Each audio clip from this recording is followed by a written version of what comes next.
Hello, Hector. How you doing? Good. How are you? I just said that. I'm like, good. I like still thinking.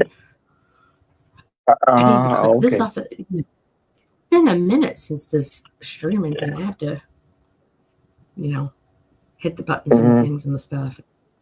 Get the thing off the bottom of the screen. So, So what's up? no babies tonight. They just left. I mean, they Oh, left today.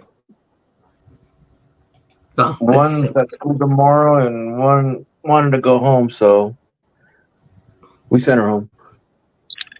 So it was the thing. I Yeah, we had had all one. four. We had all four of them today. Oh wow. Hey. Yeah. We had to take everything off of the tables because we didn't want everything on the floor. Yeah, I know. I'll never forget when you told me that you had rolls that ended up in the trash. I was like, Yeah, oh that's my why god. I've I mean, got I know a. that's been a while back, but still.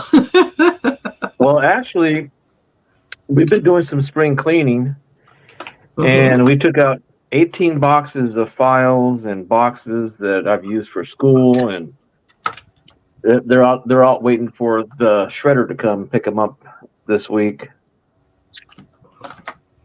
So I got my office back now. I didn't know your office got taken over. Well, I don't think I've actually Well, talked to you in a few weeks. Like, yeah, well, remember last summer we went and did new flooring, new walls, new paint, new texture on the ceiling. mm-hmm. We got the cottages out.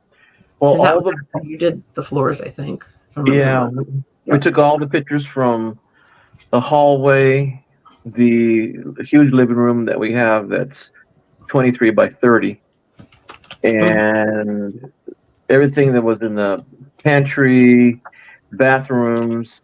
So they all had to be stacked somewhere, stored out of the way. So they came into my office, I was like, so and your freshly organized room that you finally got that you've been excited about was like, here, we're gonna shove it in your room because there's empty space for a while. yep, yep, because everything else was livable and for the kids to sleep in. Hmm. Other than that, yeah, it's still a little bit of messy because I've still got stuff to throw away from school that I haven't gone through. And I found money. That's the best part. I found money in some of my books. And I found some rolls. I even found this in one of the books. No way. Let me get it right. Let me get it right. There we go. 1885 Morgan. Yep. Isn't that something? Wait. Yeah. Well, I just like no telling how it got there, huh? Because it's already in like the vinyl flip. I can give you two names. Lisi I and Lisi. Well, Corlin is the other one, right. and the one Those that's too are small, other my than fingers she's are only 2 feet tall, is Kalia. They're all K's. So right now I'm rolling up all my copper pennies together, like this one here. Mm-hmm. It's a 72 Philadelphia. This one here. This is a 73 San Mm-hmm. Francisco roll, all red. Now I'm like, wait, I better go look and see what I do. Like, Hector, I need an S of this. 'Cause- Hey, I've got a separate box of S's I'm doing right now, all San Francisco. oh, I Some know. stuff, and they're all, well, they're extra, most of them are extra fine, and some are red. I would say 9% red, Mm-hmm. like this one here. Let me see. This is what. This is the 1970. Oh, Whoops. oh, well, It, I it know how was. we It discussed was. where it was like, I obviously get like a lot of Denvers and some Philly. And then you were like, yeah, I get S's. And we were like, yeah, rub it in because it's like so hard. Obviously, You know what? You know what's hard for me? yeah. You know what's hard for me is to get Philadelphia's. Yeah, that's what I'm saying. That's why I was like, yeah, we talked about it and we are like, one of these days we will like sit down and and be like, hey, here's something I want to improve in my book or this or that. But you know how life goes. So Yeah. they were like, Yeah. I was looking at check in the and comments. Like, I looked at the comments and I saw that CJ say, "What's up?" I said, "I'm working on my coins." Somebody else said they were working on their Canadian coins. I think he said that. You said that? Okay. Mm-hmm. Oh, I've got a few Canadian coins in here. I know But John most of them, sending them to me. very few though. Oh crap! There went heck. Oh, there you are. What happened? I don't know. That's why I was like, "Oh crap!" There you went because I There we go. didn't do that. Yeah, I'm just now that I get a chance to not. Well, I didn't have any coin. I don't want to get any coins right now because we got some projects we're gonna do. We're gonna put a new Right. stove, double stove, gas stove, hood microwave, new sink. Probably in the next couple of months. Oh, you guys are going for the reno. The Well, renovation time. we've been here since 1988, and I don't know how you guys feel about this, but we kind of didn't realize that we were letting things go, not repairing things as it should have been doing. You know, You're with preaching to the choir. with my parents, and her parents, You So did so much over there, though. Oh my gosh, you both were busy with that for a long time. yeah, well, Like her since 2002, and my mom and dad since 2006. So. And I don't know if you read it in our little group Oh, chat. your grandma's passing? Yeah. Yeah, I'm sorry. Yeah. And it was a month from when Triumph passed it. Like they both went on the 5th. Wow. And then Johnny Cash was May 5th. So it was like, I don't care for the 5th of any month now. I mean, I'm glad it's over with, Well, that's what happened to my dad's sister, my brother, and my grandpa, all on the 22nd. 3 days before Christmas. That's Yeah. You gotta give Steve anyway. the hello, Steve. Everyone to get Steve watch, no hands.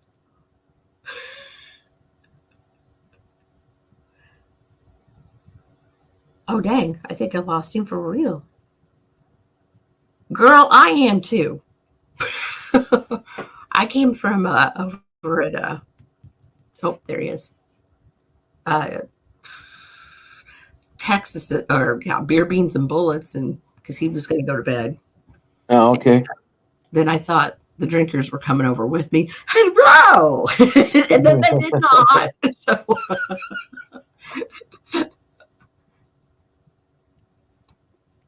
Hello. Hello. I don't say hello. I'm just saying, it may be bad if you can take a 20th century type set trifold and fill 80% of it with coins off your desk. I'm just saying, you might have a problem. You have a problem. Well, I have a worse problem than that. I have, let's see, 7 books.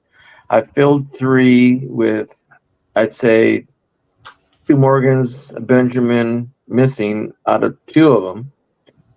But I've got 4 blank ones more to go to finish off for my grandkids.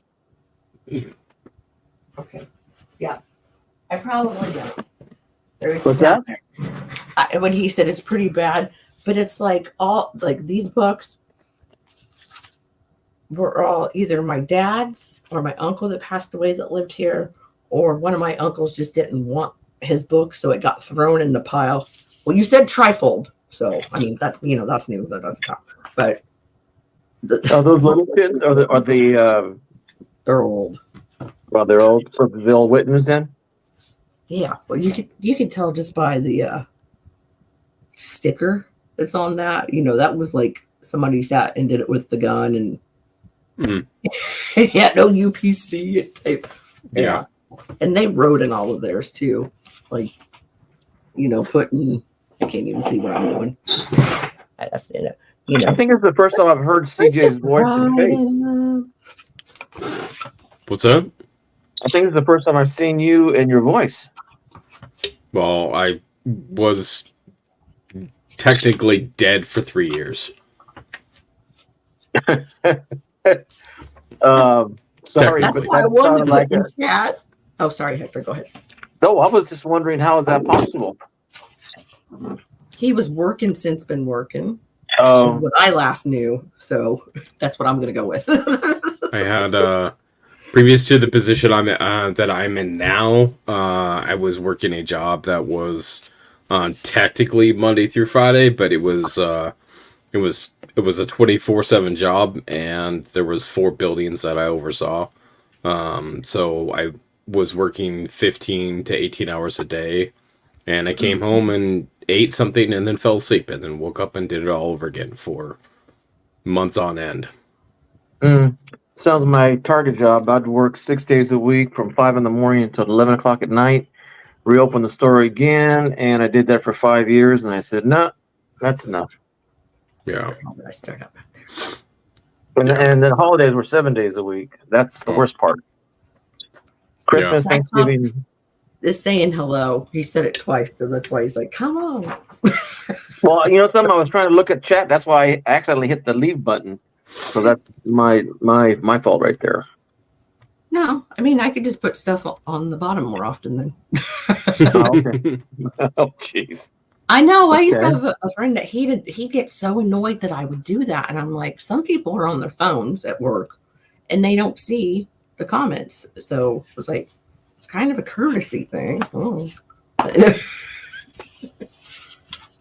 So I've made an earnest effort to try to clean my desk. Other than it being an absolute failure, I did manage to accomplish a few things. I'm working on that now. if you can see, I'm working on it right now. Oh my gosh, we should have like the 10 commandments of coin collecting, like Organization. thou shalt clean thy desk. Yeah. Thou shalt say, it's around here somewhere. Yeah, and the funny thing is, We all do, you know. Melissa knows this. I returned from retirement into work, so I'm back at work. My wife thought I was crazy. So all of these are flying eagles that I had in different boxes and in different things. So I've got a snow 2, 3, 5, 9, a second 9, 10, 14, 15, 20, and I should have a 22 in here somewhere. And the sad thing is that that's not even my main Flying Eagle collection. Like, that's just what I found in places somewhere. Don't you love that? It's so funny because it's like, oh, and Treasure Trolls Michigan does that every time he cleans his desk. He's like, I didn't even realize this was over here, and we're like, are you kidding me? Oh, see, I always love bringing up the nickel story when CJ's around about how I remember him having the pictures. So, this is the one. This is one of the ones I found. That's beautiful. Nice. It's 1944 S.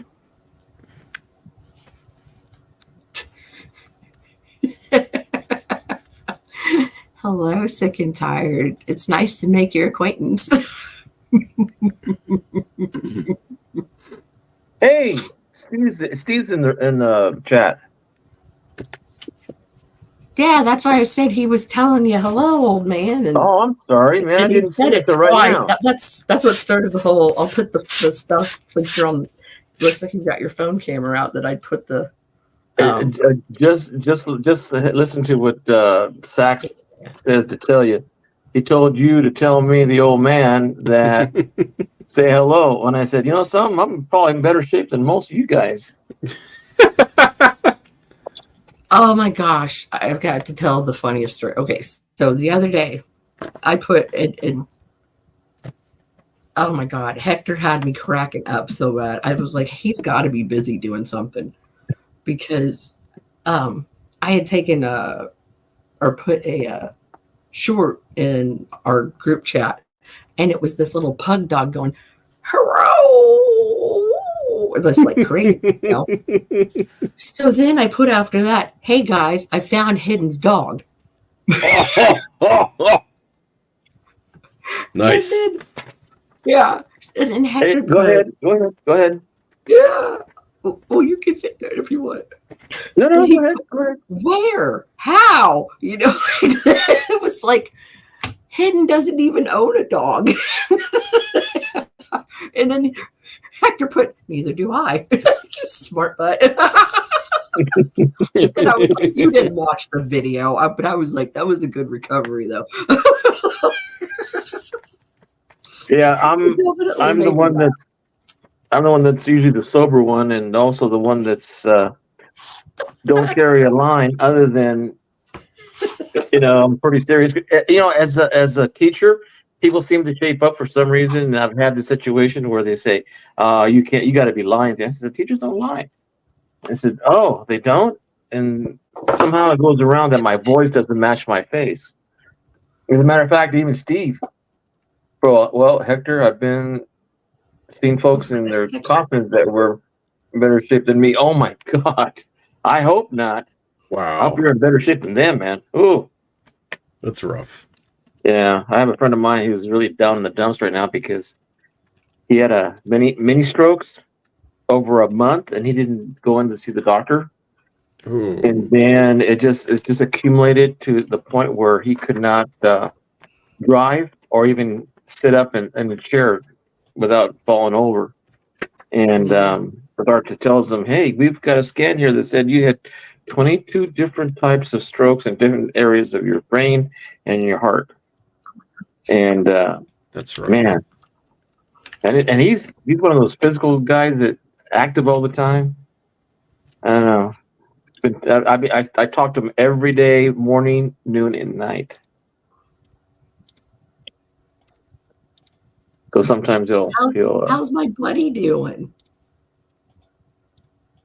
Well, she wanted to go home today. I don't know why, but yeah, she missed her mom. My buddy in Texas. Oh, Gilbert. As a Yes, matter of fact, he's gone down a his little bit physically. Oh, no. I know. Yeah, I just spoke to him a couple of days ago.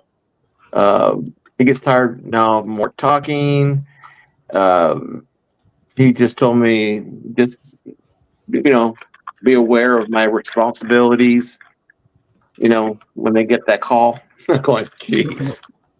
So you don't think he's going to come back? No. He's just weaker. He's not like any danger, But at 97, not like grandma status, like it, like you're. Oh no. It's not like Yeah, George she's like, Jefferson this saying, pot's heavy to pick up, and it was like Parkinson's and just no.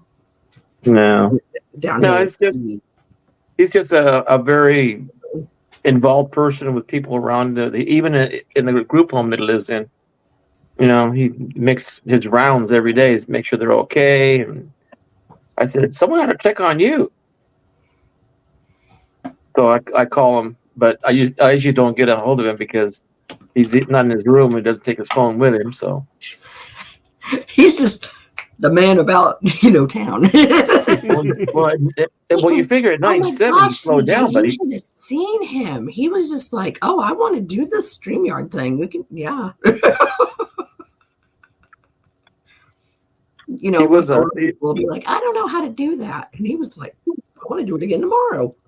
Well, to give you a short story about his life, he was a school psychologist for 40 years or something like that.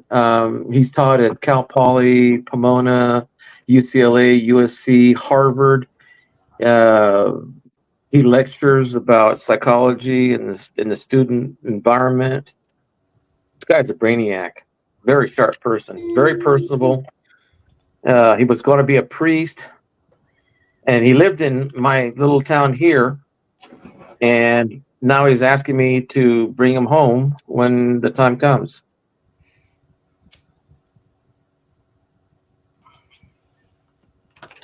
But for his age, he's got his faculties like. Oh, yeah, he's a spry little boy.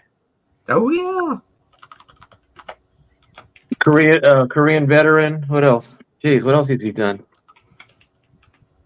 I don't know. Bit of I was stuff. just impressed he wasn't scared of using a touch anything, because I tried to get my grandma to do that with like a Galaxy 3, and she's like, I don't like it. It sounds like my dad. He didn't want to use anything in the electronics because it was too complicated for him.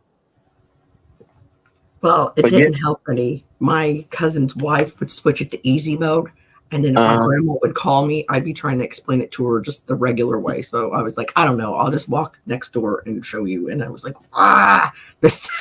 Like, no wonder you didn't know what the heck I was telling you, because it was like,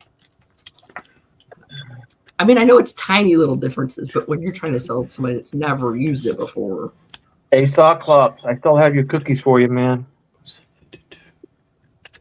Oh my gosh, Hector, I was on another channel.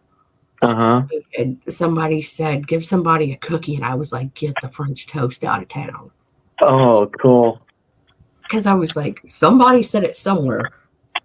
That it came back. I was like, my friend did that. You know? Well, you know, I just figured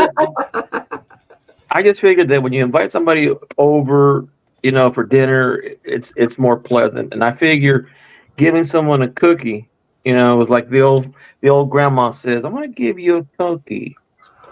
And just things seem to be better that way. It's true. Like I was talking, my cousin's wife had asked me, they had a Christmas party at the care center, and she said, do you have grandma's lemon bar recipe?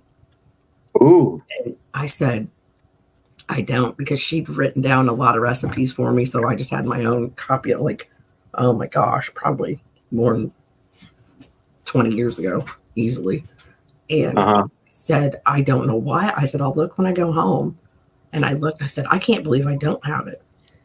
And then my mom tells me when I'm talking to her, she goes, I think I have a copy of it. And so she went through her recipe box and she's like, oh my gosh, I don't have it. And I was like, who took the lemon bar recipe? You know, it's like the great mystery that's going on now, because like my cousin's kids are craving the lemon bars and they're like, Mom, these aren't like great grandma Ria's. She's like, I try to figure it out. And I'm like, it wasn't like a complicated thing or something like secret in it, but I was like, anytime I made anything, a recipe of hers, I was like, it's besides ginger snaps. Now I could rock the ginger snaps. Like I had those perfect for a while, but it's like, it's just because grandma made them and they taste better that way. Because grandma's recipe, if you don't have that, it is like what you're tasting is the taste of defeat. Exactly. Nailed it. So you want to hear something funny? There was comics we were watching on TV, and this guy comes up on there. His name's Steve Rodriguez. He goes, "Have you gone to?" I don't know, because we had gone to some funerals. The subject came up the same way, but it's associated like grandmas, like you said right now. The story goes, the parents, get together with the grandkids. Grandma passed away, and everybody's asking, "Hey, did you get Abuelita's tamale recipe?" And they're all looking at each other like, "No, did you? No, man!" And everybody started laughing because we all noticed that, and no matter what family you're from, you're always missing a recipe from somebody's favorite uncle or aunt. For something that's particular to that person's life. Yeah, and I mean, I've got plenty that, like I said, she had handwritten out for me, like when I was going away to college and stuff. Like, here, you need the beef and noodle recipe, or how to make pie crust. And I thought, I am not going to be making pie crust at college. You're kidding me. But still, the thought was there. But yeah, the lemon bar is elusive right now, so it's like, oh my gosh. It's like my mom's lemon meringue. Nobody paid attention, but she'd make a lemon, the meringue part of it, 3 inches thick. Yeah, I And was gonna say nobody, where it's like this tall. I mean, you can't find a recipe that'll do the same thing or the person that can do it. So we kind of missed that too. She had like the old, was it Oster brand probably? But it's like it still Mhm. had the what do you call that? King. I'm like bake king something bake. Mhm. I'm thinking of the words in the wrong order. But it was like the white dish stuff, right? But hers had the bowl and it actually still had the spinny thing on the bottom, so you could let go of the bowl and it just like, woo. Yeah.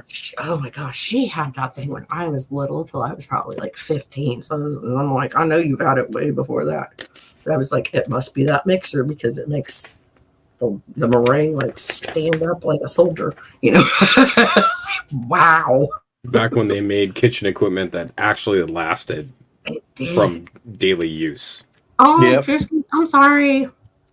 You want to hear something? I have my mom and dad's kitchen cabinets, and I mean these suckers are made out of metal. And I haven't seen anybody. Well, I've seen them made out of metal, but they look like like wood. These are plain white, sturdy as hell. And I have them in my garages, for my tools and all that. And those things, they work. I mean, they're just durable. Yeah. Actually, that's what they did with the old wood cabinets out of the house my mom and dad bought when I was in kindergarten, and they played Money Pit with it until I was probably in the 6th grade because they just Weekend Warrior, this old house Money Pit on it. That's why I watched Ninja Turtles, like the first one, way too many times because it's like you're not going to hook up cable just to be there, on the weekends for a few hours. I'm like, I hate it here. It's like, go watch your Ninja Turtles. I love that movie. I'm talking also about Tonka toys. I still have my Tonka toys from the middle '60s. I The found truck and the skip loader, all those. Man, my stepdad wanted it when we were cleaning out storage units. He's like, I think I'm going to take this to grandbaby to play with. And I was like, well, heck yeah, it's a big old truck. He's going to love it. I was like, it's a Tonka toy, and it was in the box still. Like, not the open-sided box where you could view it. Like, it was. So I was just like, it's got the box, though. hurt somebody. So that was me whispering like Buffalo. I was like, it's got the box still. Buffalo. What I can't find is my old Red Ryder BB gun. Nice.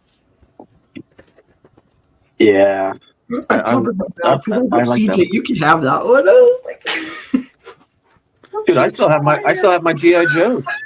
I just can't find them anywhere in the attic. That's all. The GI Joes, and then at Grandma's house was the original He-Man playset with the Grayskull castle and like everything. Like it still exists. Dang. yeah, we know what that's worth. We all know what that's worth. Yeah. Now, it's been played with literally for the last 40 years, but Are all the pieces there? it's still there. People are like, oh, this one's a darker green than the other one. I'm serious. Really? Like they like make a deal about that. Yeah, I know Flag City. That's why I was like, man, he wanted to take that, and I mean, he owns the place, so how am I going to argue with him? Like, no, let me sell it. We'll split the money. Like, These toys were the ones that you were able to shoot a plastic bullet that was in a bullet casing that had a little spring inside of it, so when the hammer hit the back of the bullet, the projectile came out. And then they banned them because they said it's dangerous. Oh well. I remember doing away with the blast-the-ball thing. It was just one single ball in there. Like, we'd use them in the pool because, it was durable for that. And you could, draw the water up in it and shoot that too. So, like, when you didn't have one ball. And then they started making, like, the rapid-fire ones that were the darts. That was annoying. Because by then I was old enough that I was like, I don't care for it. Quit hitting me in the head with it, Changing of the guard, so to speak. I was like, oh, like we don't need to around. Like, remember back in our day, we got 3 balls between 2 people and 2 guns, and we liked it that way. We didn't lose them. We didn't lose them because we had 3. We were worried about losing it. We're like, what fun's that going to be? We got to have the spare one to run around and already be like locked and loaded, Well, you're back. You're Central Time, Melissa. Did you ever hear of a TV program called Hopalong Cassidy? Was that like a spaghetti western type thing? No. Oh, okay. But then, I mean, I know the name, but I don't know. Hopalong Cassidy was a cowboy from the silent era to the 40s. Became a television guy on TV. He rode a white horse, black outfit, and it's not like the Lone Ranger. It's something similar to that, but he all wear black. Can't remember his original name, but that was back in the 1960, 61. Now CJ's probably going, God, this guy's old. No, I was like, that's one my mom and dad might remember. Oh, isn't your mom and dad my age? They were both born in 57. Yeah, they're younger than I am. Yeah, not by much. No, not much, but. Oh God, with the box. Like, just thinking about all the stuff that is just like sitting in some attic somewhere, like original Star Wars stuff, baseball cards from the 50s, all the stuff that somebody put up somewhere and just forgot, and something happened to them, they passed, they moved, totally forgot about it, didn't exist, and then going and like coming across it decades later, like being the clean out crew. Like, oh my goodness. Yeah. Oh. Okay, I'll give you a similar story. My grandma passed away in 1961. My dad had baseball cards before the World War II. After he got back from the service, still had his baseball cards up in the attic at the old house. Came back, never thought about them, and then they sold the house after Grandma. They found the cards for my dad. Oh, wow. And these are all. You see, he was in 36. He was 12 when he started collecting, all the way up to he was 18 in 1941. That's amazing. When my great-grandpa, well, my grandma's dad, when he passed away, I was probably like 5th or 6th grade, so it was like 91, 92. And I don't remember. It was pretty much like the neighbor kids were coming over because it was a little boy and little girl, Jasmine and Harley. I don't know why I remember that, but I do.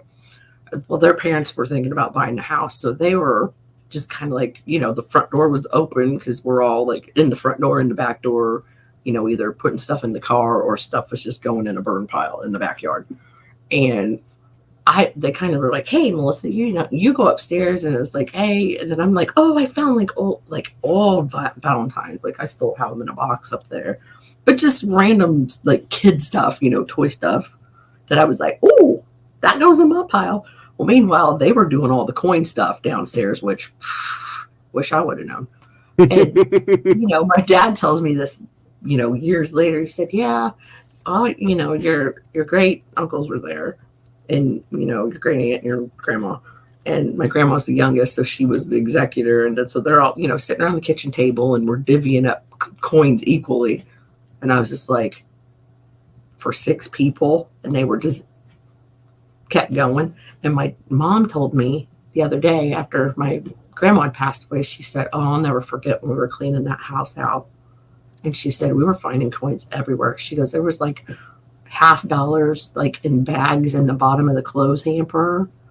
And I was like, he lived through the Depression. Clothes hamper? Really? Yeah. In the clothes hamper. Yeah, well, he was 92, 91, 92 when he Oh, died. okay. And that was so he was born at the turn of the century, basically.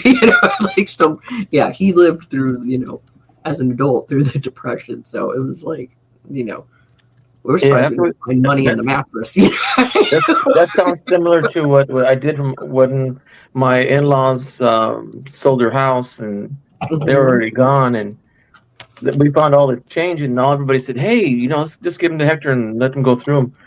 And so I counted the money. It came out to $326. I don't know how many cents. That Damn. was just lying around the house.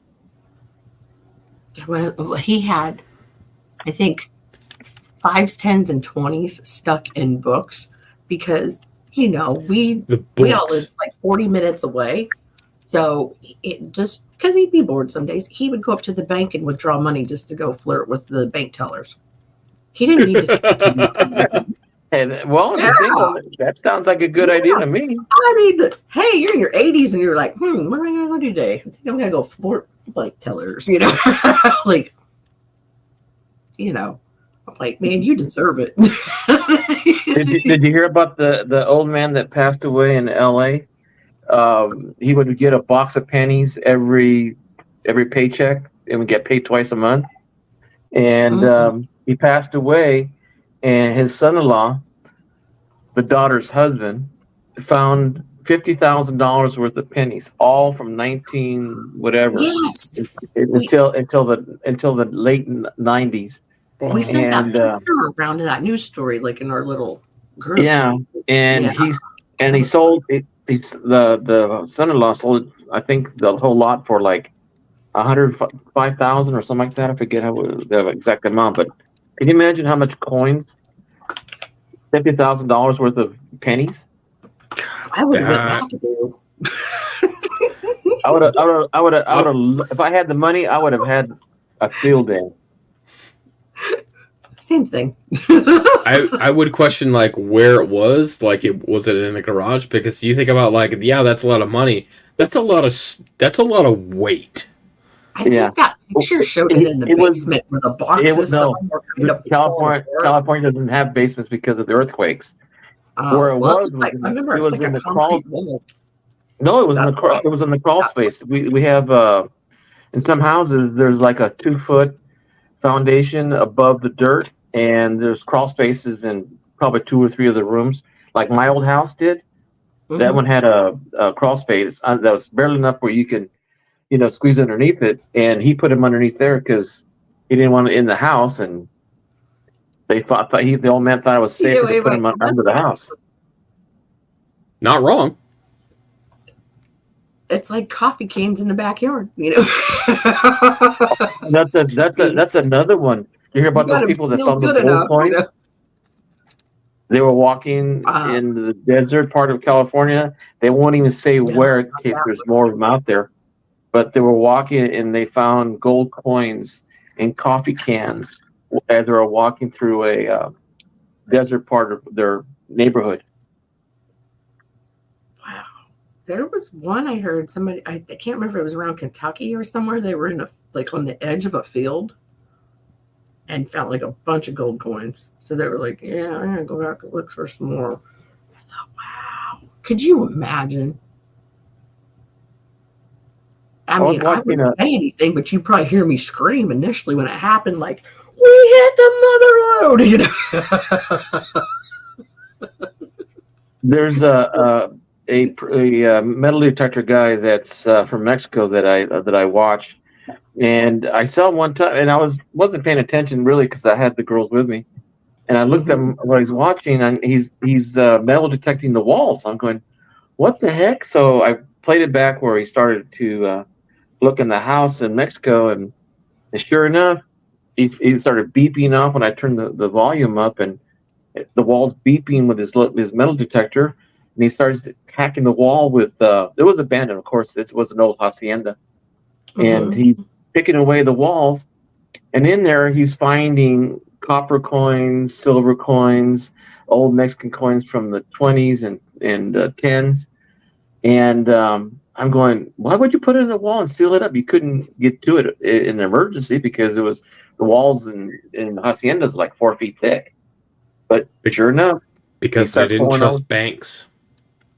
Actually, the bandits were bad in those days. And that was also during the Mexican Revolution between 1910 and 1930. Yeah, if somebody wanted to get your stuff, they had to work for it. Oh, yeah. Boy, did they. What up, Hector? What up, CJ? What's up? Hey, Monkey King. Glad to see you, man. Okay, so the Kentucky thing that Hoovy was saying, they refer to that as the Kentucky Hoard. It was like 2 million plus worth of gold coins. Mm-hmm.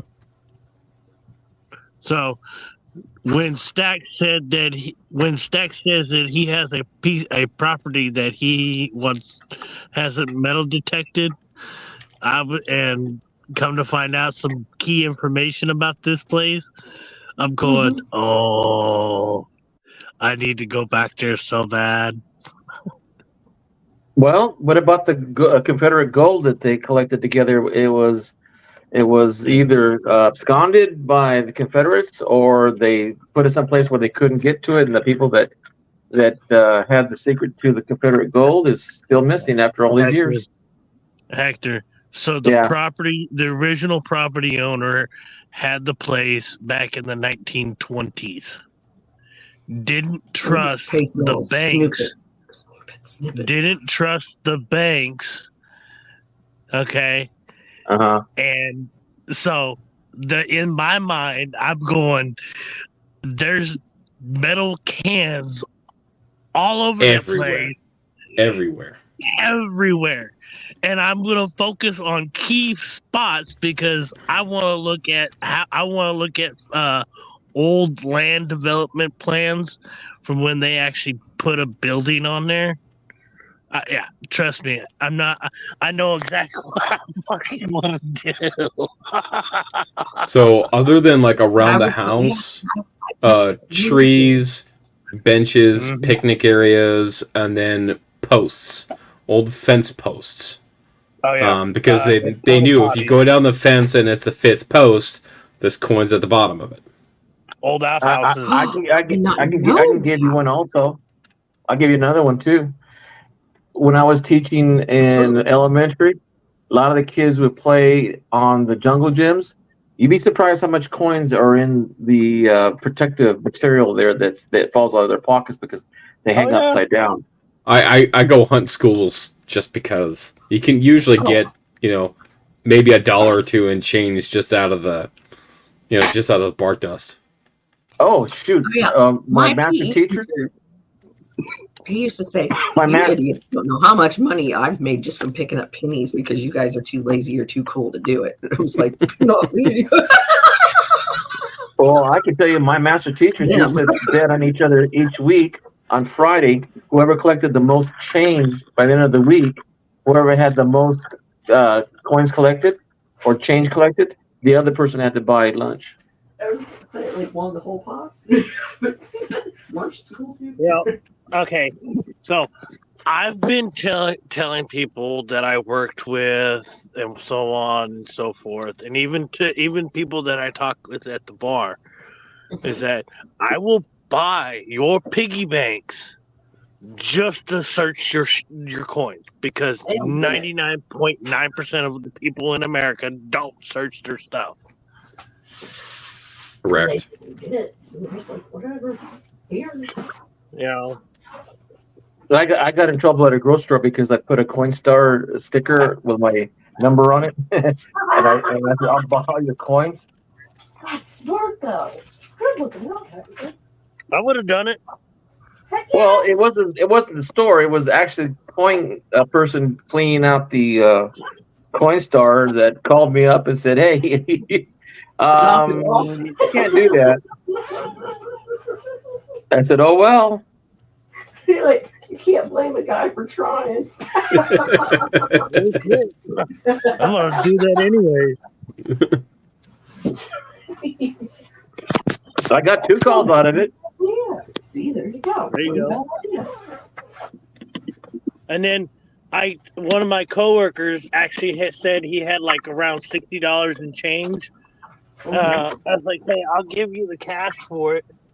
And come to find out, his wife, had the day that he was supposed to bring it to me, had taken it to the Coinstar. Oh, About, but not for oh, like my that. soul feels that one. Yeah, I did too. 'Cause I was like, I was like, I literally for this. watched it. He came into work late, and I was like, hey, did you bring that change in? He goes, dude, my girl took it in today. And I'm like, just last night, I'm like, you motherfucker. Time to break up with her. It's over. Peace. He told me for a couple of days. He's like, yeah, I told this guy at work he's gonna bring his change in. I was like, that's cool. And then yeah, that, I was like, you gotta be kidding me. It's like, One of my wife's friends has a beach house in Pismo, and so we stayed there. The first time was about 6 years ago. So you'll walk in the master bedroom. He had one of those old fashioned glass 5-gallon water jugs, Yes. and it was filled with coins. You're like, ha ha ha. I have We were struck there. it. friend. We were there for a whole week. I called up Danny, the guy who owns the place, and I said, "Hey, Danny, there's a whole 5-gallon jug here of coins. I says, can I go through them?" And he goes, "Yeah." I said, "Are you sure? Because if there's something in there, I'll keep all the copper and all that." And I said, just leave me a $25 box of beer." And I said, "You got it." You should have seen. You should have seen what's in there. So- I even found a Canadian silver $50. Nice. That's He didn't know it was in there. So there is a formula, a mathematical formula that you can actually do to figure out how much money in dollars and cents is in a 5-gallon jug based off the empty weight of the jug, the average weight of all the coins throughout, whatever. And then it should come out to an average of what should be in that coin, in that so jug. many potential variations of numbers. It's like fill it in and figure out what it weighs. I had cousins that had like 5 jugs. One was nothing but quarters. One was nothing but dimes. One was nothing but nickels, and one was all coins, quarters, nickels, dimes, and pennies. And they had 2 of those, Okay, good. You made that make all sense. full. And this was back in mid-90s, early to mid-90s. Yeah, so, So, yeah. Silver, all sorts of good stuff. What you got there, Hector? Anything good? Yeah. Remember, I was telling Hoovy a little while ago that I got, after we cleaned up my house and we put the new floor, new paint, new everything else, everything came to my room. I finally got everything back, out of my office. It's still a little bit messy. I still got a little bit of stuff, but at least you can walk to the TV and all that. And I was telling her I found some stuff. And this is what I found in one of my textbooks. Ooh, what year? This one's an 1885. Feel it? 1885. Ooh. And it's very nice. Very nice. Bring it back up. There's been little hands playing in Papa's room. Yeah. That's got some good luster still to it. It does look nice. I think this is one of my first buys. I got I can't remember anymore, but I bought this about 6 years ago. Nice. Hector, so Yeah. I can you do me a favor? Can you Sure. text? Can you take pictures of my typeset of like each coin? Uh-huh. Right now? I have. No, not now. Oh, I'm not. okay. No, in time. I'm not in no No, rush. But Okay. I know I threw a couple of coins in there before I left. Uh-huh. I just want to kind of keep everything more up to date. Oh, Sure. Thank you, sir.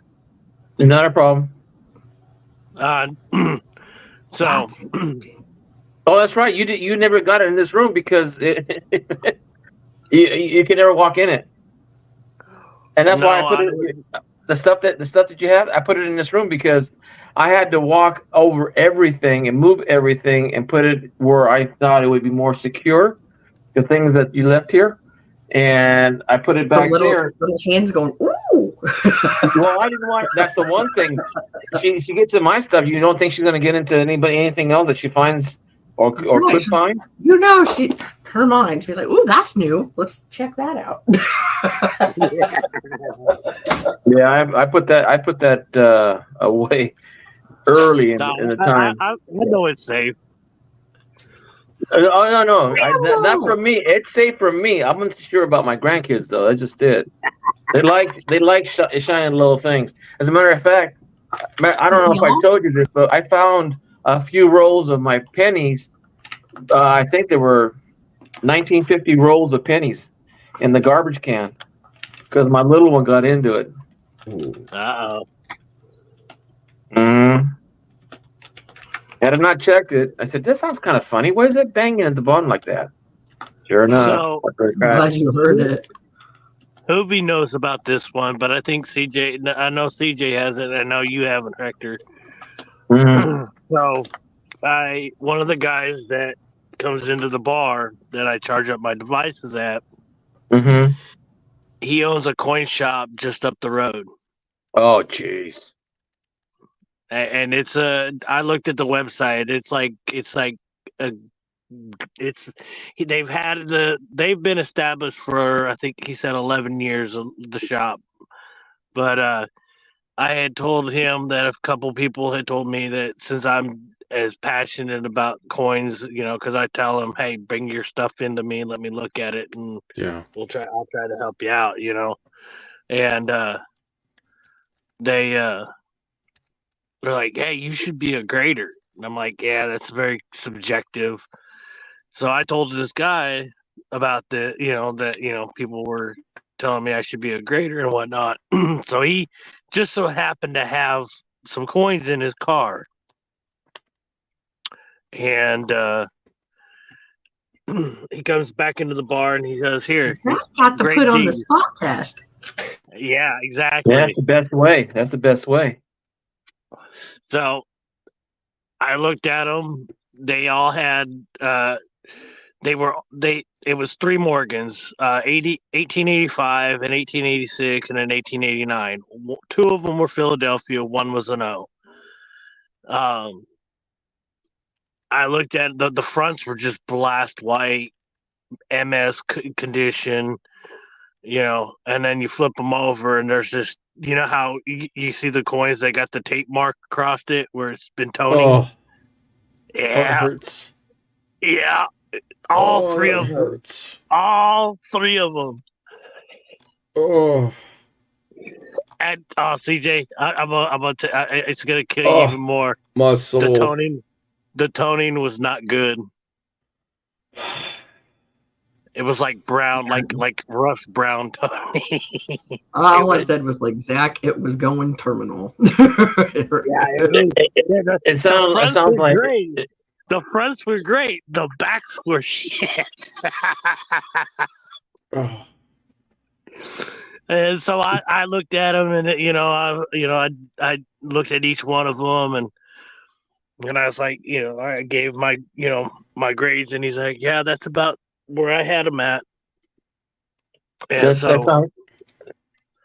that sounds like Craig handling his silver coins, and we were all cringing because he puts his hands on the face of the coins, and he had Morgans, and I don't know what else he had that we're all cringing, like, "Oh my god, you're touching them like that." So, based off the looking at these 3 coins and giving him the grades that I think they were, and like I said, that it's very subjective to every person, Mm-hmm. and If they yeah, agree with you, yeah. yeah, he agreed with me, and I said that I said if the backs weren't as this nasty looking toning, I would give them a lot better grade. So what were they grading at? The front's on. Two of them were MS62. One was like an MS63. Oh my And the goodness. one that was MS63 had one big ass ding on the neck, like towards the point of the neck of the Morgan. And I said, if this ding wasn't here, I would have given it at least a 63 plus, if not a 64. And he looked at me and goes, "How do you know what a plus is?" So I read and I study my shit. Right. Is he gonna offer you a job doing that? I need to go into the shop, but I've been freaked out about some other stuff. Oh, okay. My storage unit in Washington, I got a phone call this week saying, "Oh, your storage unit might be flooded." Oh shit. Oh damn.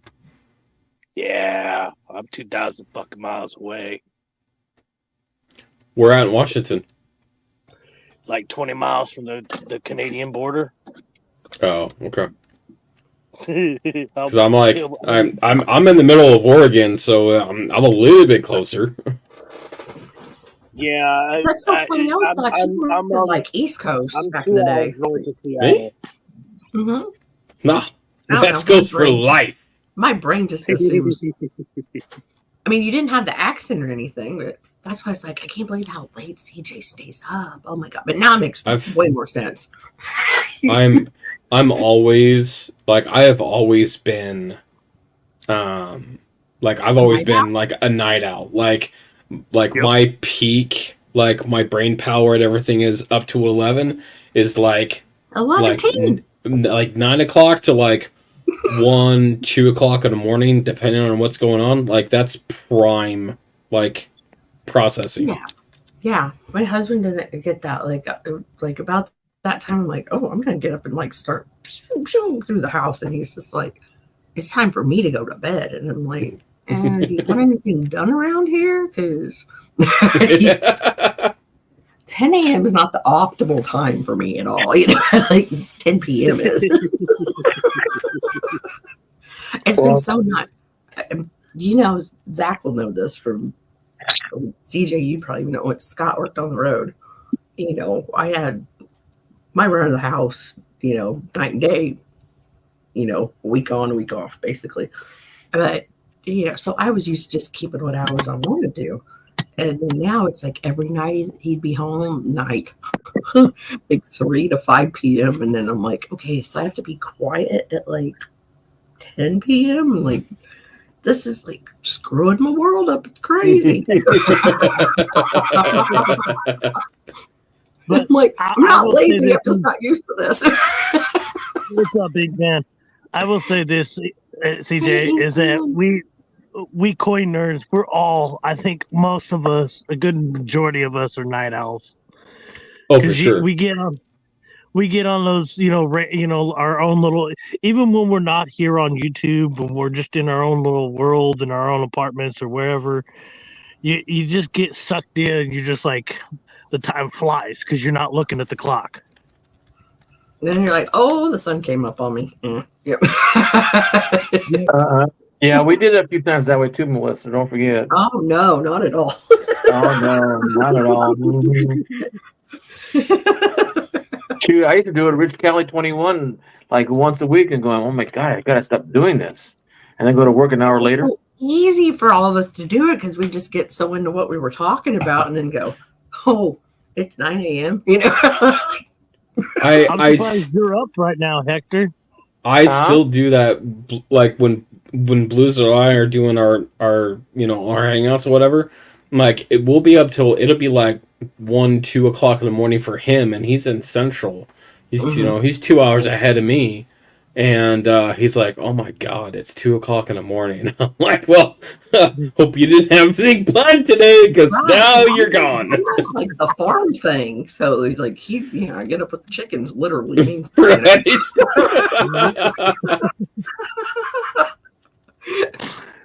Yeah, you hear the chickens crow, rooster crow. You know that it's like, oh shit, there goes the time. No, what's scary is my wife gets up and I'm still awake. Oh, You mean to tell me? When you tell me I'm look still in here asleep? like I don't get that look anymore. Like it's been years, but he'd just be like, "What are you doing?" Then he's sitting here going nickels and da da da da da da da da da da. You know, like yeah. That's what I used to tell CJ. I'm like, I eat a salad for breakfast. Actually, it's funny because I said that earlier tonight. Because to me, that's like dinner time, but it's 6 a.m. The scariest thing is when like you're working on something and then you hear somebody else that you can hear them getting up, like getting out of bed, or the light changes and you're like, "Oh, I effed up." Oh, this is bad. Like it's that time of shit, like where did the time go? Oh hell, what the fuck did I just do to myself?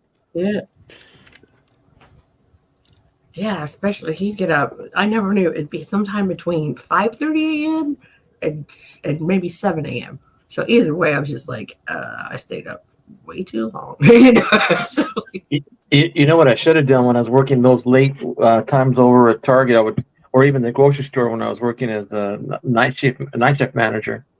I would order do the deposit, order the money, all that stuff, and I would tell all the girls. I should have told all the girls, "Hey, look for this, look for this, look for this, look for this date. You see anything with kind of wheats in the back or a plain looking dime, call me over." I never did that because I hated counting money. I hated it so much that I didn't even bother to look at it anymore. I'm glad I wasn't in the coins when I worked at the grocery store, because they probably would have thought I was stealing money, because I'd have been like, they're like, "Why is your drawer still open?" Like, I'm looking, I was in a liquor store, and this was in 2007, 2008, and I ended up working at this liquor store, and everybody else had left me. I was by myself, and a customer, a woman, and some I guess he was like an 18-year-old or something like that, and they come in and buy some snacks, and they were paying with change. And I noticed that they had a dollar-sized coin. Okay, well, I didn't think, when I finally looked at it, I didn't think that's what it was going to be. I thought it was just going to be an Ike dollar, just a common Ike dollar. No, it ended up being a 1922 piece. Nice. That's good afternoon. Yeah, this is like right before I closed. That's about as bad as this gentleman comes in and he buys a little pint of old Thunderbird. I don't know if you guys ever remember hearing about the Thunderbird wine. I'd only ever seen one person buy that the whole time I ever bartended or had a drive-through liquor window. Well, these were these small bottles, 150 milliliter bottles. Yeah, but nobody drank that. That's what I'm saying. It's like, well, he did, and he was an only child, and he was taking care of his mom. And one day he comes in. I guess she cut him off, and then he comes in and gets a bottle, and he pays me because in those days it was only like 89 cents, and the tax was like, I don't know, 6 cents. So you got a whole bottle of booze for 94 cents, 95 cents. And he pays it with a Morgan dollar. And one of those Morgan dollars, Diane Durbin has it now. Nice. Really? Yeah, she won it from me when I did a contest. And I said, oh, I don't have that one anymore. No, I mean, it wasn't anything rare. It's just a silver dollar, But the fact that he came in and bought 2 bottles, I guess his mom caught him and cut him off after that So we because I had didn't see him pocket come back in. size. Cargo pants, pocket size. Oh, you know something? I'm still going back to my friend that owns the liquor store, gas station slash convenience store. It's run of a mill, just side on. But a lot of his customers pay him in rolled coins. Yeah, because they'd rather roll it up than sit there and count it out. So they just go, here, I made a roll.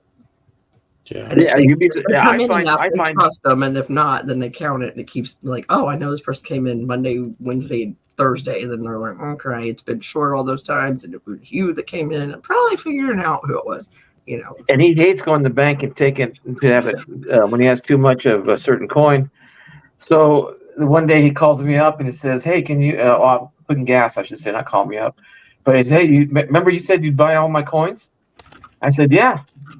So he comes over and shows me a big old box with all the rolls in there. And it was nickels, dimes, pennies, quarters. Came out to $1,300. Hot dog. I have 500 with him right now. I'll take 500 right now. And I said, do I have to take the pennies or the quarters? I said, well, if you want, I'll let you take whatever you take with you, and you can pay me back when you can. I said, sure. So I took all the money. But he hasn't been in the store. He says, only come to me. Don't go anybody else and ask for the coins. I'll be talking to nobody else about it. Yeah. And the other thing too is that I went to the bank Friday, and there's a guy pulls up, and he's pulling out a cart, and he's putting 4 5-gallon tubs. Have you ever seen one of those buckets in a bank parking lot? Yeah, and all it is quarters. And I was going to go up to him, but he got kind of spooked at me because, I don't know what he thought. I can't fast with it. Yeah. What are you doing? But how much can you think would be a bucket of quarters, 5 gallons? Oh, 5-gallon, probably a couple thousand. Yeah, just imagine. And he had 4 buckets of it. That big. Yeah, like enough to notify the IRS almost. Dang!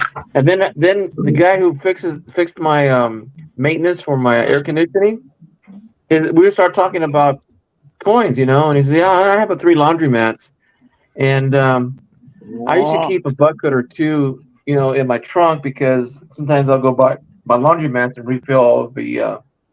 Coin machines. Or the change machine. Yeah, the coin machines at the exchange. Yeah, and he says, well, how much do you go through? I says, I go about $10,000 a month, in coins. I said, can I go through them for you? Yeah.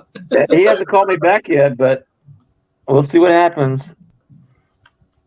I can't believe with business accounts they still, hey, wrap your quarters, or we're going to charge you a percentage at a bank. Yeah.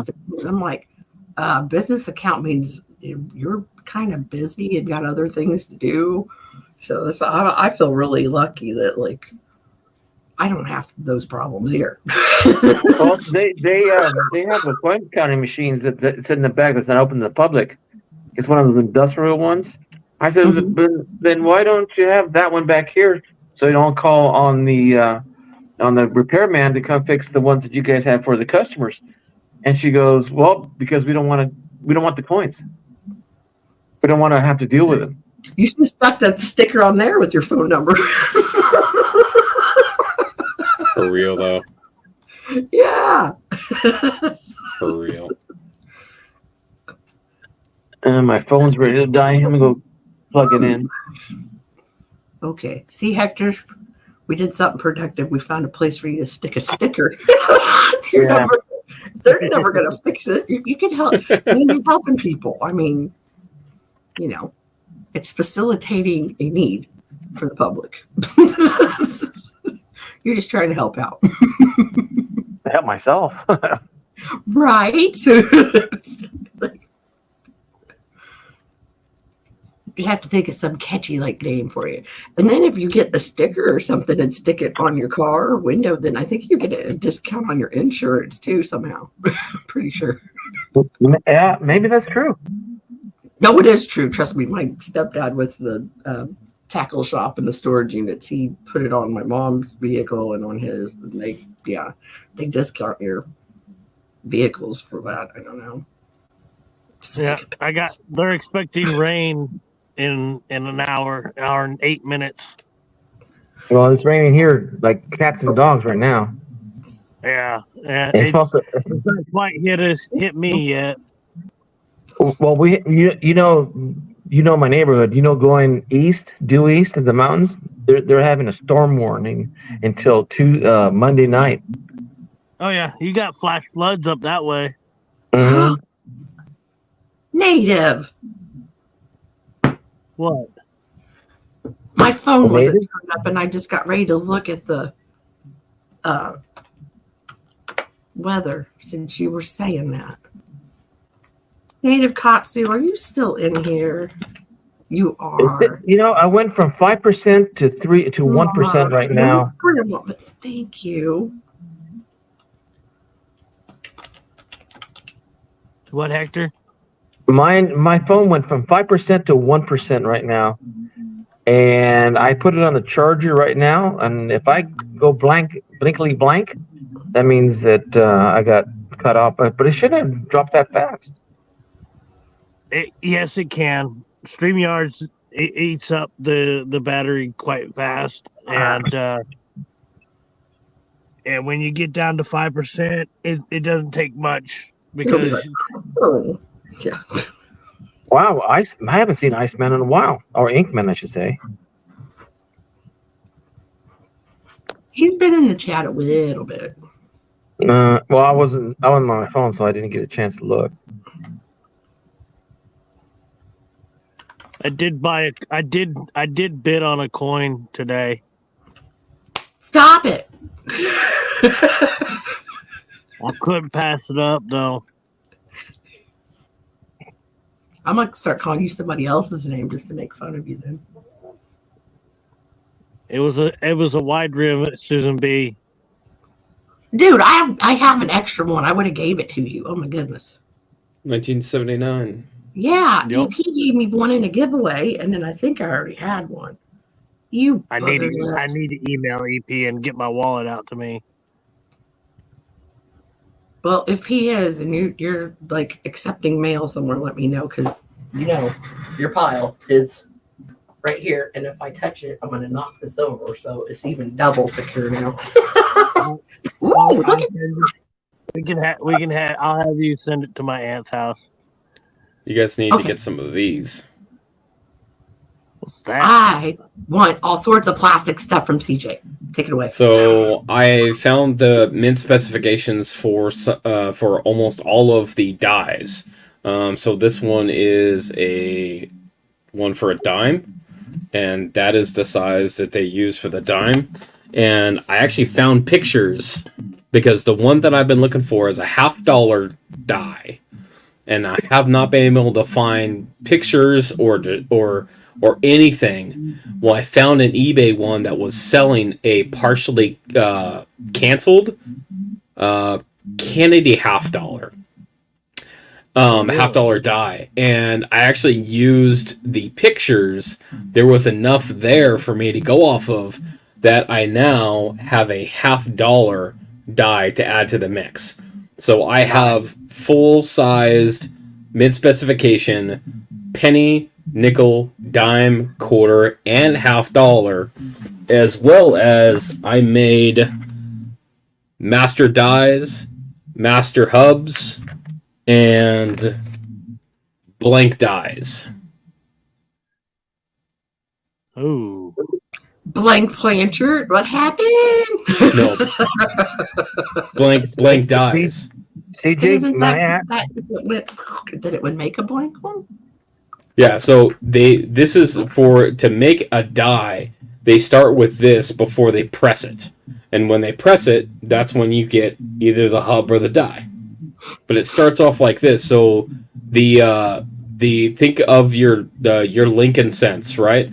With all of the DDRs right in the middle, right? It's because it's this.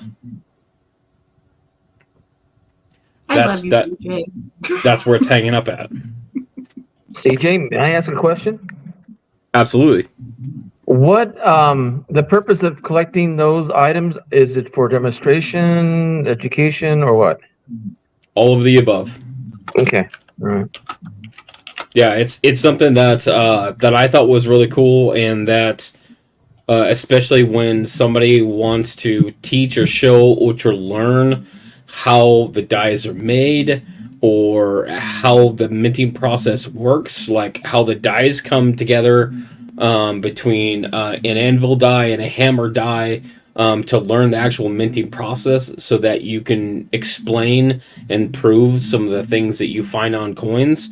Well, what better way when you can actually physically basically put it together to see how it works. CJ, do you know who oh my gosh, I forgot his name. He used to explain. Yeah. Peavy used to do a educational form where he would tell us how things occurred, or how things would occur when the hub or the die was misaligned or double strike. He would do all that in his own, but I'm not sure, but I think they were like larger, almost like the size of coasters, round coasters, if I'm not that mistaken. was with the Play-Doh. CJ made those stamps for that too.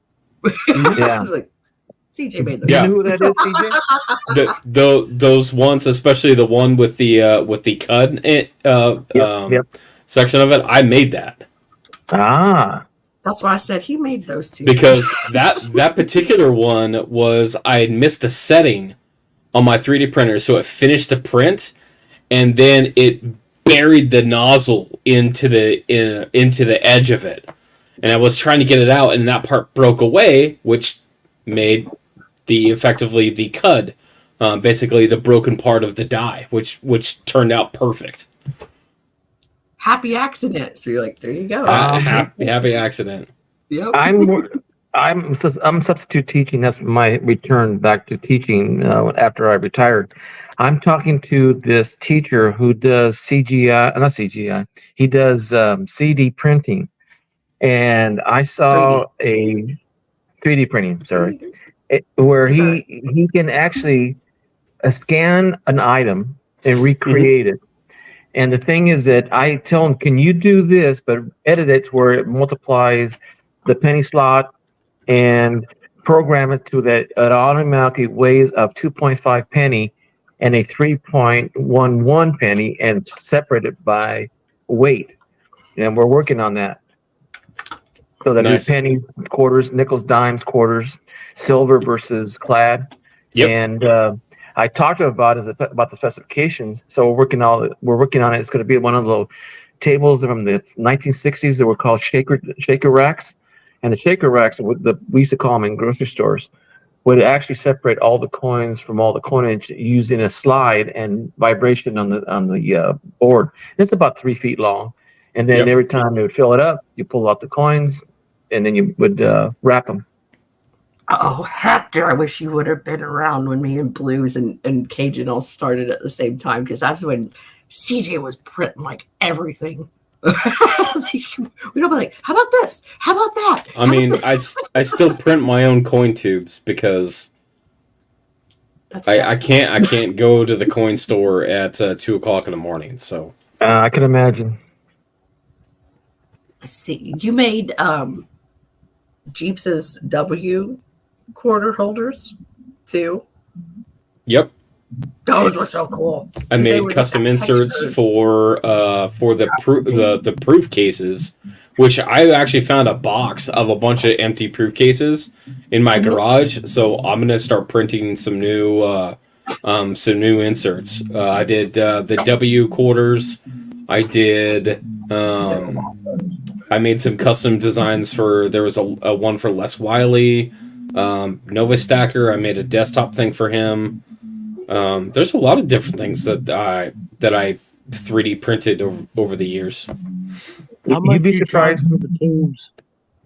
What's up? How much do you charge for the tubes? A couple of bucks. Okay. In time. So, I currently live in a van. Tomorrow, well, today technically, I'm gonna get up and call this phone number that one of the guys I've been talking with. He had talked to the liaison that's heading up a program here in it's specifically where I'm at, and it's supposed to be rapid relief housing and possibly 3 months free rent, Okay. so that I could possibly look for a job and whatnot. Just be more subtle. I don't believe that. He's like, there's no wait list and da da da da da, and I'm like, oh yeah, okay, sure. This last week has just been one nightmare roller coaster after another again. The program that I've been working with texted me saying that she needed to talk to me, and come to find out that they're no longer covering South County where I'm at. That's what they refer to South Orange County as. And that they're passing I'm supposed to be meeting my new caseworker on Wednesday, and the place that they're changing me to is a lot smaller than the place that I was originally, linked up with, and so I don't think anything will actually come of these things, but we'll see. Don't be negative. I'm a single white guy in his 40s. Hey, I'm guy. not a We had our tarot read female, together. and I don't have a kid. Well, see, don't manifest negative thoughts. That was your big takeaway, I think. So we're not going to do that. Yes. I am going to get that place. So that's what I'd keep saying to myself. And Hey, CJ, I was like, I will find these stupid quarters in this room, which meant that I'd find CJ's work of art. Yep. Yep, the silver W case. Yeah, because that one, it had the texture to it, which I thought was really neat. Mm-hmm.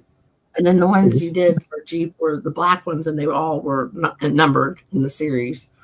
Or how many there were, Well, that was a big deal for what everybody's like, I want this number, I want it. And he's like, it's already taken. And then, like, a low number, like 2 got left or something. I was like, who wouldn't want? It's like, oh, darn it, I guess put me down for that one.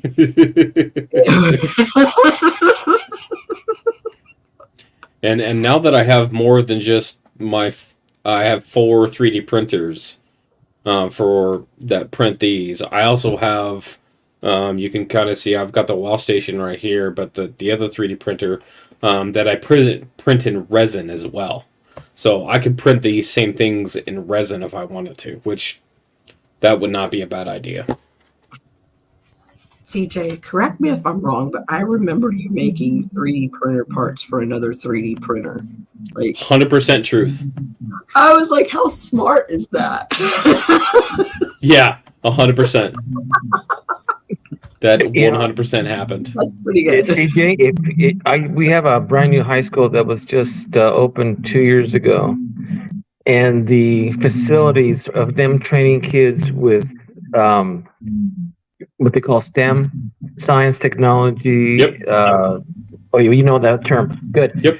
I went and toured with one of the teachers there at the new high school, and he bring his brother in to do some projects. And I said, do you need anything? I said, well, I think first I'd like to get it, because he's got welding shop, he's got 3D printers, he has a huge, massive CD printer with, what do you call those, laser cutters with water jet? What is it called? Oh, God, He gave me all the words for it. But anyway, I mean, you'd be surprised how much technology they have in there. They even have robotics in there where they are competing with other schools in the state. Yep. Then they're building their own. And I almost got the job for today. I didn't feel like working today. Anyway, um, it's just unbelievable the stuff and the equipment they have there. You know, they have a plasma cutters. You know, they have welding, acetylene, MIG, TIG. They have an ag department that you would not believe. It's huge. So huge. It's almost like a university campus, as big as that school is. Yeah. I can only imagine what they can do with those kids. As a matter of fact, their welding shop, I saw one kid put in a project when he's putting together a, I forget what he called it exactly, but it's called a rack and rail trailer for cattle. And it Okay. runs 30 of them in there. I'm going, jeez, the sucker's big. And he's only 15 years old. He's putting it together himself.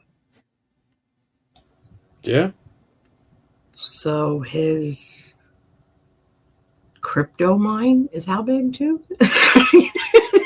You mean the budget he has? I don't know what his budget is. No, like the crypto mines, you ever like they'll put out like someplace really cold and they're not using a lot of electricity and using solar power. You'd be Football field long, but so if he's already 15 and making 30-foot long trailers full of, you know, stuff like that. They even have a water jet. They have a water jet cutter that cuts like, you know, the 3/4 inch steel if they wanted to. But I mean, it's unbelievable the stuff that they have in there and the supplies. It's unbelievable. The water jets is one of the most fascinating things because, like we know in a general sense that water is pretty powerful, but when you run it through a 1/8 nozzle at 136,000 psi, you can literally slice through anything.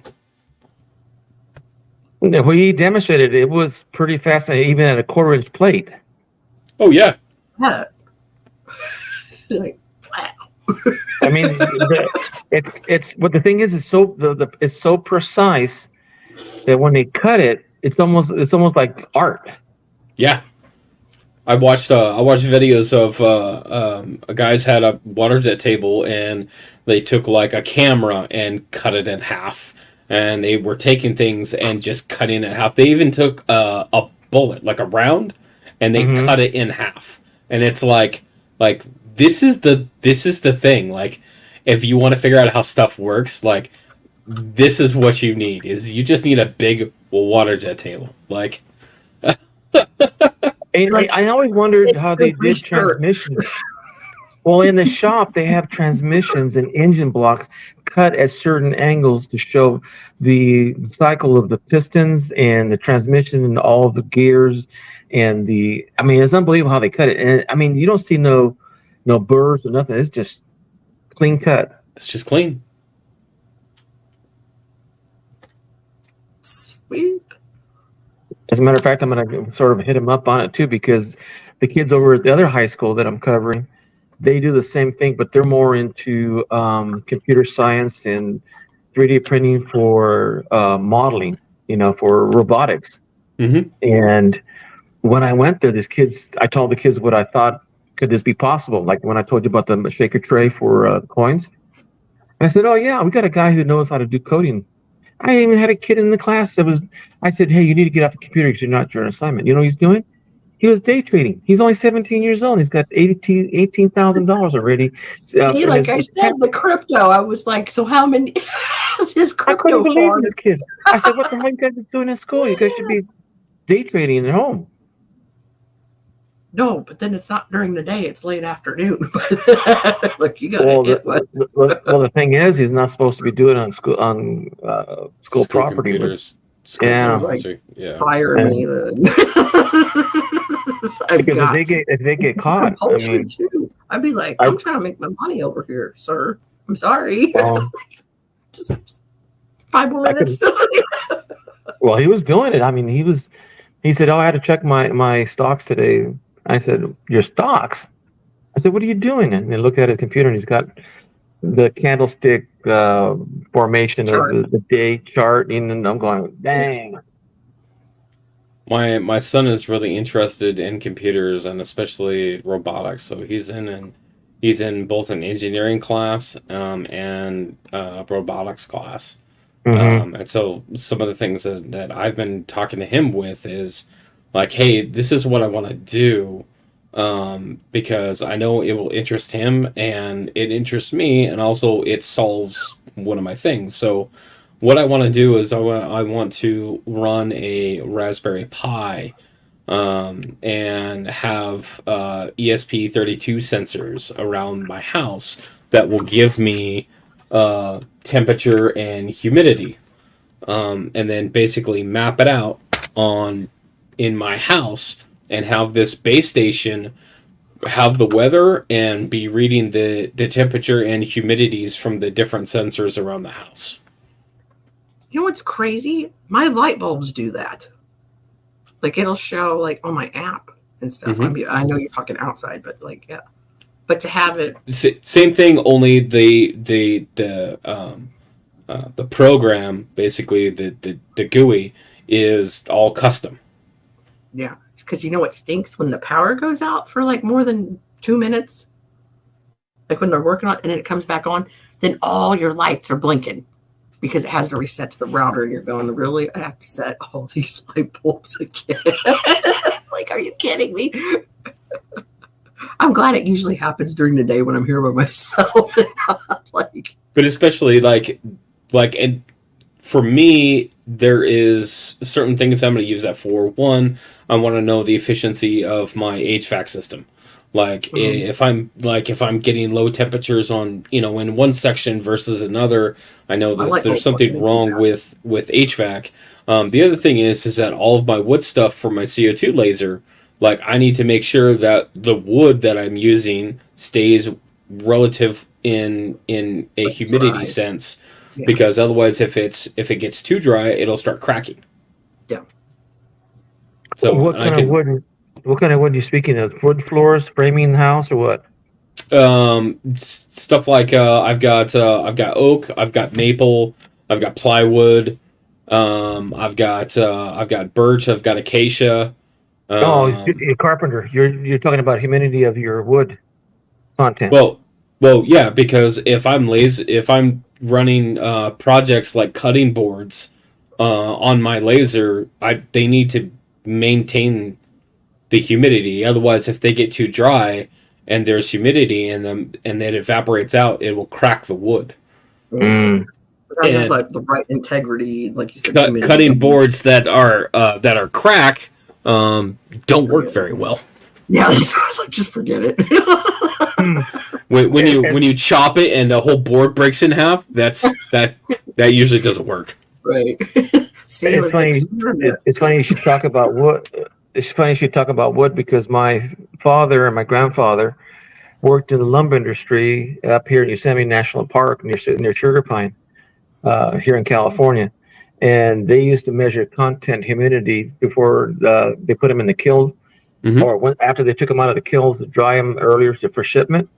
They used to do that a lot, and when you said that about the humidity, that's why I asked about the wood, see if it was. Do you make furniture? No, it's all projects on my laser. I know where you're going with this, but yeah, other fellow coin collector that used to do that and has all sorts of wood. Mr. Rich Cali, yeah. Well, what's I think, did you know Rich Cali or know him? I mean, I haven't seen him around in a while, so I'm not like he's gone. But yeah, he's a master carpenter from what I hear. And he showed me some projects he's done. He's done some 13-foot doors that were hand built, hand carved, or a combination of that and a mansion that he did up in Napa Valley. I bet you they were beautiful. Yeah. I saw the pictures. They were incredible. Well, he's even, I mean, I can remember him talking about just he had his like music room and the boxes that he would build on his own. And he was like, oh, man, we would jam out in that room. Like it's and I'm like, oh, you have my attention now. What are we doing? You know? CJ, do you see my name where it says Hector's Interest in Coins? Mhm. It was supposed to be Hector's Interest and in Coins, because I'm interested in a lot of things. As being a teacher, I'm always educating myself on a lot of different subjects and different items. You know, like I'm restoring cars, I'm doing coins, I do astronomy, and then when I got to do substitute teaching, and these new high schools with the new programs they're doing for mechanical engineering, electrical, and I've been going back to those schools and trying to get the teachers to hire me back again every time to go talk to the kids. Those kids are amazing. It sounds like such a big step up from some of the older stories you told just about the kids and their situation, but how they were able to talk to you one-on-one about like home life and stuff like that. It's the same. It's a different group of kids, because I came from a school that was mostly academic and philosophy and theology, and that was high school. And then when I got to college, it was sports and business, and then after sports and business, I went into business for 25 years, and I always wanted to teach. And at that time, all the schools were just teaching just the basics, and it wasn't rigorous enough for the kids to catch up to do other things that were more interested, really. Yeah. And now the kids that are getting pulled into electronics and robotics and instead of more of the academic, the kids are really fascinating. I mean, even kids in government and politics. I have a student I met last week where she is now, she ran for student Council? representative. No, student representative for the county of county. And I was talking to her. She's way ahead of everybody else. I mean, she's already planning to become a lawyer, go into political science, and run for office. And she's only 17 years old. What I think is so great about school now is that they let you focus more on something that you are sincerely interested in, instead of here you got to do like your basics, the requirements, this and that. It's like, okay, you can do that, but the things you really want to do, that's available for you to focus on more. That's like, how like people my age always say, oh God, we're in algebra class, I'm never going to use this. It's like your time would be more well spent. Yeah, but I tell the kids the same thing about. I mean, you still need it, but no. It's a mechanism of training the mind, because I thought the same thing when I was going through private high school, and not learning just philosophy and just more of academic, like Chaucer and reading things that you'll never use. But the thing was, it's a philosophy of education that you appreciate all forms of learning. Yeah, I mean, you still have to be broad about things, so and your brain is still like going, I don't know what I'm doing. I mean, me growing up, I'm doing this, and then growing up on a ranch. That's when I grew up on the ranch. I know about cattle, I know about grafting, I know about pruning. Cattle, husbandry, horses. But if I didn't have that sideline, my dad's interest, I would never know doing the things I'm doing now that would never interest me, like welding. I took welding. I took chemistry when I was in college, and then got a little further in that. But I don't think kids have an interest. They should have more than one interest, because right. That's I learned. Keep it broad and available, but like still, if they say, it's what I'm doing, and they just go, pardon my French, but balls deep, and they're like, I'm doing this, then like let them fly. I learned in my lifetime. I learned that you don't train for just one job, and that's going to be it. If you're going to have a business, maybe that you really enjoy for the rest of your life, good. But today, I mean, even when I was working for Target stores and Pepsi and all those, when I used to hire people, all they didn't have really an ambition past what they started with, and they never had motivation. And mainly because jobs are not available for them, and when they lose a job, they're not training for anything else. And all of a sudden, they They're like, now they what? stop. Yeah. Yeah, Yeah. they lose interest. So I always tell everybody that the kids especially says train for 2 jobs, have a backup, learn more than one job if you Always. can. Always. Yeah. Because if you change your mind, then you're not just stuck and going, well, I thought this when I was 17. Well, shoot, And my then, parents didn't push us to go to yeah. school, but when we were working in the fields picking grapes and tomatoes by the bucket and combine work and tractor work, that was too hard to work. No, no, no. But I tell you one thing, I'll never starve because I know how to do those stuff. Right. Yeah. It's like, I didn't waste, I say waste. Like, there's no chicks in here, so it's not going to be offensive. I didn't waste my time taking home ec or something like that. I'm like, you know what? My grandma taught me how, and it didn't seem like they did a lot in there. I'm like, oh yeah, I knew how to make brownies in the 3rd grade or something. I could cook an egg by myself. I could do just like, I know how to use a measuring cup. Come on now. It's like, Dude, you'll be surprised how many kids don't even know how to use a tape measure.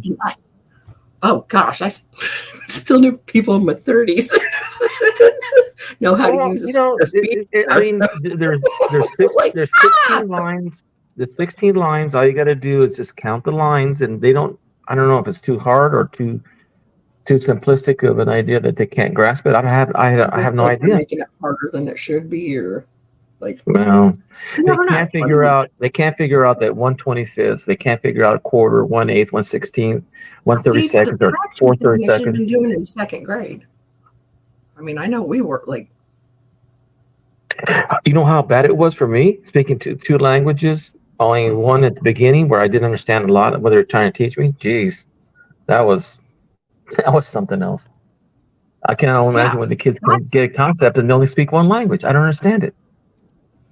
I know that's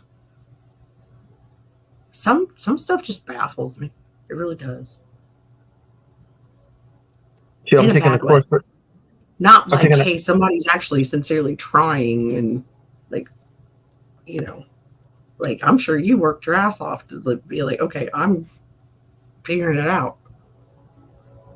Well, I figured out that working in the field at 5 was hard. I wasn't going to do that the rest of my life. No way. No. I will do my homework. I promise. I'm sure nobody had to tell you. That wasn't the motivation. That wasn't the motivation. The motivation was that if I got anything lower than a B, my parents were going to take me to the fields and keep me there for the whole summer. So yeah, that's why you were like, I'm not doing. It's not going to be my future. You're like, I will. Yeah, school starts. I'll do my stuff. like my Italian cousins always used to tell me, "No lavoro non mangia," which means if you don't work, you don't eat. I guess they were all guys. No, it was 50-50 female. We were all in the fields. My mom and grandma and my aunts and uncles, and even my sisters. Doors are moving. Yep. Hi, Frank. I mean, I tell you, I'm so old that I remember picking cotton when I was 6 years old. There was no combines in those days. Oh, who's that? Well, what is that? Frank Sinatra. Oh, sorry, stop peeing in the doors. Well, the light looks like a blur. All I see is white fur.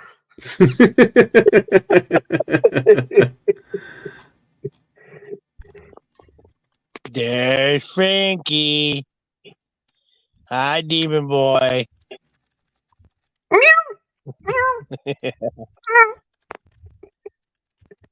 How?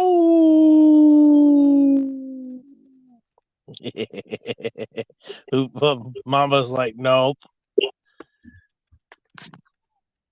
She probably turned out fire muted us. At least he's not biting now. He's a biter. Well, he was. He biting was who? bad. There's a reason why we call him Demon Boy. Who was he biting? Mama. Are you serious? Oh yeah. Oh, you missed the whole episodes of. She got bit on the hands, on the face. Ooh. Oh I think yeah, my dog, my Doberman did that one time to me. Shoot. He just grabbed a hold of my arm, and I tried. I didn't pull away. I pushed towards him, which made him madder because he couldn't bite down because I kept pushing my arm down his throat. And then once he let go of me, I got him on the concrete, and I just spin him around until he got so dizzy. He never did it again. Well, I didn't want to hit him. I mean, he's only oh probably boy, done. Frankie. There you go. Oh, he saw D Dot and he heard a bag, so he's like, "I'm out of here. There's food." What did he hear?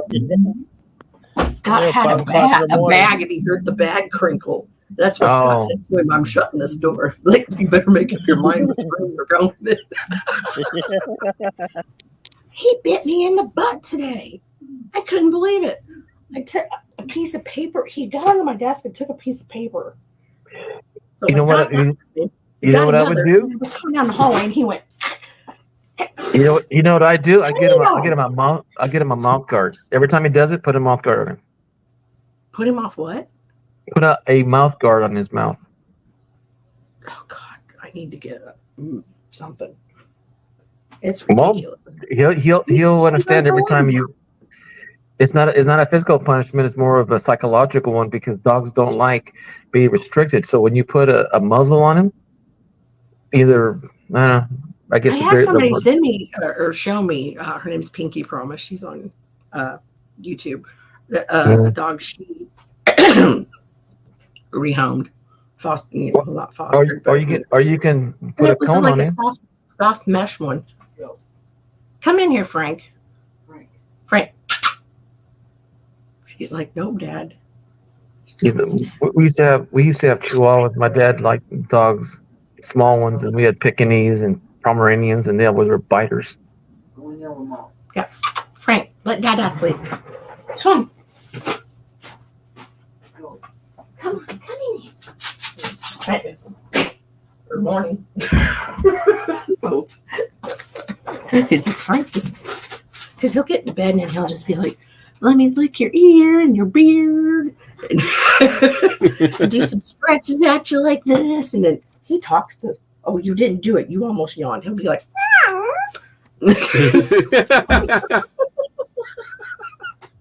he talks to Scott.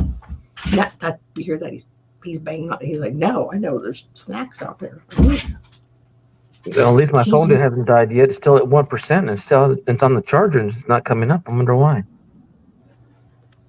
It's hanging on for dear life. It's like, yeah, because you don't have is the cord a third party cord? it's not the like original like. it's on a flat, the saucer type looking. Is the cord originally the same that you got with the actual cell phone? Yes, it's called the Samsung Flat. Hello, Vince. Good morning.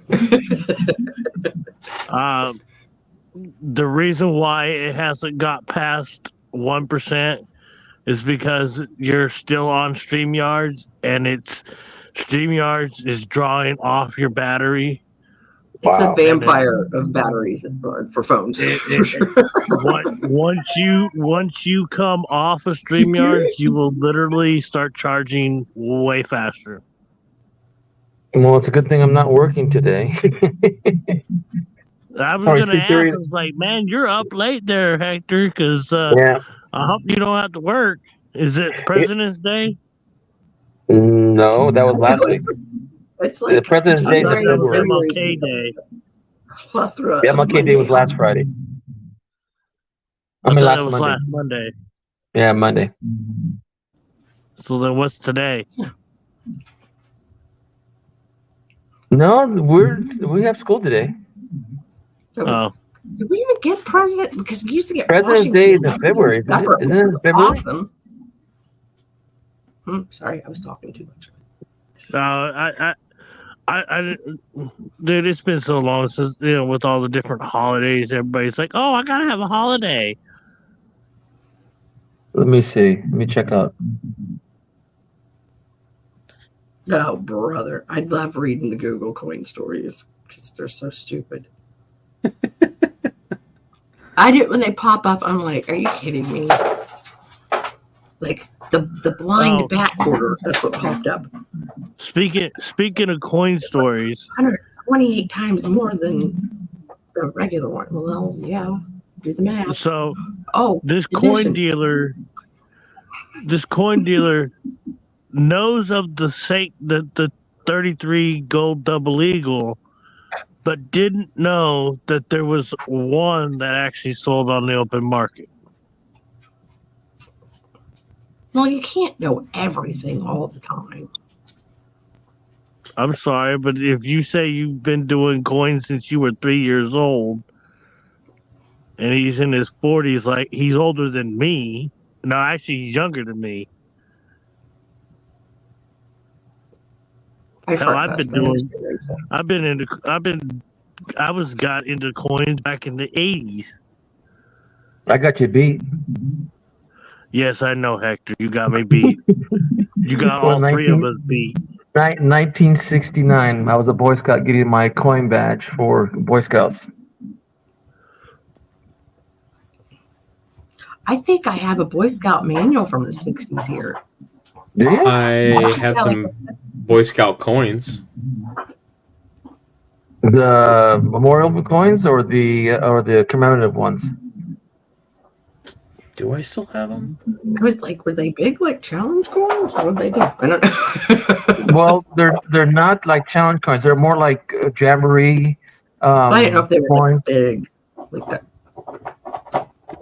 You want to know what today's holidays are? Today's holidays is National School Choice Week, which I don't recommend.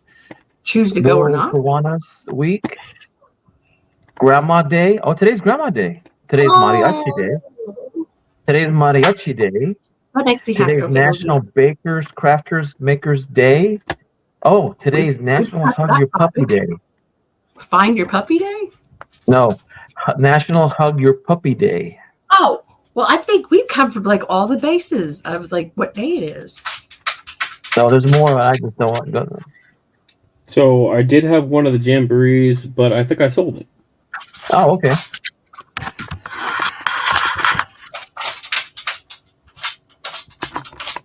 But yeah, I got a big lot of tokens and stuff, and there was some really cool on your chair? tokens in there. Yeah, I remember them, but it's been such a long time. I never got one. I mean, I did get one, but I just don't remember bringing them home from my dad's house when I moved. Aw. Where's his bed at? In the bedroom, and the other one's in the living room. No, he That's why he's doing that. He's trying to get he wants comfy. to get a hold of China in here. Oh, this is day 3 of this.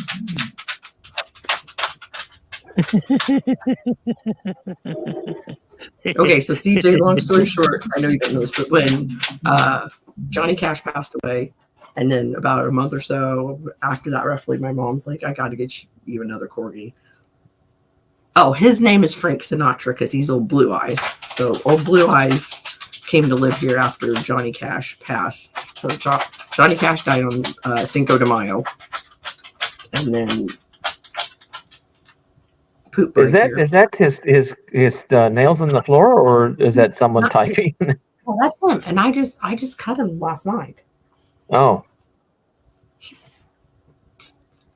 Let's chew it or dig at it. So anyway, yeah. You see this picture, CJ, I'm sorry, of these 3 adorable corgis in a little bucket. And then I'm like, I want the middle one. And Scott's like, I like the one on the right. And then my mom, I tell her, was like, well, we're kind of like this one or that one. And she said, well, I'll tell you, the one on the left is the only male out of the 3. And I was like, look at him. He looks like he's going to be a demon. But we're like, that was the only male out of the 3. And of course, we couldn't wait like another month and a half for the next batch that were coming through. And they were like a dark brown, which would have been different because we didn't want to get one that looked like Johnny Cash, like we're replacing him. Right. So, yeah. And they were actually born the weekend Johnny Cash passed. So we were like, we definitely don't want to do that. So we were like, yeah. And This our expectation so far. Like, This is dog related. I want a pair of Dobermans, brothers if possible. But in exchange for that, I didn't having a pair in the backyard. My wife says, "Well, I need a new stove. I need a new double oven, and I also need a refrigerator and a microwave hood." I'm going, okay, why is that equal to two dogs? I says, well, how much are you going to spend on the dogs? Oh, you want equivalency. So what I spend on the dogs, she wants to spend on the, oh God. Anyway, so that's sort of like the deal. 50-50. That's funny you say that. My mom said to me the other night, she said, "Do you know what your grandma used to tell your grandpa about him smoking?" And I was like, "No, what?"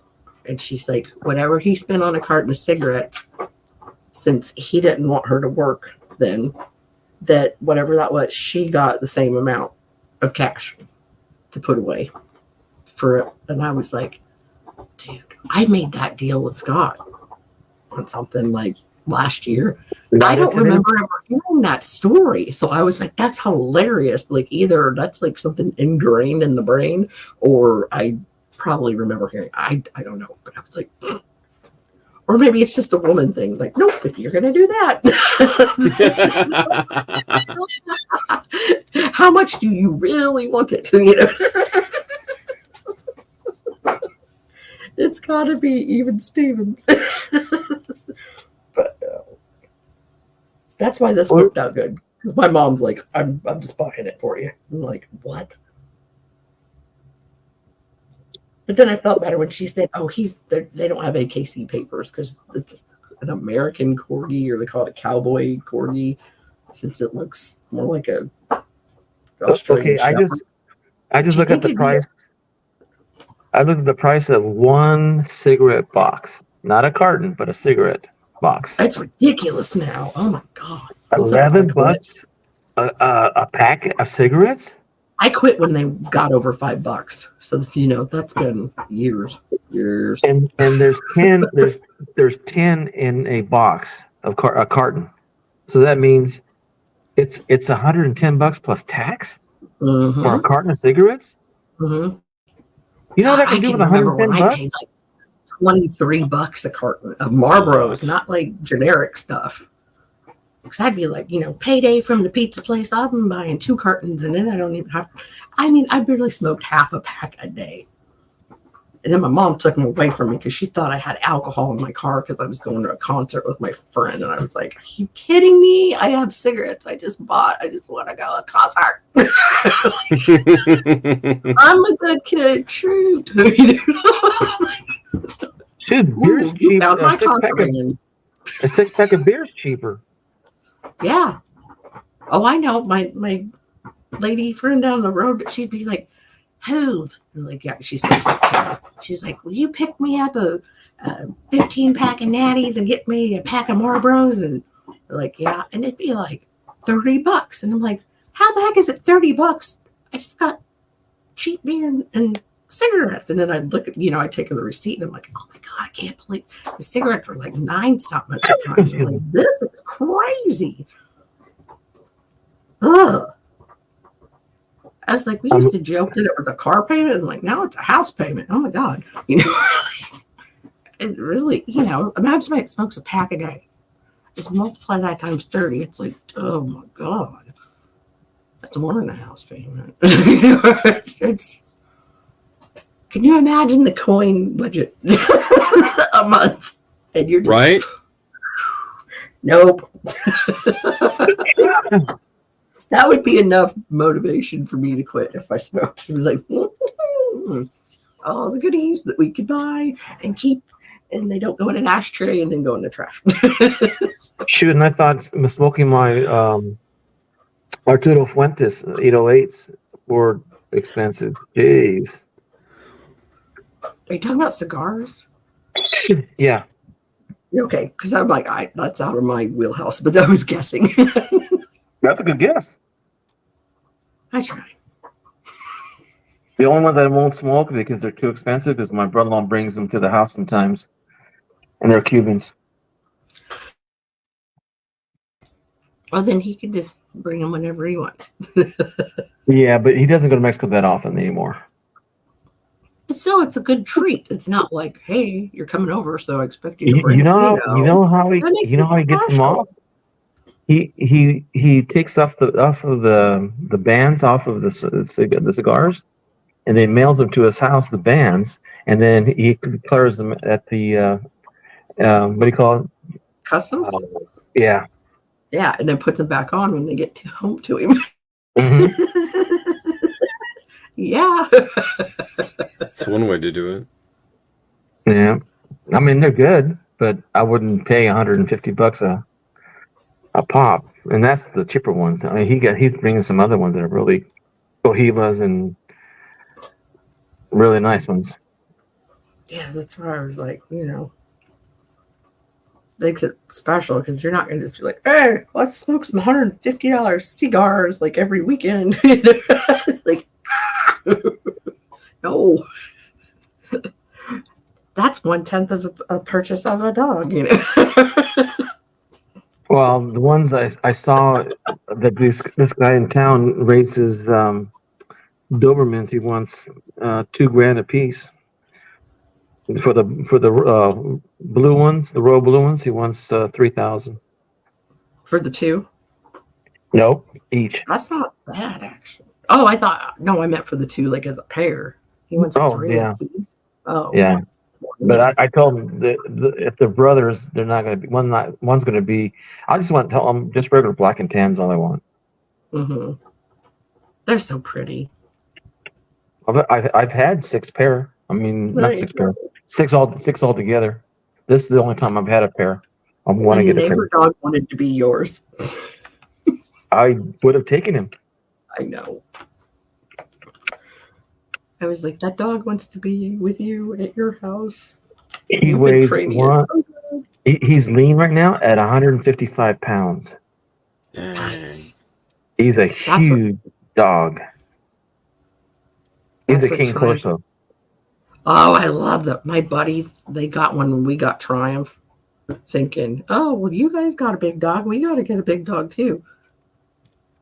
They had Demon Dog then. He ripped the carpet entirely out of the living room because Mommy was gone one day. Dad was home. I think he might have went to the restroom or something, but that dog was like, he's like, what the fuck? He was mad. He's like, I got left by myself for 5 minutes. It's like, that's an expensive 5 minutes. That is a very expensive 5 minutes. Yeah, that's what I'd say. The smaller the dog, the smaller the everything, good or bad. So, Not when they bite, and not when they tear up a house. or have to relieve themselves. And you're like, I own a barnyard animal. This isn't like a dog. Melissa, it can't any be bigger than cow or horse. That's what Patties. I'm saying. But I'm used to that. Well, Triumph was 189 at one point, and then when we found out he had cancer, he was down to 155. And I know he weighed somewhat less than that because it was. They said give it 60 days, and I think it was more like 67. But I mean, they were. It's like wow. But yeah, that sucked. Yeah, So yeah, either way, yeah, cleaning up after that is like, oh my god. You're like, boop, boop, after the little dogs, and you're like, okay, get the scooper going. I don't know what happened to my neighbors, but he had 12 chihuahuas. Oh, that sounds terrible. That sounds yappy. Every time a fire department or ambulance came by or police, they all howled and barked until, and you would hear them every day. So kind of like kills me. I have videos of the dogs when they be all like, just on, because it was the mailman come by and they'd bark, and then the howling part would start, and There's been a lot of signs in the neighborhood saying, "Have you seen this dog? Reward." And I'm telling them, "Hey, you guys know that we have coyotes in the area? Oh, the coyotes are smaller though, but coyotes run in a pack. When you have this Those Mm. little dog, dogs are gone. I mean, I hate to we're tell them. well, I told one of my neighbors the other day, I said, did you ever notice in the distance you hear like a howling sound? And they go, yeah, what is that? I said, what do you think they call the high school here coyotes?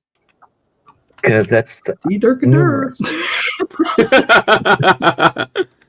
Well, we're missing cats and dogs. When I was working at Target, I would hear the coyotes, and I could hear two different packs going off.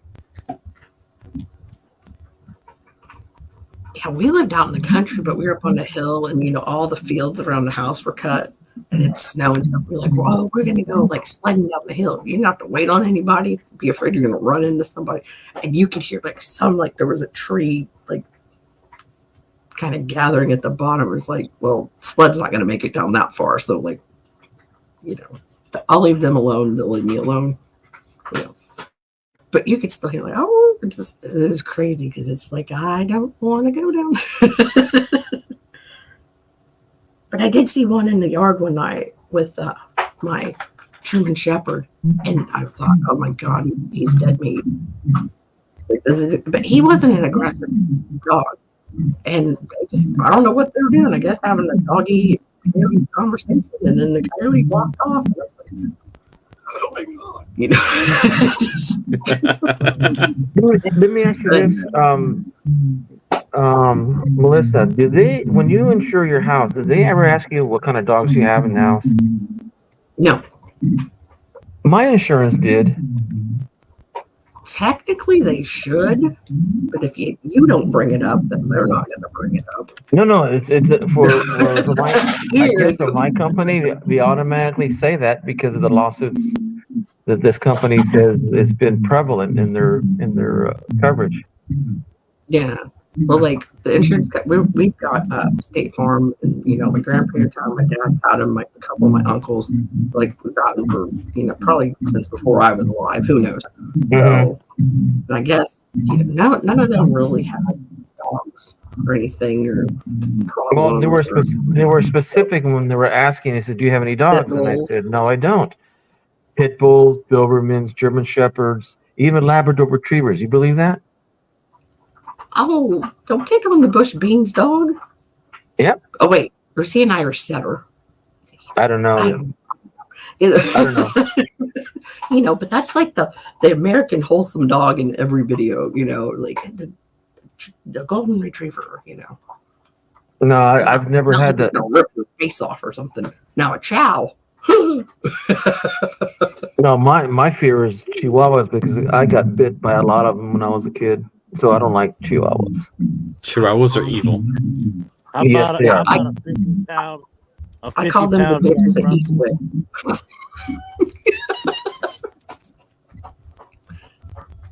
I used to call my last Doberman. My last Doberman was called Kobe, and Kobe was such a. Around the family, he was a wuss, and I used to call him my Dober woman, not Doberman. No. And because he was always very careful, because he was a big dog. He was like 80 pounds, probably almost 85. And he would come in the house, but sometimes he got so excited to come in the house, he'd knock over a side table or us. I mean, he was truly like the bull in the china shop. He just yeah. So we had to train him to sit down, wait for his command, and then he would go straight to his bed. And then sometimes he would fall asleep, and the dog would not wake up. I'm going, hey, come on, it's time you to walk and squat side before we go to bed, because we always have him in the house, and especially when the kids are small. I hope not, because I didn't take him to the vet for that. You said he wouldn't wake up, so he's just like, "Bam, I'm done." No, I think he didn't want to wake up. I don't think he wanted to. But things are kind of getting a little sketchy all over the place, so a couple of Dobermans be fine. Oops, when all went silent. Where's everybody at? Everybody's here. Sorry, I didn't mean to mute. I was coughing, and then I said, "You're a government. You have experience. You're great with them." I mean, Hey, because I keep look what everybody else's you should have got him like voices 3 on years my ago. avatar. Hey, Melissa, do you see what Iceman said? Inkman said? His dog is a Chihuahua Pug Jack Russell mix. He tears everything up and everything. Plus, he loves biting people, including people who lives here, although he hasn't in a while. Well, give him time. Give him time. Vicious little demons. How old is he?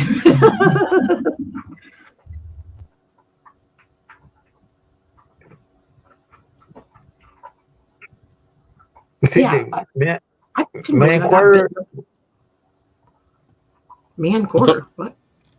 No, I was going to ask if I could inquire CJ's type of work. I am asset protection for supply chain. Ah, I used to do asset protection for Target. And I've been doing supply chain asset protection for 5.5 years. Yeah, mine was just store local. When I was a grocery clerk, I used to catch more people shoplifting than anything else. My boss would tell me not to go to court anymore because they couldn't afford my wages anymore. I'm gonna hop down, Hoovy. Okay. I'm glad you hung out. We just got to hang out on and off all day today. Get tired. I'm gonna try to get some sleep before the sun starts coming up. Right. That's not a bad idea. I probably woke up my wife. So. All right. Well, thanks for coming up. Peace and love, guys. Good night. Catch you later. See you, man. Yeah, I used to catch people for the strangest things and for the oddest reasons. I can only imagine. I caught my best friend, his dad, shoplifting at my grocery store one time. I was 19 years old. God, that's the worst.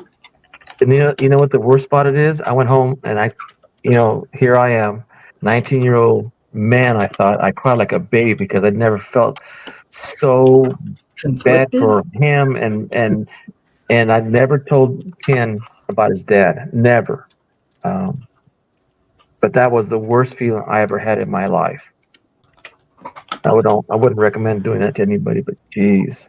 The biggest thing that I kind of accepted is that what I'm doing is not up to me to feel bad for somebody, because at the end of the day, they made choices, right? And it's 100%. Like, I've had to. There was one of the guys that actually worked for me, and I had worked with him at a previous company, and I had to fire him. I had to terminate him, and that sucked because I already had like 3+ years of history with this guy.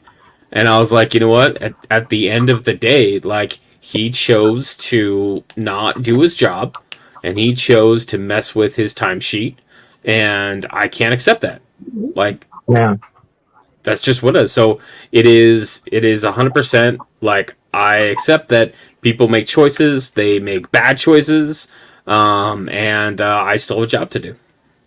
Yeah, I mean, if he had to like check him once on it and then tell somebody like to deal with it, but if they just keep doing it, I think I took it personal because it was a friend of mine's dad, not so much that I knew he did wrong, and I know I had to finish the paperwork in the process and call the police and do all that.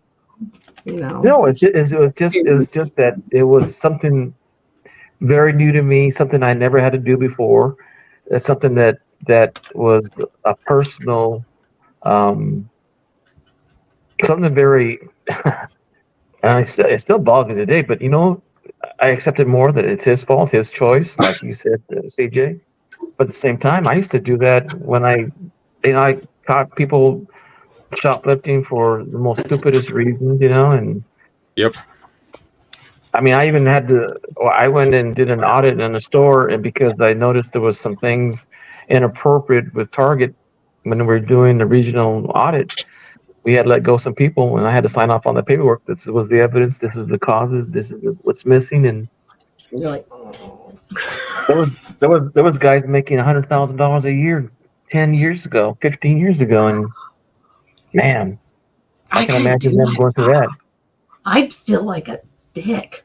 Even though it's the job, I'd be like, see, I'd suck at that job. I would suck. I'm not built No, for that. I mean, that was the last time I felt bad. I mean, that was the last time I felt bad because it was more personal to me because I didn't expect it. And you're 19 years old. You don't expect people to be bad. You're optimistic. You're idealistic. And at that point, man, I lost faith in a lot of different things after that. Didn't trust anybody. The more people I caught, the more I felt. How we doing? What's up? Oh, that's you. Oh Hey. my god, I'm so turning up your volume. I'm just making sure my volume's coming through, guys. How you doing this morning? Good. Pretty good. Great. Awesome. I had you guys in my ear the whole drive out here, basically to my little base camp outside of my work area. So, yeah, I've been listening to you guys. I've been driving this entire time. So, I finally touched down. I got a little time. I thought I'd come in and chime in with you. Nice. Cool. Alistair! Yeah, you guys are screwed. I'm all high energy right now, drinking my my morning beverage, my coffee. Yeah, you guys are screwed. You're gonna be awake all freaking day now. I'm telling you. I know. I've had my drinks sitting in front of me probably since I started, and I'm like, I should go grab a Red Bull instead. So not me. I gotta wind down and go to keep sleep. going, push through. Oh my god! I mean, it'll last me an hour. I mean, yeah, you know. Yeah, they did a little change on me. They put us putting me from night shift to day shift starting today. So yeah, thank you for the 36-hour notice. So You get to be here I am, you get well to be a day caffeinated, walker now. ready to attack the day. That's gonna be a fun adjustment, I bet. Oh yeah, I'm sure probably give it another 2 days. Will put me back on night watch. I'm anticipating at least 2 weeks, but you never know. It could be 2 months, could be 2 days. So, but yeah, man, you guys were chiming in on all sorts of stuff. Does anybody have any idea how many dogs I have? I put it down in the chat earlier. I have 6 Great Danes. Oh my And, God. yeah, That's going through about, way too much dog. Yeah, I used to be a breeder, but the money's not there in the economy anymore. I still have all my dogs, my main dogs. So, got my senior dogs, got my breeder dogs. I need to start fixing these dogs. Let me tell you, but I used to breed Great Danes, every color in the rainbow you could think of, and I still got them. So I'm going through 80 pounds of dog food a week. So, oh my it is god. what it is. Oh yeah, the way how much slower we go through dog food now. It's like I'd forgot. It'd been, 8 years of it, and it was like, oh, like, like we had the Pet Fresh or Fresh whatever it is logs, and it was usually like, okay, 2 pounds for Triumph, quarter pound for the mixed with dry dog food, and now it's like that would last a day and a half, and now it's like we have one for 4 days now. It's crazy. So deep-chested dogs, as you know, you guys, Doberman is included there. They're prone to what they call bloat. So if they eat a lot of food and then they go exercise, their stomach can twist around in their abdomen and kink off, and they'll bloat. And they can die within like 90 minutes. It's an extreme situation. If you do open bowl feeding, they don't gorge themselves and are way less prone to doing that. So I just open bowl feed my dogs. They just eat whenever they feel like it. That's what I did, and I got in trouble. But I think the fact that they were getting like donuts and pizza and their own Nothing goes steak. to waste in this house either. Is that bad? No, I mean, my husband, he would cook the dogs their own steaks, and they had their plastic plates. They put it up. You get one, and you get one. I'm like, they got a better cut of steak than we did. I was like, ours came from Walmart, and the other ones came from the local grocery store. I have that on my Facebook because I was like, we're those people now. You know that, right? Oh yeah. I know. Sometimes you gotta weigh the costs there. Sometimes milk bones are cheaper, but sometimes hot dogs are cheaper. Whatever the dog's like, and whatever's cheap. Happy puppies, so make for good security at the house. Dogs will defend their territory. Oh my god, yeah. The littler ones are nuttier and like, in my opinion, the scarier ones. Not upon seeing them, but what they do. So like, yeah. I remember Oh, a few yeah. times where I had to do bloated cows when they get too. We had to stick them, or get all the air out. Oh yeah, I know what you're talking about there. Yep. I got a few farmer buddies. I've never worked cattle myself, but I've heard stories. Yeah, if you don't cut it the right way or use too big of a cutting into the skin, sometimes they'll blow up on you. Oh yeah, scary. Oh no, not that kind. Which means, okay, what I meant was that. Oh jeez, no, they didn't blow up. They blew out the stuff, and it'll be Very sometimes mucus or any kind of. Ugh. Yeah, wear a plastic bag when you do that. Well, I was gonna say I done the thing where you wear the sleeve like up all the way. No. That's different. Wow. That's for insemination. That's no, not up the backside. They cut a hole in the side of the cow and had like a yellow plug. They stuck. Oh, I never did that. No. Yeah, it was like at a college thing that we're in high school. We're like, oh, we're so cool. We're going to the college today. We don't have to do anything. We'd use rain jackets and a face shield. I ain't mad at you. Proper PPE, right? Oh my god! Quit chewing around. Here, do this. Oh, anyway. Horses are bad too when they get bloated with water, or when they got waterlogged and they use the wrong hay or eat the wrong feed. Oh yeah. We had to put a hose. Those rotten bales out there. They just try to get rid of them, let the cows go to town, but sometimes that makes more problems than it's worth. Yeah, I had to do a horse one time with my neighbor who had horses. We didn't have horses, but he did, and he wanted some help. We had to put a big old hose down not the throat, the other end. That was gross. Yeah. What do they call that? Luge, no. Colic, and that's a deathly situation. I lost one of my horses a couple years ago due to that. So we were away from town, and the person who was supposed to be watching the house and watching the horses wasn't. By the time I got back home, the horse had been colicking for about 4 days, and 3 days later she died. Oh, well, sucker was in pain then. Oh yeah, she was dying, literally dying. So it was bad. I mean, literally. Had an emergency vet come out on the spot a couple times and did everything we could. We still ended up losing her. That's terrible. Yeah, the lesson learned. That person's fired. So, gotta be very careful who you leave your babies with. For real. Oh my God, Alistair, your sense of humor, I miss it so much. What did he say? He said from the people that brought you Cocaine Bear, exploding cows. I don't think that's the worst memory I ever had. I had a cow who had a breached calf, and she was like 500 pounds, and the calf was 120 pounds, and she got pregnant at the wrong time. And I'm just exaggerating this. I'm just telling her she was a small calf, and we had to go in there with chains and turn that calf around. It was. I was only 13 in my first extraction. Oh shit. Yeah.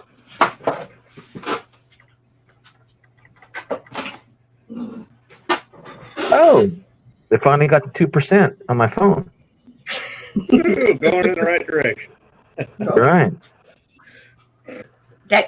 I started at 99 just 5 minutes ago. I'm already at 93, so probably ought to plug it in, but I'll be all right. I'll probably have to get off here in 20 minutes, start getting ready for work. I don't think I can go to work today now. Haven't had any sleep. Yep, you better just stay and enjoy your fireplace.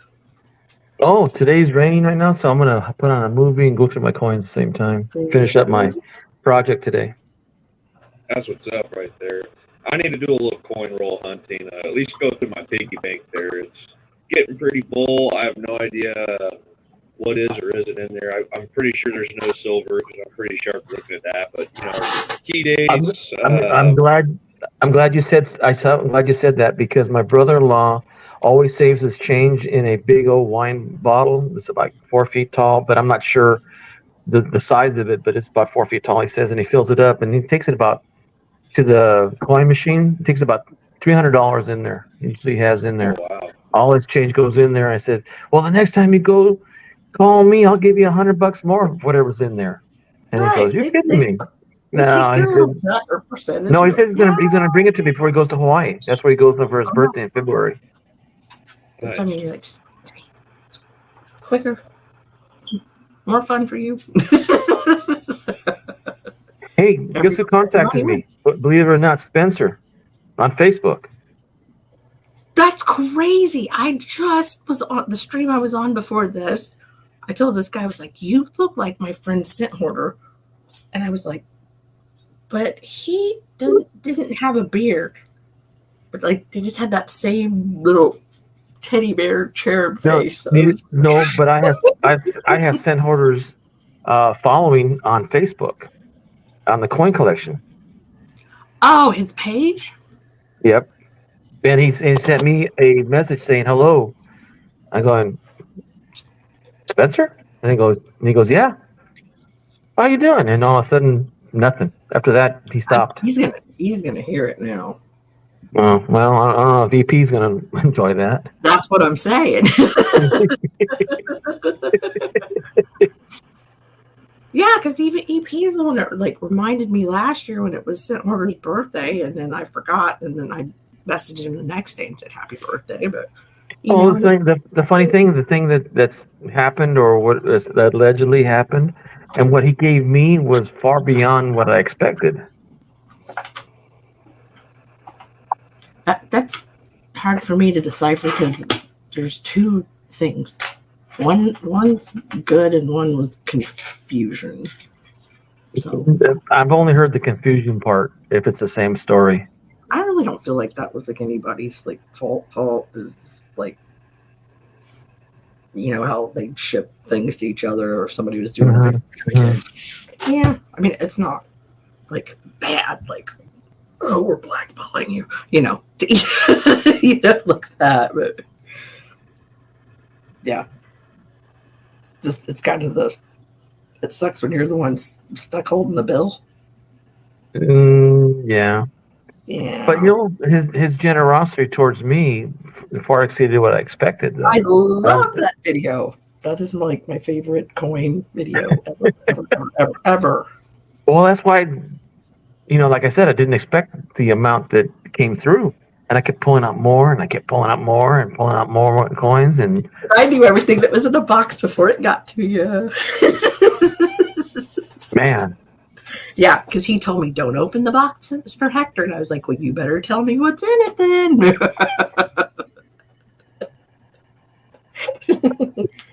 I'll never forget. It was right after we moved in this house. And it was probably about 10:30 at night here. And Seven Wonders called and woke me up. He was like, you need to get on Hector's stream because he's getting ready to open the box from Scent Hoarder. And I was like, oh, okay, I'm getting up right now. Like, not wasting any time. Well, the good thing about it was that got my wife interested. What? You got that too? And oh, nice. Couldn't believe she got into it too. Yeah, because then we were like, look at Linda. It was like, we could say, look at Linda all night now. Listen, Linda, look at it.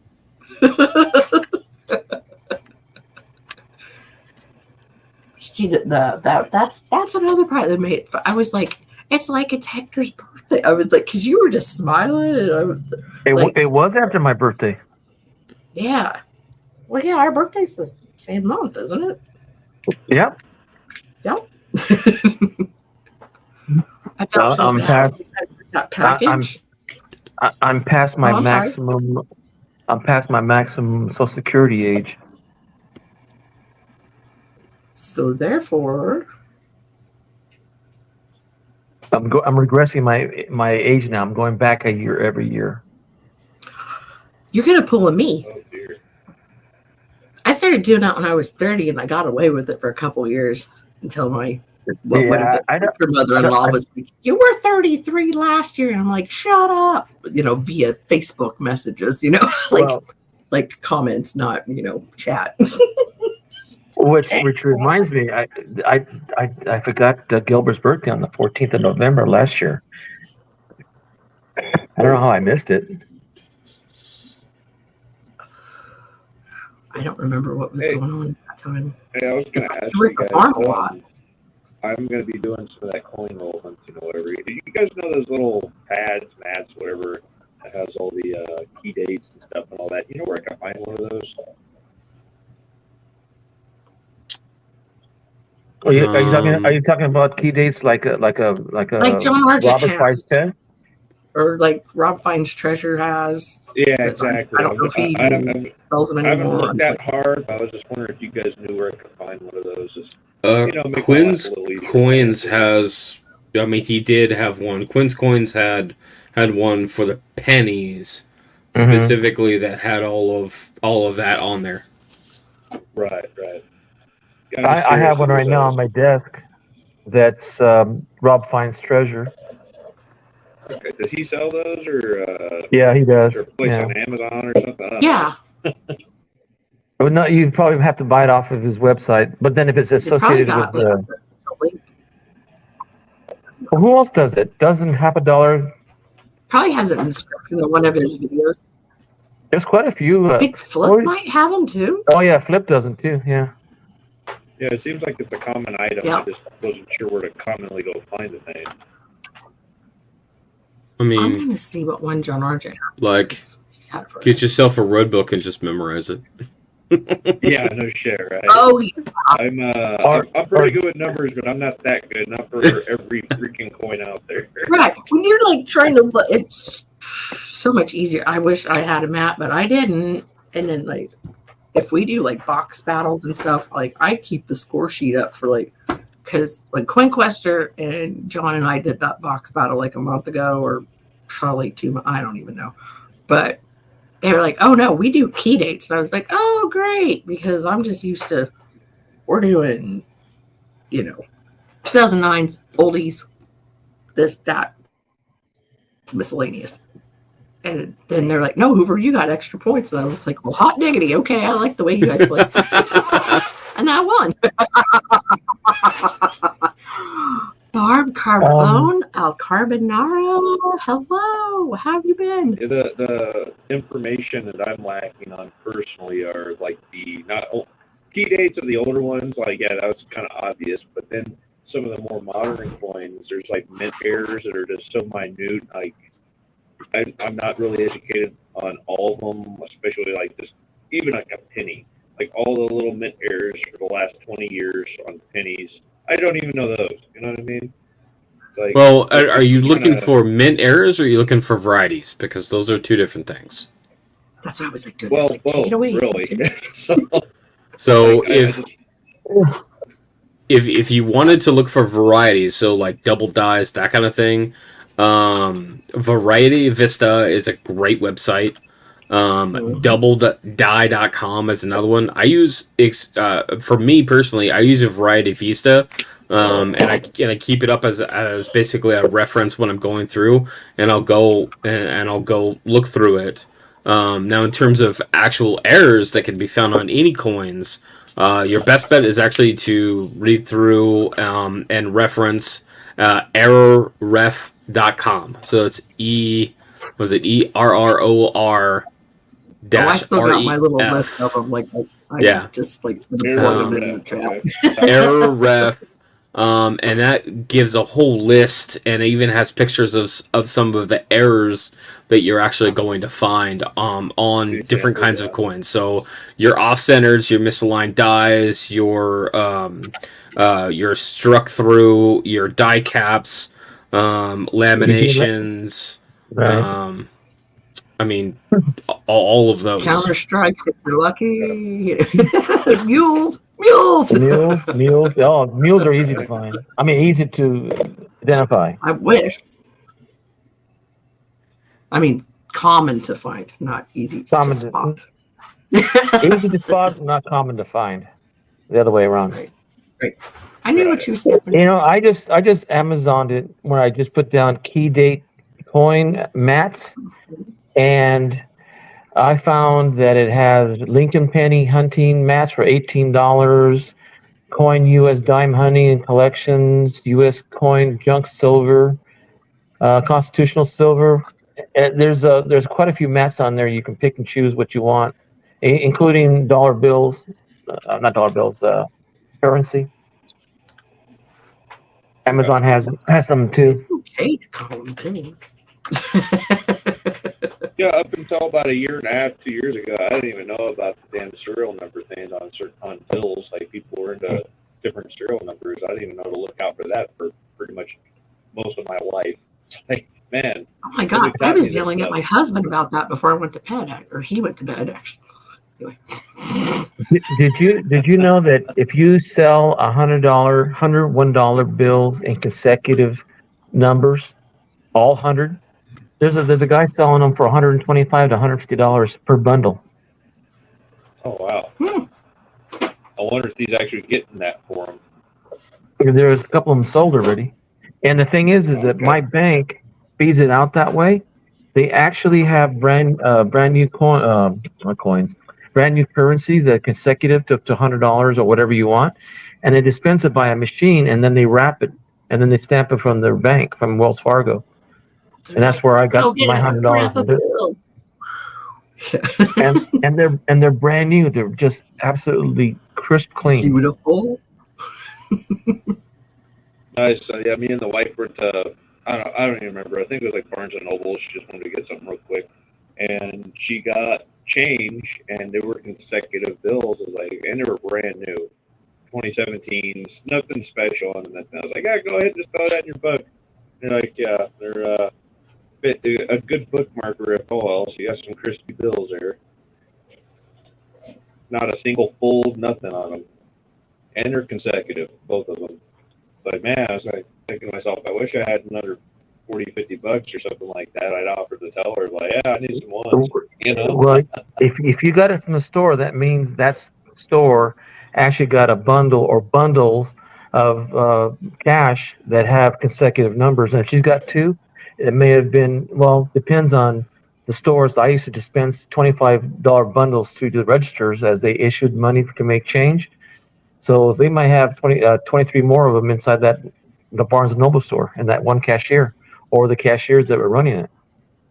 Exactly, yeah. So you need to go didn't have back. the cash on me right then. We were in a little bit of a hurry, so just opportunity missed. But it's like, man, I need to start keeping $100 cash on me all times just for little opportunities like that.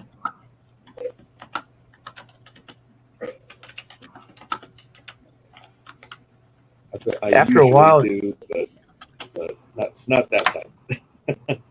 It's just like the wide AM and close AM 92s in 2000, 1999, and 1998.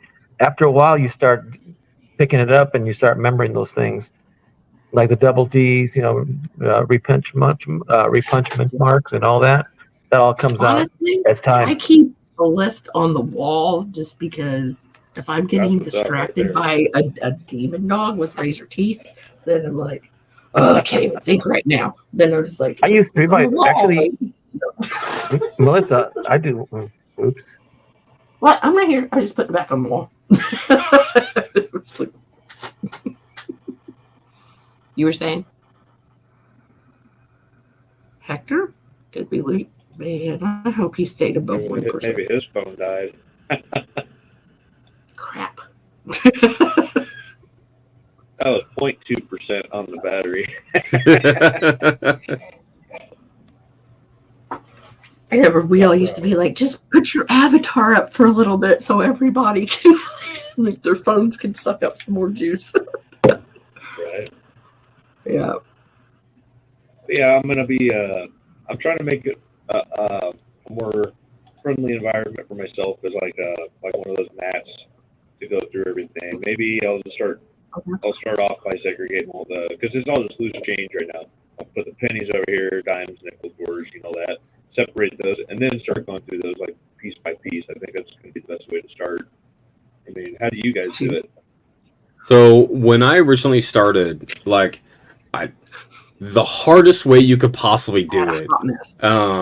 I had boxes, right? So I would go through a box of coins, and I would have boxes, and the decades would go into each box, and then I would go through each box, and I would divide them by years, and then each year I would divide them by mint marks, like hardcore like discrimination as far as how everything goes. And then I took every single pile that I had of year and mint mark, and then referenced everything that I could find on Variety Vista or DoubleDie.com. And then once I got through it, then I put it into a box, and whatever I didn't pick out, I took back to the bank. Like, it's a really, really hard way to do it, but that's how I learned. So now I can go through an entire box of pennies in like less than 2 hours, and I've picked all the way through it because I have done it so many times, and made the references and know what I'm looking for, that I can do it just by memory now. Nice.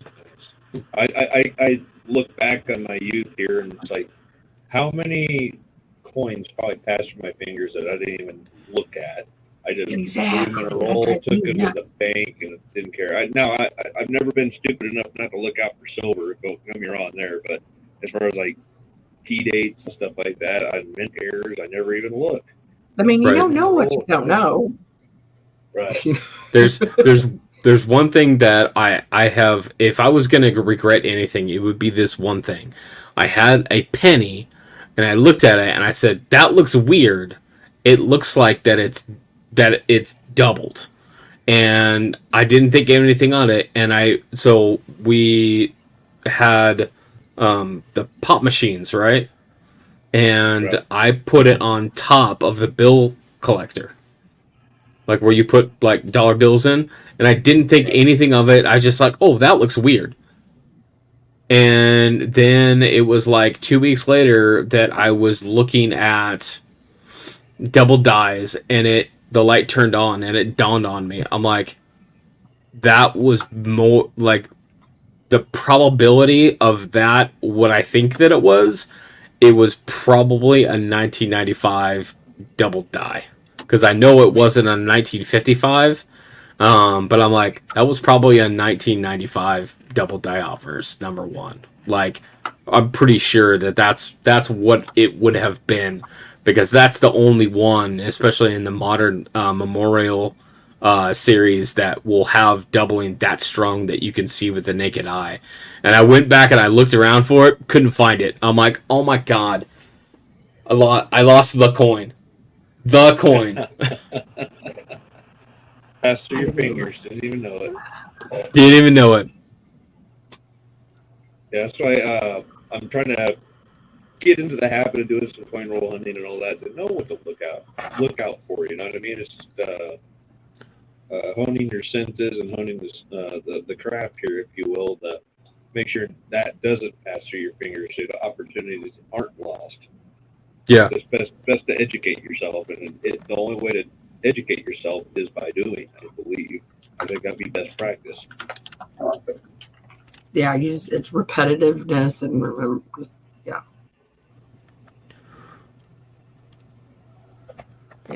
Yeah, having a decent memory helps a lot. Exactly. Well, and Yeah, repetition, like, at the point where you've gone through, 1 to 2 boxes of pennies every week for weeks on end. Like, you get to the point that it's like, okay, like, I know what I'm looking for.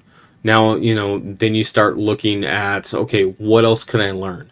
Like, beyond pennies. Because, like, anybody that wants to get into coin roll hunting, start off with pennies. Why? Because it's cheap.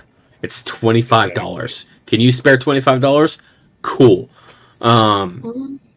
Because that's basically, that's a dinner, right? Or that's a couple of lunches. Like, most people can spare that.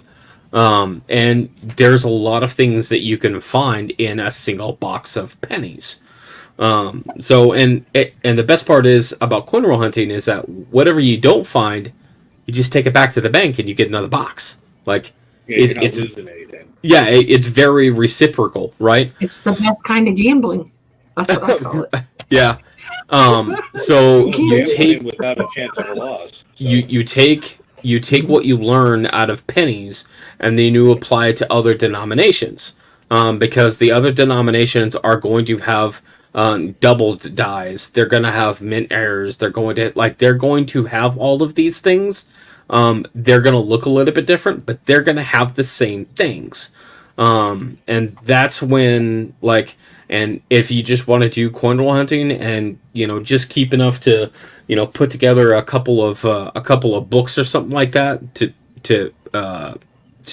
complete them, like that's what I did, and like I felt a lot of achievement by completing even some of these cheap trifles. They're like $4, right?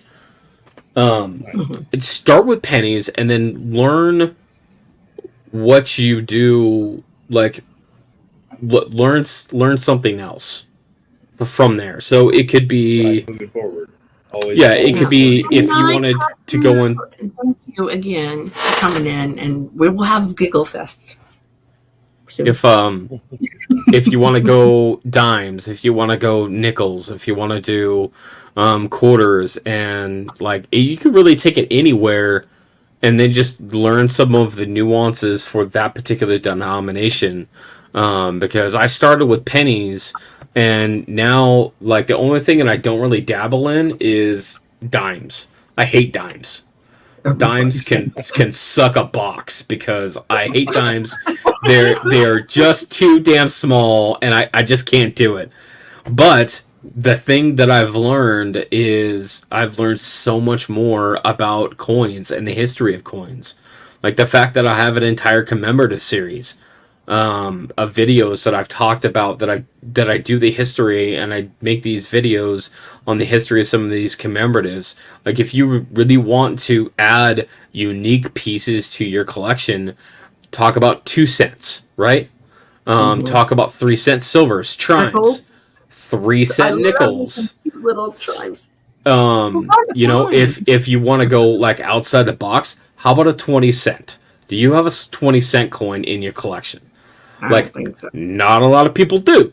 If you want to dive in kind of the history of even the penny, well, go back. You have the before the Lincoln wheat. There was the Indian heads. Before the Indian heads, there was the flying eagles. There's the large cents. Like, there's so much more than just the things that you can touch now that still exist that you can put together and get just a huge amount of history out of. Like, it's amazing. No, yeah, Hidden has explained so much stuff to me that I'm just like, some days. I mean, now I'm used to it. But I want to get to that level. I want to be able to like, I got change back from the store. I could look through it like, okay, something or nothing. Sometimes for what I'm doing right now, if I get any change, I just go in and a freaking piggy. It just takes time. For later, when I have time. Yeah, it just takes time, and like, there are so many times that like exactly what you were saying. Like, you get change back.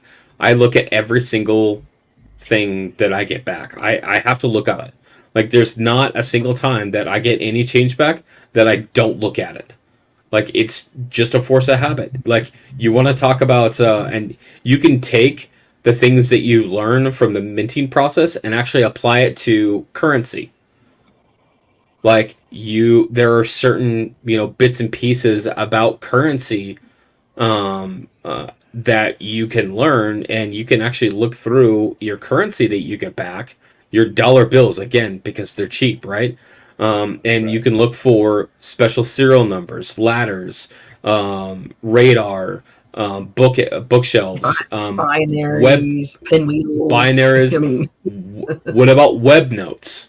You can find web notes in circulation. Like, and it is those kinds of things that most people, unless they have done the research to figure out, hey, this is what it is. Like, if you say something to somebody and you say, oh yeah, I got a web note, they're like, what are you talking about? Well, there was one year that the BEP, so the Bureau of Engraving and Printing, did a special test for printing out different types of manufacture of dollar bills. And how you tell is you look on the back, on the top right corner, that is the plate number. Because the plate number is usually on the bottom right-hand corner. Mhm. Right. Okay. And so all you have to do is just take your dollar bill, look at the serial numbers, flip it around. If you got a number on the top right, you have a web note. That note is automatically worth 10 times the face value of that bill. Yeah. Wow, I did not know that. So I think there were 2 years. There was 80 something in 95. I thought there was just one, but I don't know. Okay, well maybe it's just 95 because that's. I felt like there was 2 years. But that's like how, again, like how much money has gone through your hands that you didn't even know that was a thing. Exactly. I never- just I found out actually- about Star Notes about a year ago. Star Notes are great. I Yeah, loved it when something my like husband that was in little, Indiana. nuances that you're not aware of, you're not educated on it. It's missed opportunity. Oh, 100%. And that's why, like, the thing that I always talk about on my channel is the education piece. I want people to learn. Not because the one thing that I don't like, I understand that it is part of the hobby, is the capitalization of people and special coins. Like, that they are trying to sell their coin because they think it's special. Well, that may be true, but why? Why is it special? This is special because 8 is the Chinese lucky number, and there's lots of them there. Oh yeah, that's Yeah. that's probably the most impressive piece I've seen right there, just on all the 8s. Now, if that 0 was an 8, I know. that would be worth a pretty heavy piece of money. It'd be a buku. And it's fantastic. Like, you know, the things that we come across that, like, you know, that don't exist, and that, you know, that come across, like the 20-cent coin. I have been enamored with the 20-cent coin for years, because the history about, I have a full video on the 20-cent coin that I put together, because it was 11 years that it took for the 20-cent coin to even to come into existence. And what it came out to be is that it was rushed. The design was rushed, and then it almost matched the same as the quarter at the time. So the public reception of it was just terrible. So they had to pull a bunch of them back after they minted them, to melt them. So any 20-cent coin in good or very good is going to run you about $150 to $200. Oh wow. Yeah, That's, I've never even held one of those in my hand. I haven't even seen one in person yet, but I have been on a lookout for those. Those are like the 3 centers and all that. But I never, it's embarrassing, but I've never been to a coin show. I would love to go to a coin show, but I'm out here so remote, I'd have to go way out of my way to go to one. Well, that's not your fault. I mean, There you Right. CJ, let me switch you over there. I'll be right back. Okay, there it is. Nice. so what's really cool about this is, because of the mintage numbers on these things, they have done really in-depth analysis, and there's actually only I want to say 16 dies that they have identified. So based off of what your coin looks like and where the mint mark is and what it looks like, you can actually identify your coin to a single die pair, Oh wow. which is phenomenal. Very Like, limited. Yeah, and you think about, so San Francisco minted 1.3 million of them. And again, using these 15, 16 dies, die pairs, sorry. And they pulled back like 700 or 800,000 of them to be melted.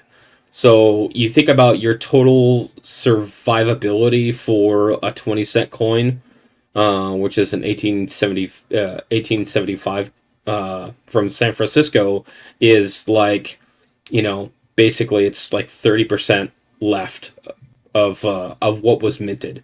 But then Best you case take scenario. yeah, yeah. And then you take that and you divide it across your die pairs.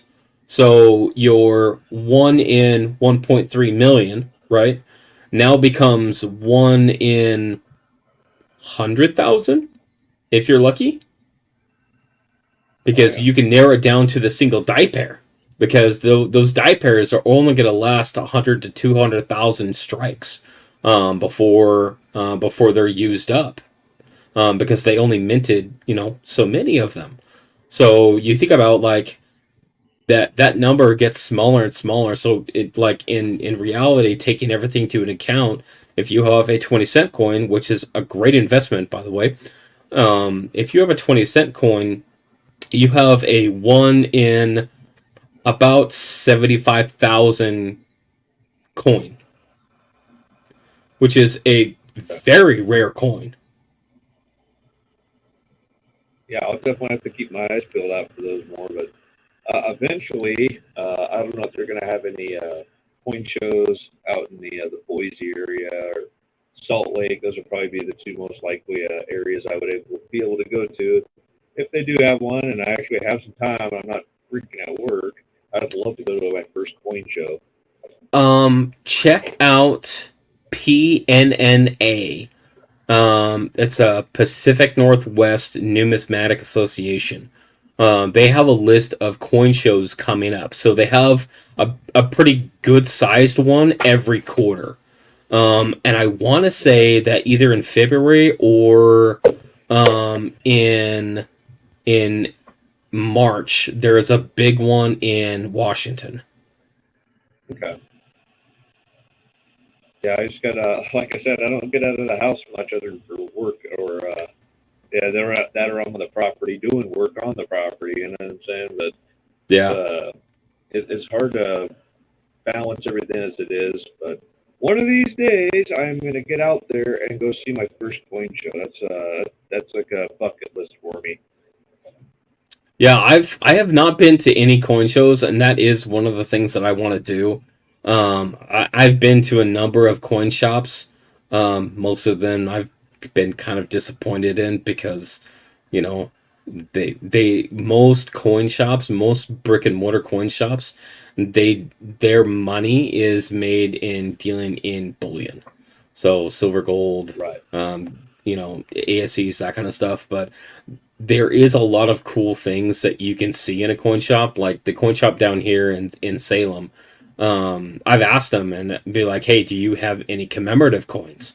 And they have a number of slabbed commemorative coins, and it's just cool to see those things in person because I've done videos on most of the ones that they have in their case, and these are coins that like have less than 100,000 made.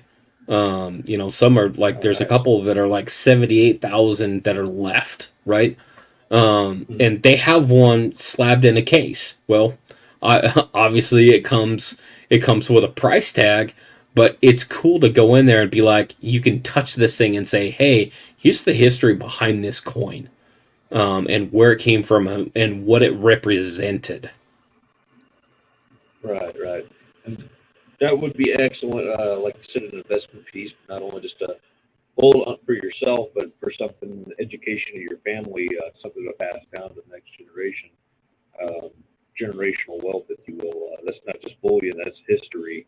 And I think that's extremely important, especially as far as nations go. Our nation's pretty young, considering all others out there. China's thousands of years old, stuff like that.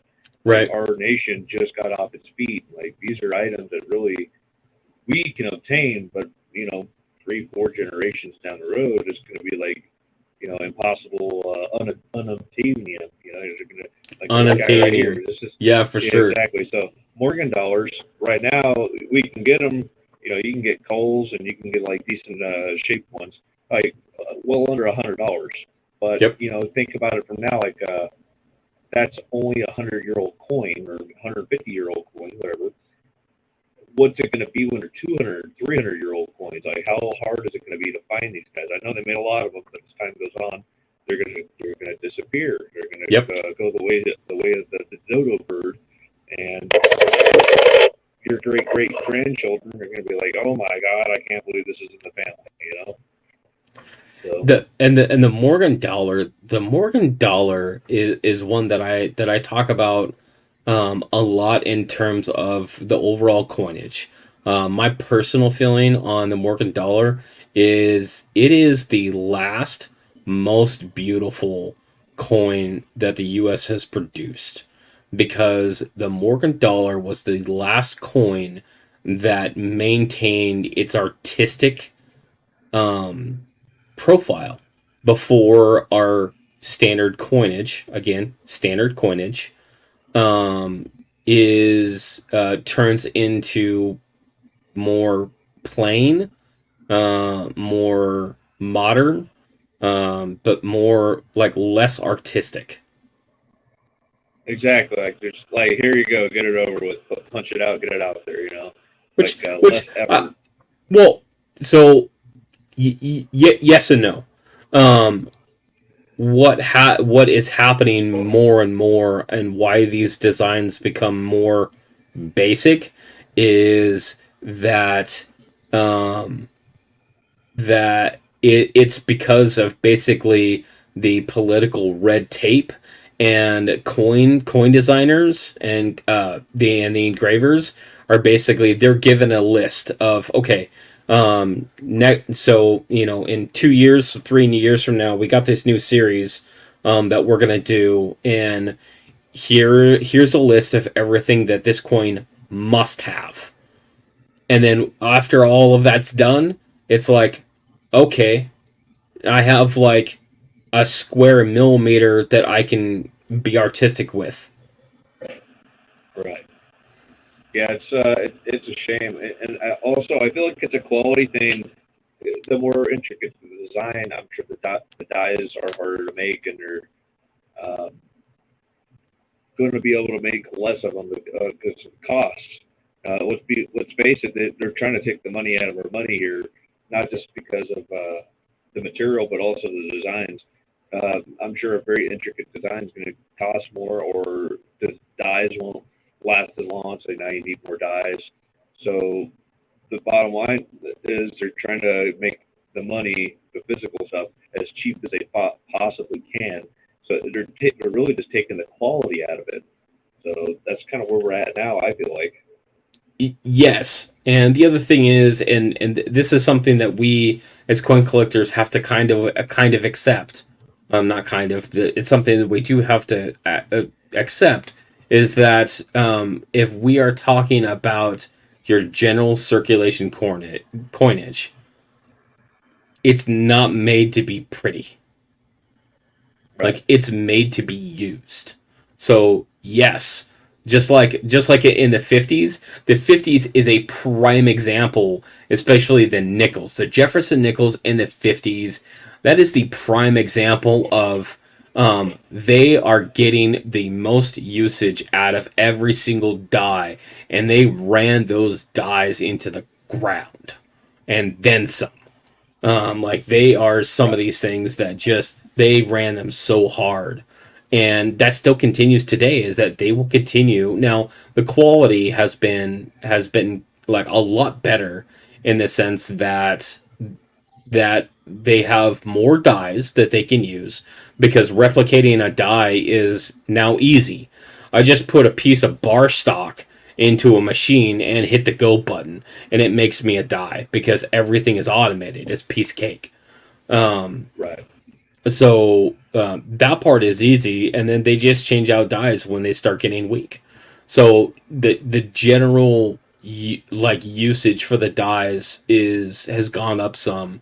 The average minting numbers kind of varies, but it's very easy to see a long life die that is in the 12 to 20 million coins struck on it, which seems like just an astronomical number. It really is. But the thing is that, like, you know, we're talking the Lincoln cent. How many Lincoln cents were struck in, you know, in 2010? It's like 1.8 billion. Oh, wow. It's like when you have that many coins, 20 million to a die is really not that much.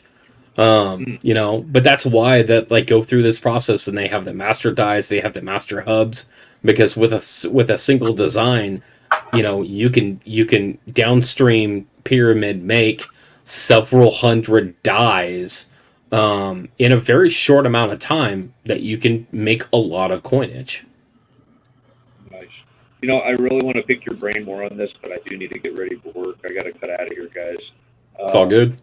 Yeah, shoot I'm me an glad email. you Maybe came we'll do a on. live stream just on stuff like that later. Oh man, I'm yeah. sorry. I really got to go. My brain's getting racked on how much shit I got to do before I get to work. So Yeah, I'll put my email in the chat. I'm pretty sure CJ's is probably in his about section on his channel as well. And if not, he totally drop it.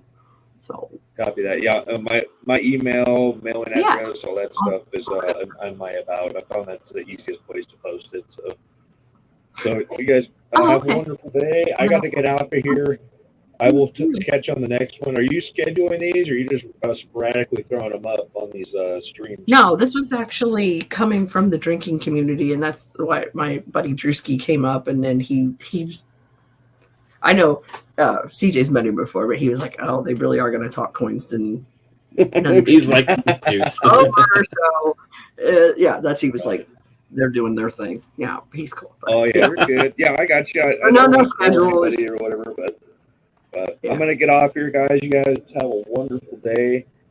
Keep stacking high, all that good stuff. Right Cool, on. man. Leave somebody a cookie. Have a good one. I knew Hector was going to say that. I just came up real quick to tell you guys that my phone lasted for a long time, even went up 1%. For some reason, it just died on me. So I just came by to see, I need to go get some sleep because it's 4:48 in the morning, and the wife hasn't bugged me a bit about not going to sleep. So, Yeah, Wah, wah. hey, Alexander, Yeah, how you doing? Hiya. Hello, Alexander. Yeah, And I had CJ, to I'm let gonna Frank pick your out. brain more too. Absolutely. I know. I love having him up here. So I'm like, I'm special now because CJ's here. I'm just a little off kilter today because I didn't get any sleep today, and the kids were over and got a little tongue tied. Usually, I'm not that tongue tied. So, yeah, you guys have a good night, and I'm gonna get some sleep. I have to be up in 3 hours anyway. Have a good one, man. You too, CJ. See you, Alexander. Nice Have seeing a you good again, one. man. Good night, Melissa. Good night. Okay.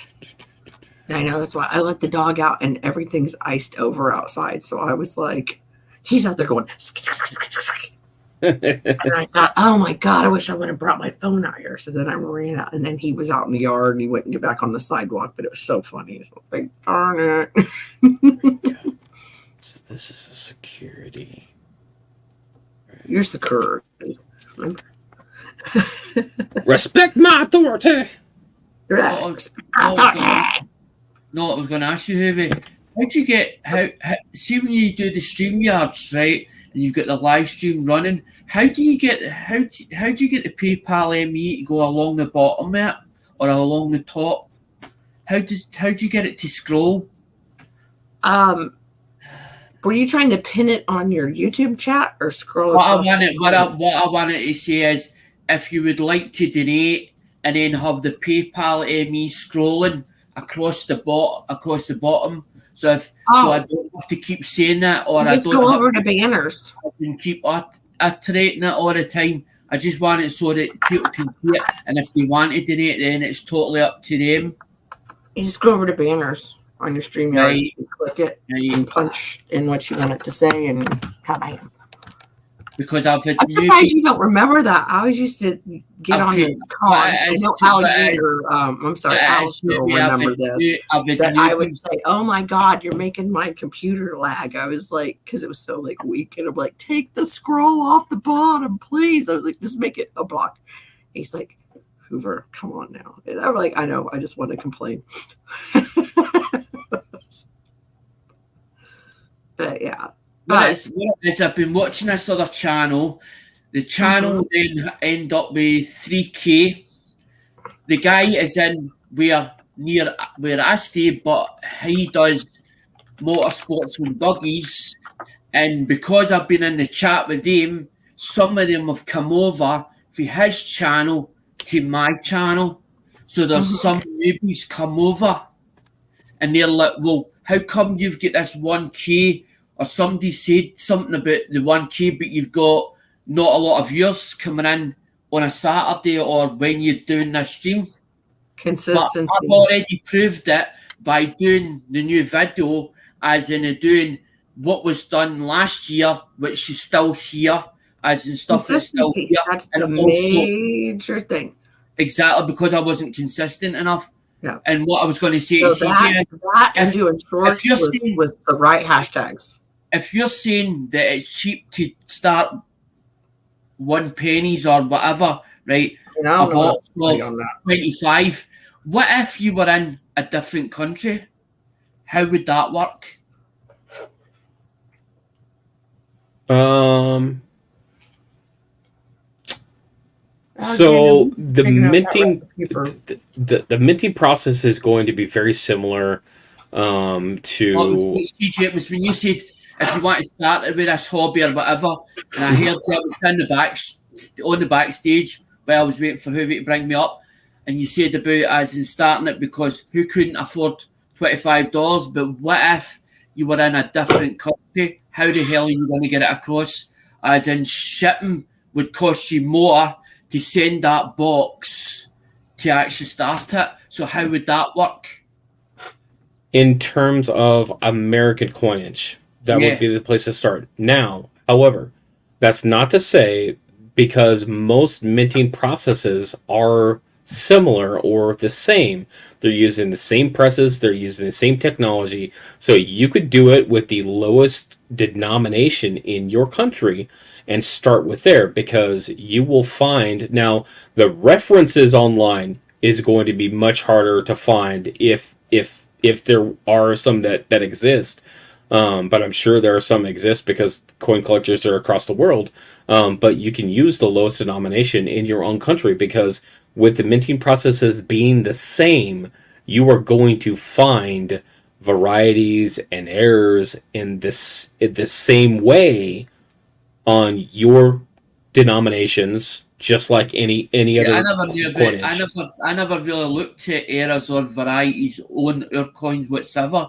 I just took it as a normal, what the normal public, general public class it is, face value. It wasn't until I started doing what my dad used to do. He loved auctions, he loved going to them.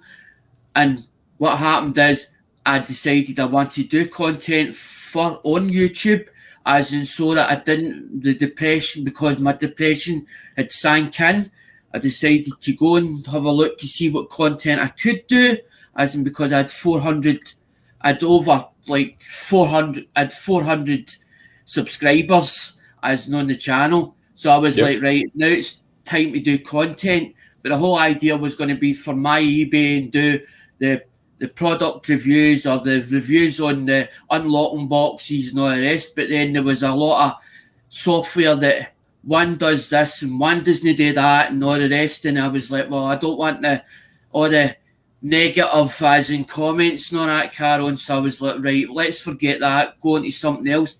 And what happened is I fell onto this hobby. I fell into it. And it was the Americans that made me welcome. And that's why I ended up with doing American. But my collection is like, as Suvi will tell you, my collection is massive because I have an addiction. And I told you I'm going to come there and build a fort out of all your medium flat rate boxes. What I've done now is I'm doing my spin the wheel. I'm doing my spin the wheel, but I'm not asking for like, you know how you've got like the races where you've got the spots and all that, where as in they ask you for, or as in you need to do the $5 donation. I'm not asking for that, but what is going to happen is I'm going to have to subsidise it, as in for shipping, because the shipping is a lot more expensive, as in for me to send it back over to the USA, because I'm in Scotland. But I've done it so that my channel is different to everybody else's, because there is channels out there that do UK coin hunting. And I was like, I don't want to be the same as everybody else. I want something that's different, unique, something that's just out of the ballpark that nobody has actually done, or maybe it's been done before and it just didn't work for them. Let's try it here. But my whole idea, my whole conception in my head. I can't honk the horns. God's sleeping. And plus, I don't know where it is. But it's kind of like people figure out the recipe of what works. And that's why it's like, oh, everybody's doing it. Well, and that's one thing that, like, I will do what makes me happy. Like, what brings me joy. And that's the history of the coins.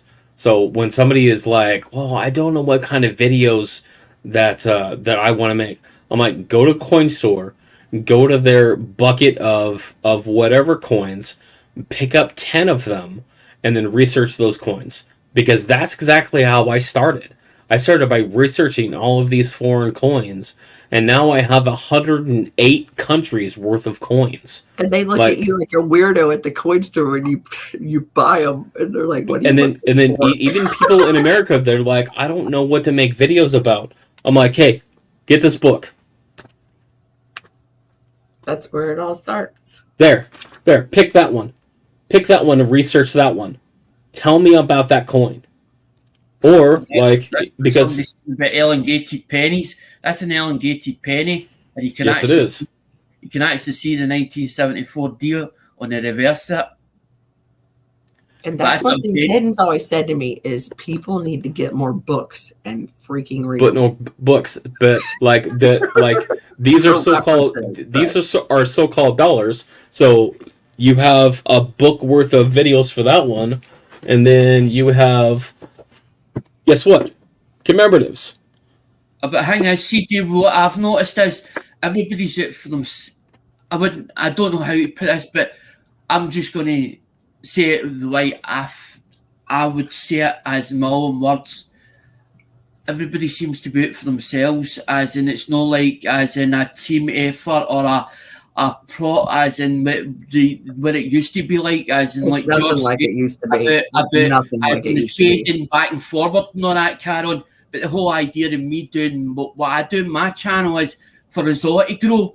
As in, I've got this imaginary bridge in my head, and I'm not making any exceptions for anybody. I'm not favoritism anybody. It's a case of like imaginary bridge, but the gates is open for us all to be able to intermingle with each other, as in from the UK and the USA.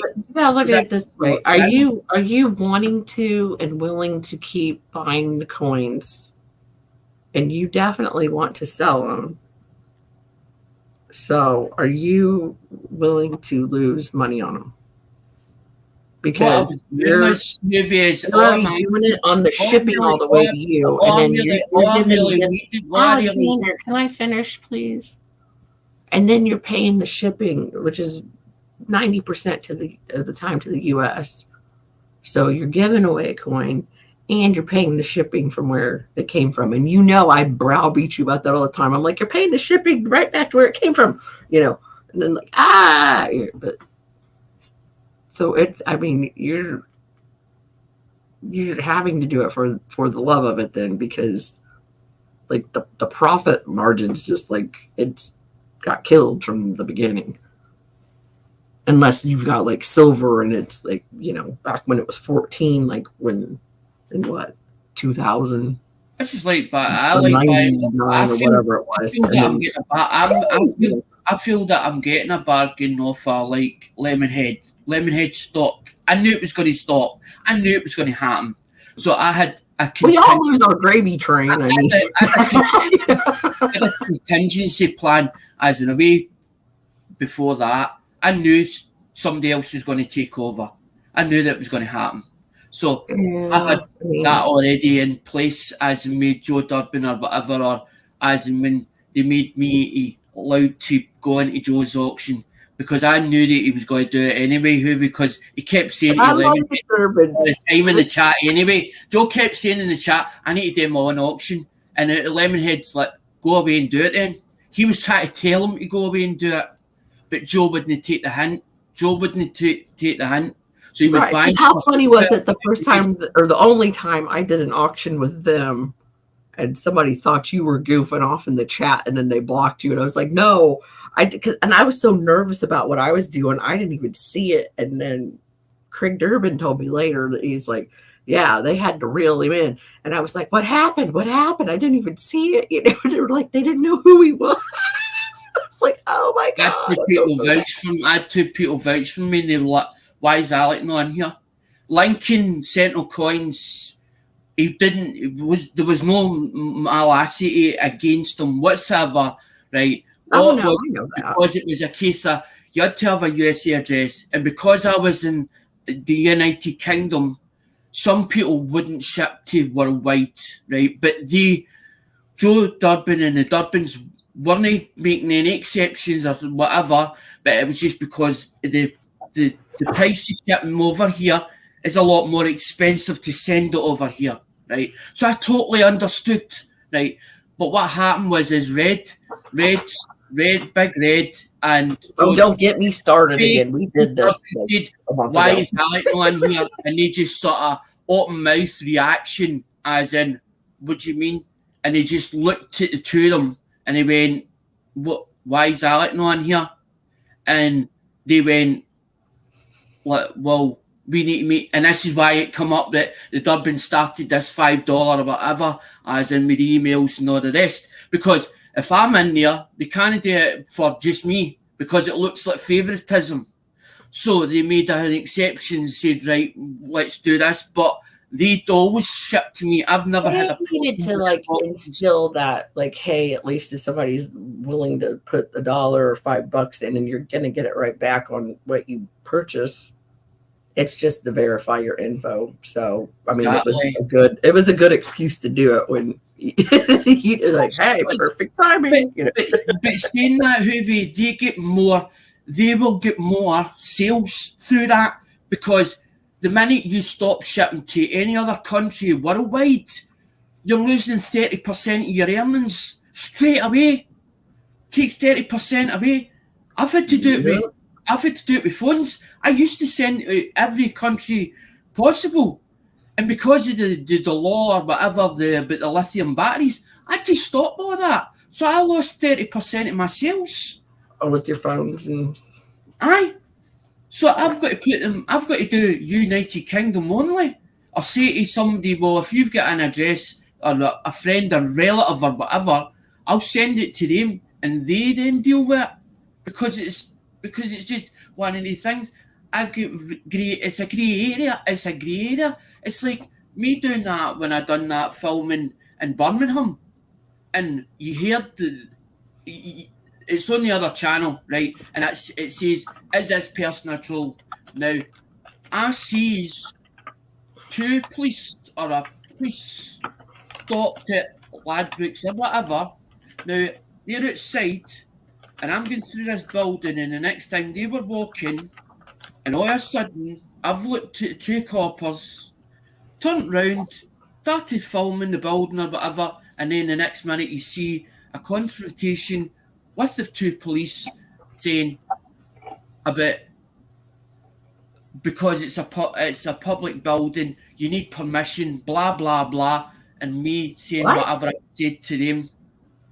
So that's like a grey area. So it's like some things that we find, there's grey areas in it, but then you start asking yourself the questions, well, how come a big company can do it but I can't? So it's all right for them to do it but not me. So does that mean then there's a separate law for them to me? I'm like, well, if they can do it, I can do it. That's the way I see it. As long as it's not illegal, as long as I'm not breaking the law.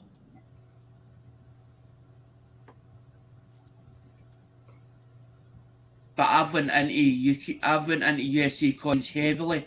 Who will tell you? I've got boxes. I know, that's why I'm like, what the fuck are you gonna do with all of them? Like, you have a lot. Yes, I'm trying to have one of each coin and be able to physically show it and say, I've got it. If somebody say, well, have you got another one of that, Alec? And if I haven't got it, me say, well, I know where I can get it from. Either I'll deal with them, or do you want me to give you there, as in who I got it off of, so that you can then buy it off of them. So you're cutting me out. Alexander? I'm not going to feel bad as in somebody cutting me out, because I'm not looking for a percentage. I'm looking for to grow the full community. Yeah, but I don't want you to lose money off of everything. You know, I mean, at least break even. Maybe I'm one of these people that if I had a cake, I would want to cut it up. I don't want to. No, but I don't want you to leave yourself ass out. Like, and go, oh, that was fun. I've not got any else you know what I mean? We all have to eat. We all have to eat. We all have to eat. We all have to make a little. But you have a choice. You have a choice. The thing is, Parliament's saying. I just heard, right, which I've got on my. If you look on my Facebook, look on my timeline. There was a. Oh, hello and a bongor to you in the Great White North, Dickered with Dave. I hope you're having Parliament was talking about, or a spokeswoman was talking in Parliament about the government getting into people's bank accounts. Now that's wrong, them doing that, because it's not none of their business. But the way they're seeing it is, if they're giving you money from the government, they've got entitlements to go into your bank account for any reason and check it. And I'm like, so that means then that if you're earning anything more than what you're supposed to be on, because there's a stopgap as in that says you should only have 60,000. If you've got more than 60,000, then we can tax you. We can take a tax off you. So what they're saying is, if you're making anything on the side and you're not declaring it, you're not declaring it, then we're going to find out about it. I don't know if Dave's getting in the truck ready for work, but Dickered with Dave, happy day before your birthday. Cheers. I'm sure we will have our drink tomorrow, but I'm just, that one's for you. And I kind of needed that.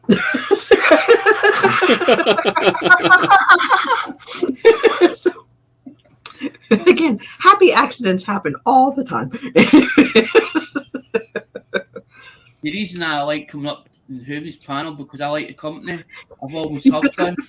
I don't like being. It's not that I don't like being on my own. I feel that at least I've got somebody else to talk to, as in I've got the company there that I feel comfortable with. Yeah, that we goof off, and you never know who's going to be over here. Like, it's either straight coins or it's like a drama. I always have when I'm doing the live stream, I always have an open panel, even though that I'm doing the spinning the wheel. But it's just a case of I'm a bit nervous about where my concentration span will go off what I'm supposed to be doing if somebody else comes on panel. But I'm like, well, I would rather have somebody as in chatting that knows more about something than what I do. Because there's always questions that is asked in the chat. What about this? What about that? How much is that? What's that coin worth? Because it was like the other week, I had somebody turn around asking about UK coinage. How much is this coin worth that? And it was a certain date year. So I went away and looked it up. And the face value was like a 50p piece. But when we looked it up, it was like an uncirculated was like £4.50 was like £4.50. Mhm. But that could do funny money on eBay. If you put it on eBay, there was ones on there that was like £6,400 on eBay. But I'm like, well, that's just it's a normal, if it's a normal Well, that's why coin, you if it's a normal always coin, do the advanced search of what's sold. And Right, and because what there's U.S. coinage that is on there. Like I found somebody who literally took their coin and was like, "Here, I have this coin." Right? They took a couple pictures of it and they want $450 for it. I'm like, that's horse cocky because that is, and it's like rare coin, no mint mark, and it's like, that's a Philadelphia. It's not supposed to have a mint mark. That's the exact coin that you find in your change. You're full of crap. right. You're like, how high were you today? some of my Phillies was marked and some of them are not. Some of them are marked with a piece, some are not. You remember when you had all the lemon head rainy day pennies sent to me, the Wheaties, and then I was like, I'm picking one of all of them out of there for you, and you were like, no, I just want one of each year. I was like, no, you're mint marks. So I Oh do my have God, to that was say 5 years ago. Okay, yeah. I do have to say one thing is that there are certain people like Lemonhead Penny. He is like, I can never thank him enough because if it wasn't for him, I would have never got into Flying Eagles. All that happened was I was over in SG's Mixed Adventures and SG stopped shipping because of the amount of stuff that I was getting. And then I moved on to Hangme. I moved on to Lemonhead Penny. She told me about this guy called Lemon. And I started doing a search engine and I found Lemonhead Penny. And Cindy McLicious was in the chat, or as in the chat, and I asked her, can you ask him whether he shipped to worldwide? And I found out he did, and she said, we'll give him $100 and tell him to give you a mixed bag. And this is what it started off with. And it went on the full stream till the very end, till the end here. Yeah. I've got most of his stock that he sold, but I bought it legitimately off of Travis. It wasn't a case of that he just gave me it and that was it. I bought it. Now he'll give you that, hey, your new like little, you get a new coin in there or something. You're like, why is this in here? It's like, because I wouldn't CG, I don't expect thank you for anybody to give purchasing. me for free. Because the minute somebody gives me something for free, I'm like, I start getting up like that. I'm like, why are you giving me it for? I'm like blown over as in why you're giving me it. Are you looking for a favour? Are you there's something? No, because you're a good customer, and that's just a little thank you for. Yeah, I appreciate you. I want to keep your business, and hey, there's something fun you might get interested in.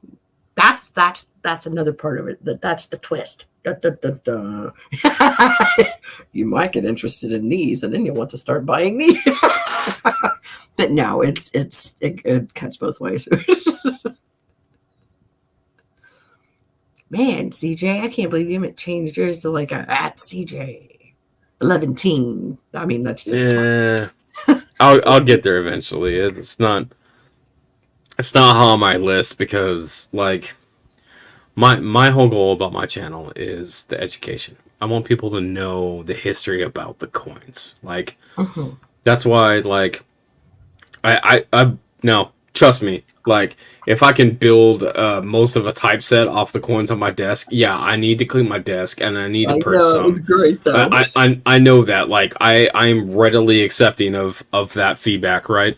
But the other thing is that like I have this much because I like it and I like to tell the stories of the coins about where they came from, about the history, and about why every single coin is important, because every single coin, every single year, every denomination played a part in the history of the US, and also like that goes the same for every other country and their coinage. Like, there are so many things that are that Out there to learn about.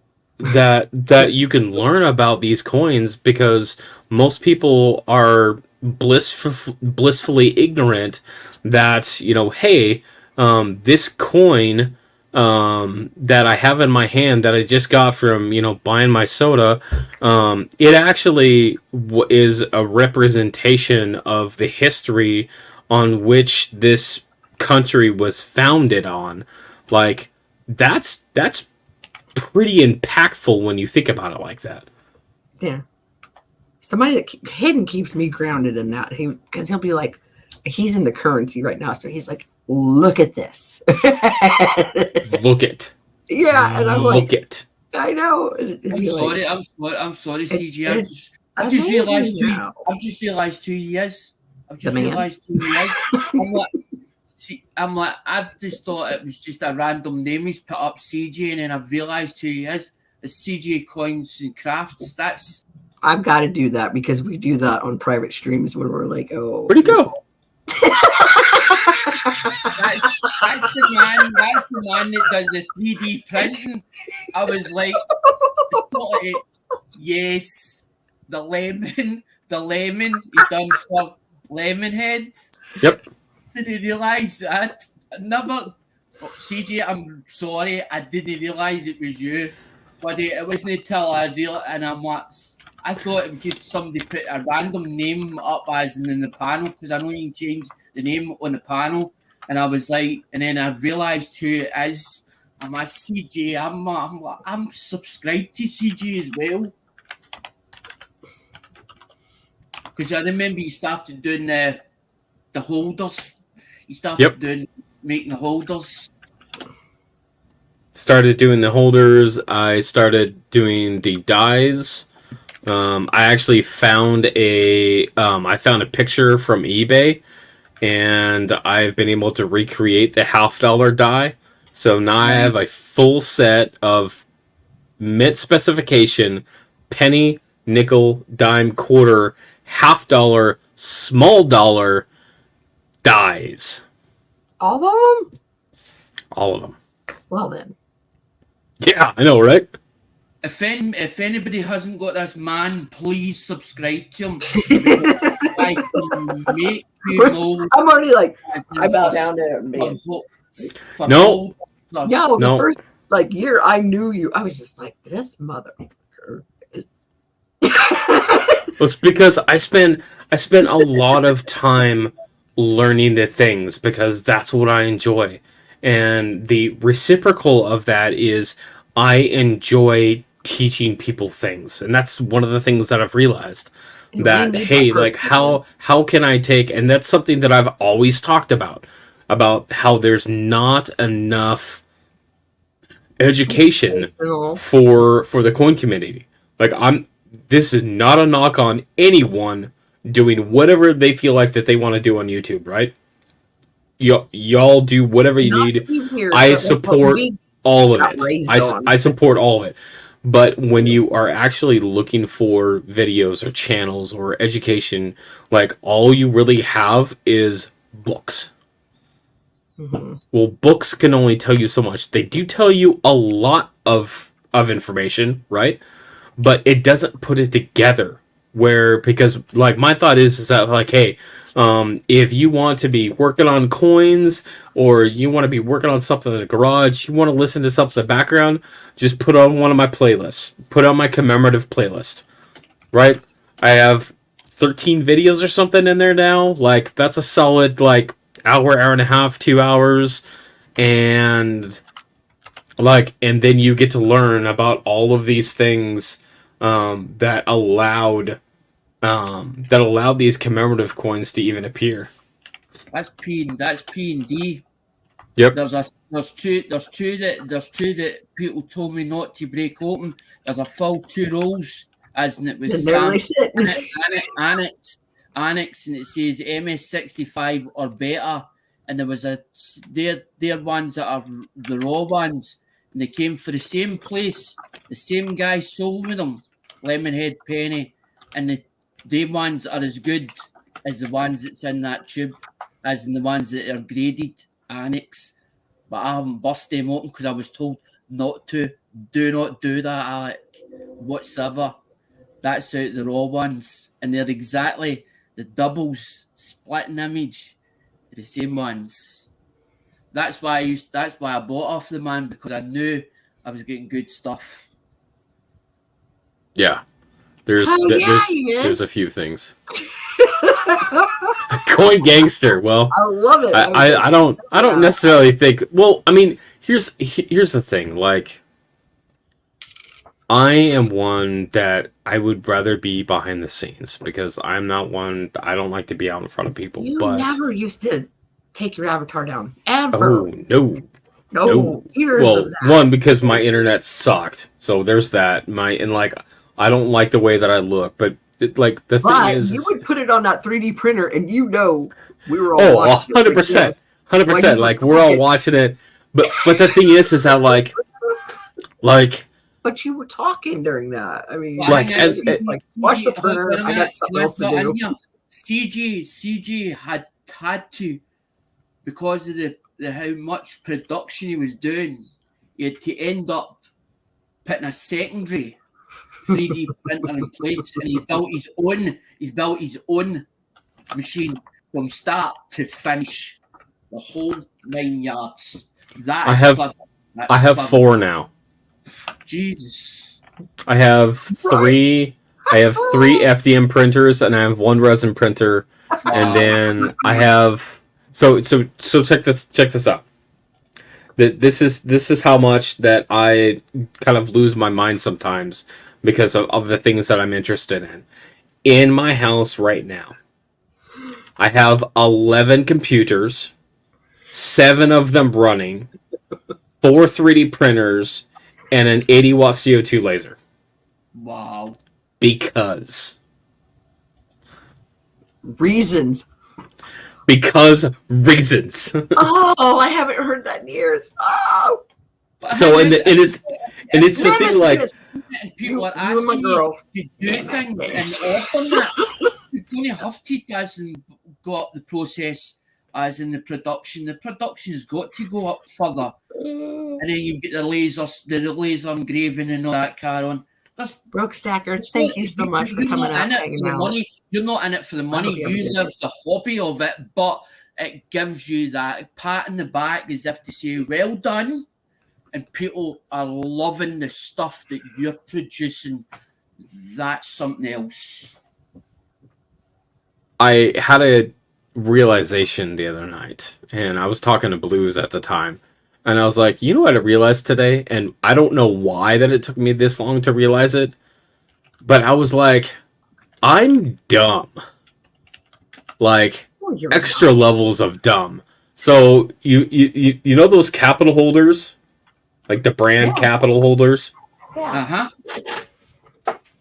Oh. Yeah. Yeah. What are they made out of? Clear perspex. It's clear perspex. It's acrylic. Oh, that makes sense. Yeah. So I came to the realization, literally only within the last day and a half, that hey, I have a CO2 laser. I can custom make capital style holders. I'm just like, oh no. Oh my god. What am I doing? But the thing is, I've always wanted see how PJ, you know how you get the proof sets, you know how they're in the plastic. Mm-hmm. I would like somebody to make me one serum up, but for every year that USA did from start. Well, that's what we were talking about. Like he made these with the texture on them. Like raw or whatever as whatever I can get hold of, and basically make a setup for my own collection, so I can turn around and say, "That's me done that one. That's me done this one. That's me done that one." Wouldn't you rather do a book and put them all in there? No, I was just gonna say, like, that sounds like you need albums. Yes. You need to be getting some. Start toning. Witness or- Start toning. I don't like them when they tone, because to me it's as if they're getting, that's the aging, the aging process is starting. Yeah, we're already like, it it's starts so to witness. take effect. But some of the old Aspects can only go cardboard and what colour they're made if they- of, and It the can only go white if they're temperature. too much heat in, too much heat. If they're in And that is why the man wanted the humidity going around his house checker.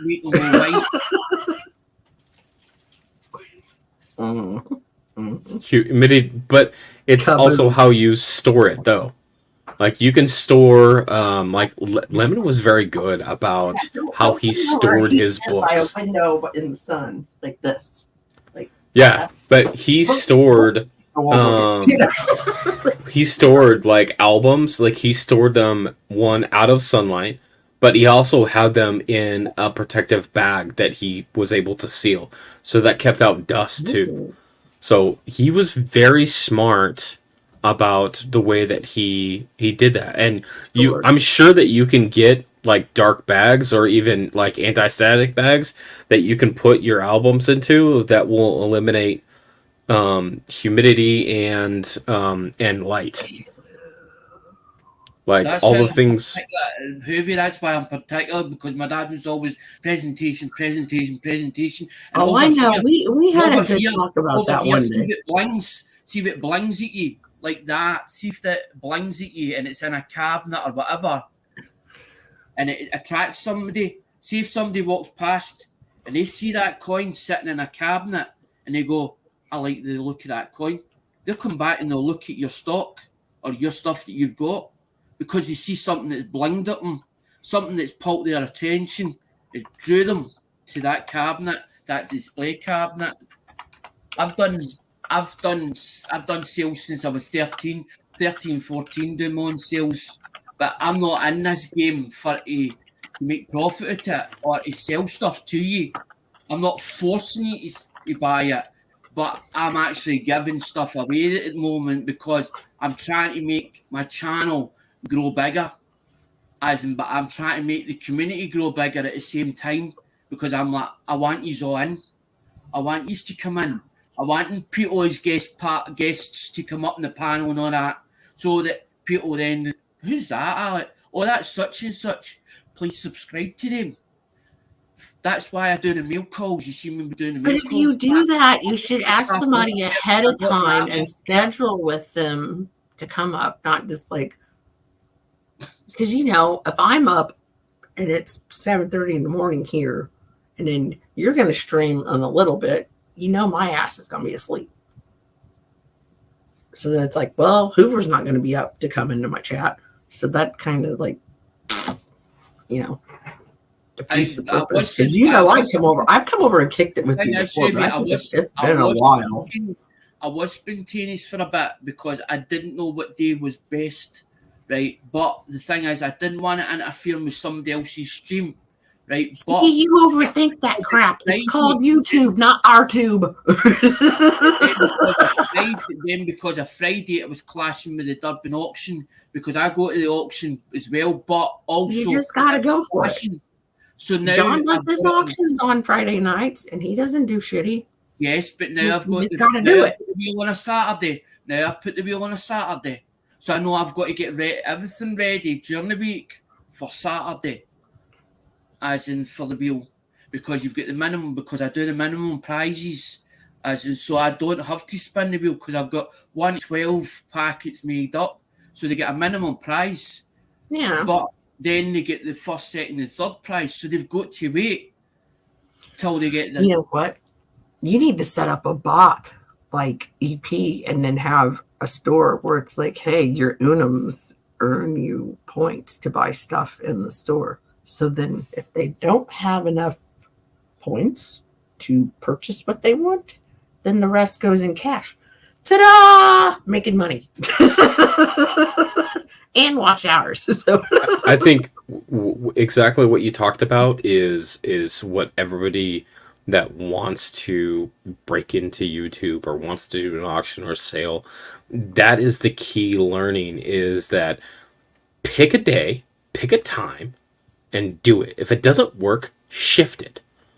Shift it so that you find a good balance between people coming in and getting the word out that you're doing it, and what works for you.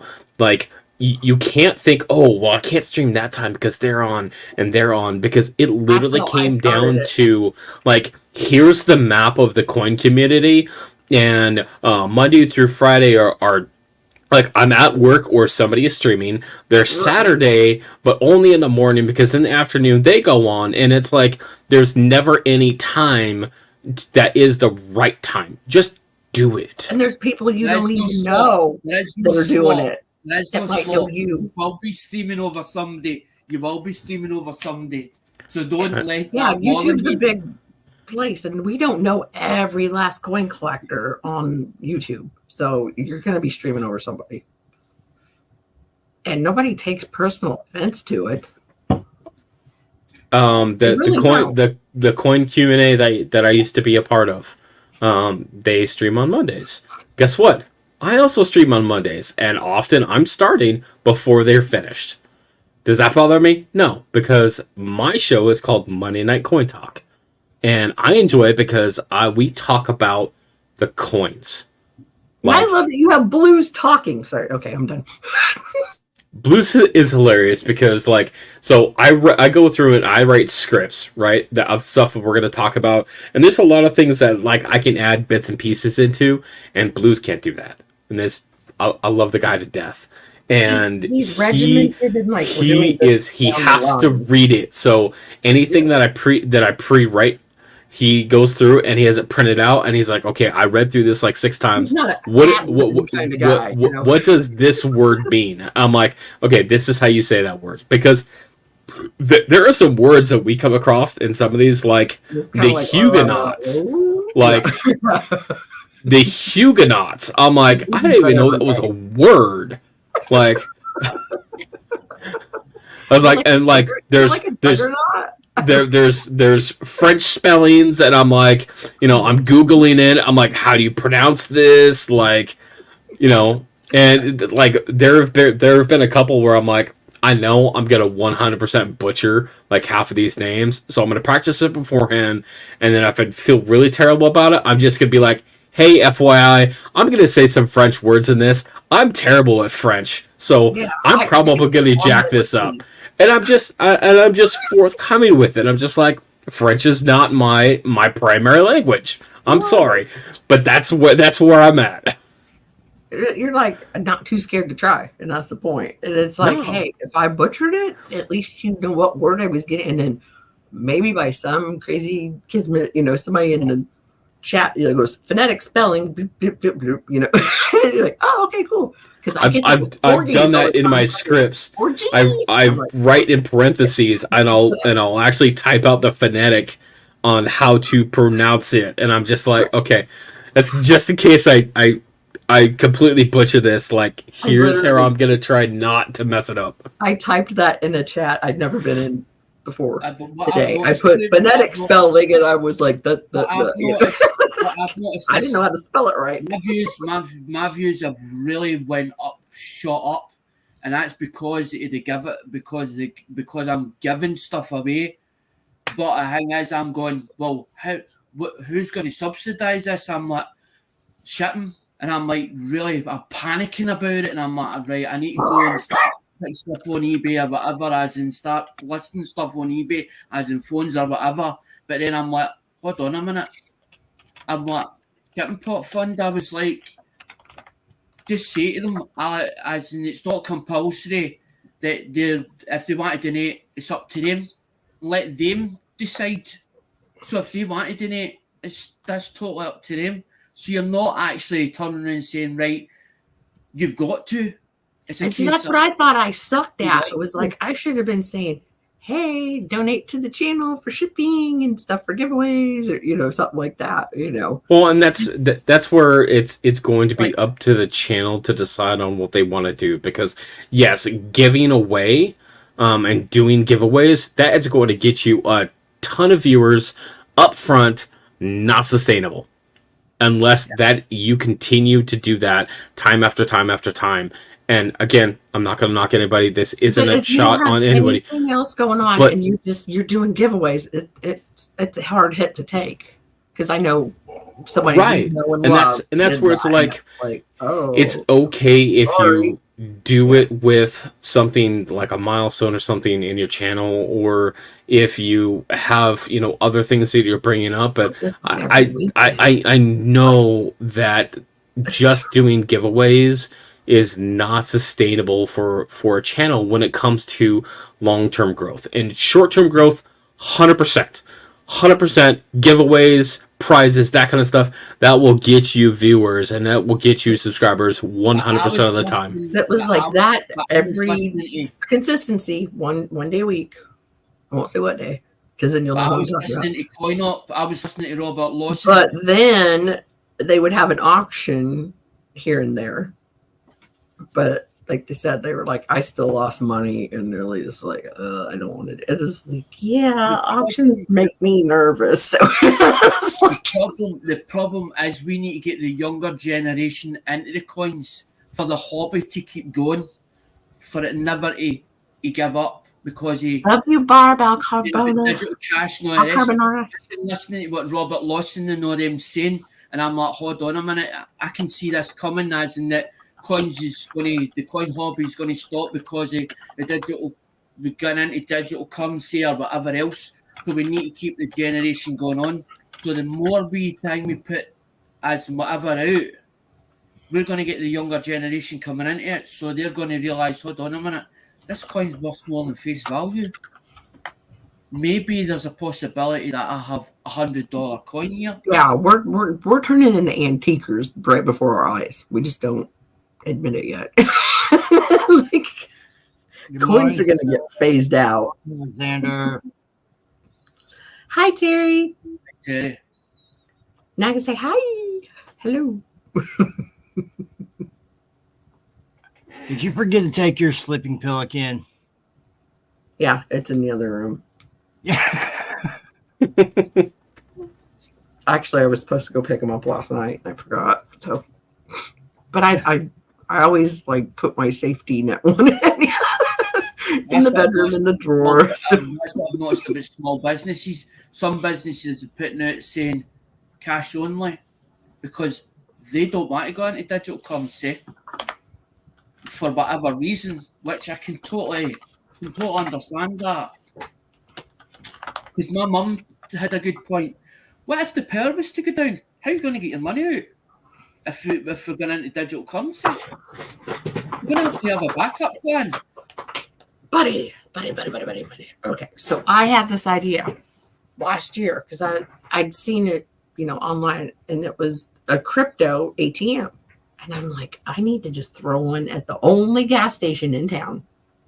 Eventually, it's going to get used. I'm probably going to lose money being, and then everybody's like, "What are you talking about?" Like around here, like, oh, and then I don't even remember what I was looking up yesterday. But it came up like, hey, there's a crypto ATM. And guess what's that? The first and only gambling spot we have. And I was like, son of a biscuit. I was like, see, I could have already had one before them. And then people will like, go get gas and they want to get down there and let everybody see what they're getting out. And, like, don't show your cards. And I was like, opportunity missed. I don't know. Whoever, did you see what Inks wrote?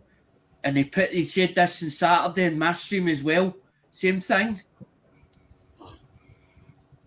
I know, that's right.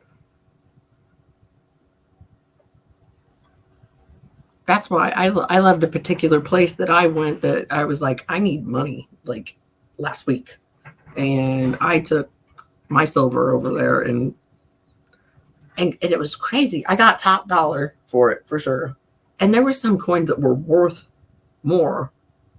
And nobody picked those. And I was like, I'm going to partially disagree with you, man. And here's my asterisk, is that it depends. It depends on the platform. It depends on the people. So yes and no. Now there are different ways that you can go about it. Especially if you are trying to get certain things. Now, one, CG, you that's could. the only. CG, can I stop you a minute? That's only. That's only ink.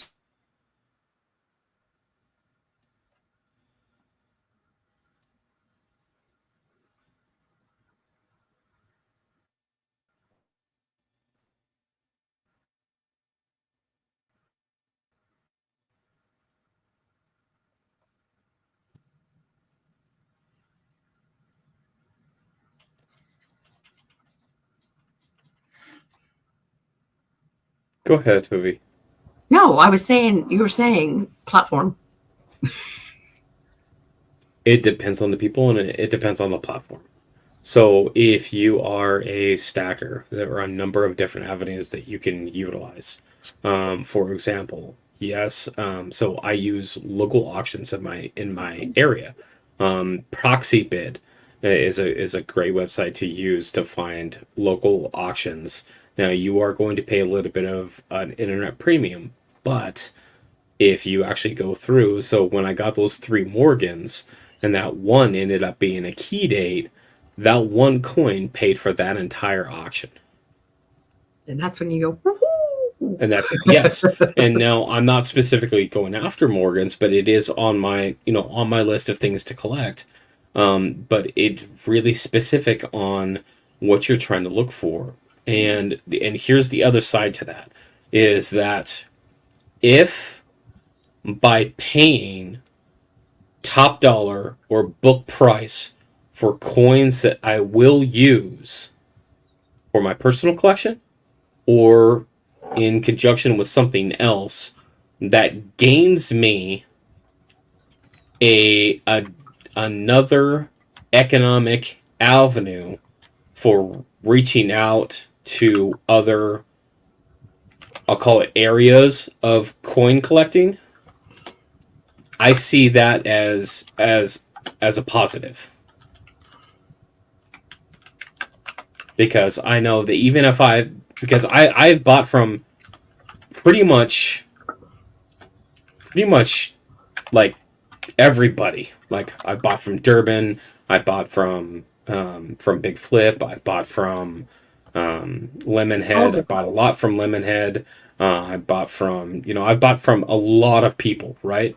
But think about what that has gained me. One, it's gained me coins in my collection, but now it's like instead of just me trying to find something, I put it out there and say, "Hey guys, I'm looking for X." Well, now I've got 10, 15, 20 people with a bunch of more resources and a bunch more connections than I have, all looking for this one coin that I can probably get at a better deal than is if I was to be able to find it on my own. I was going to say, I think you just solved the jigsaw puzzle that I've been complaining at him about for years. You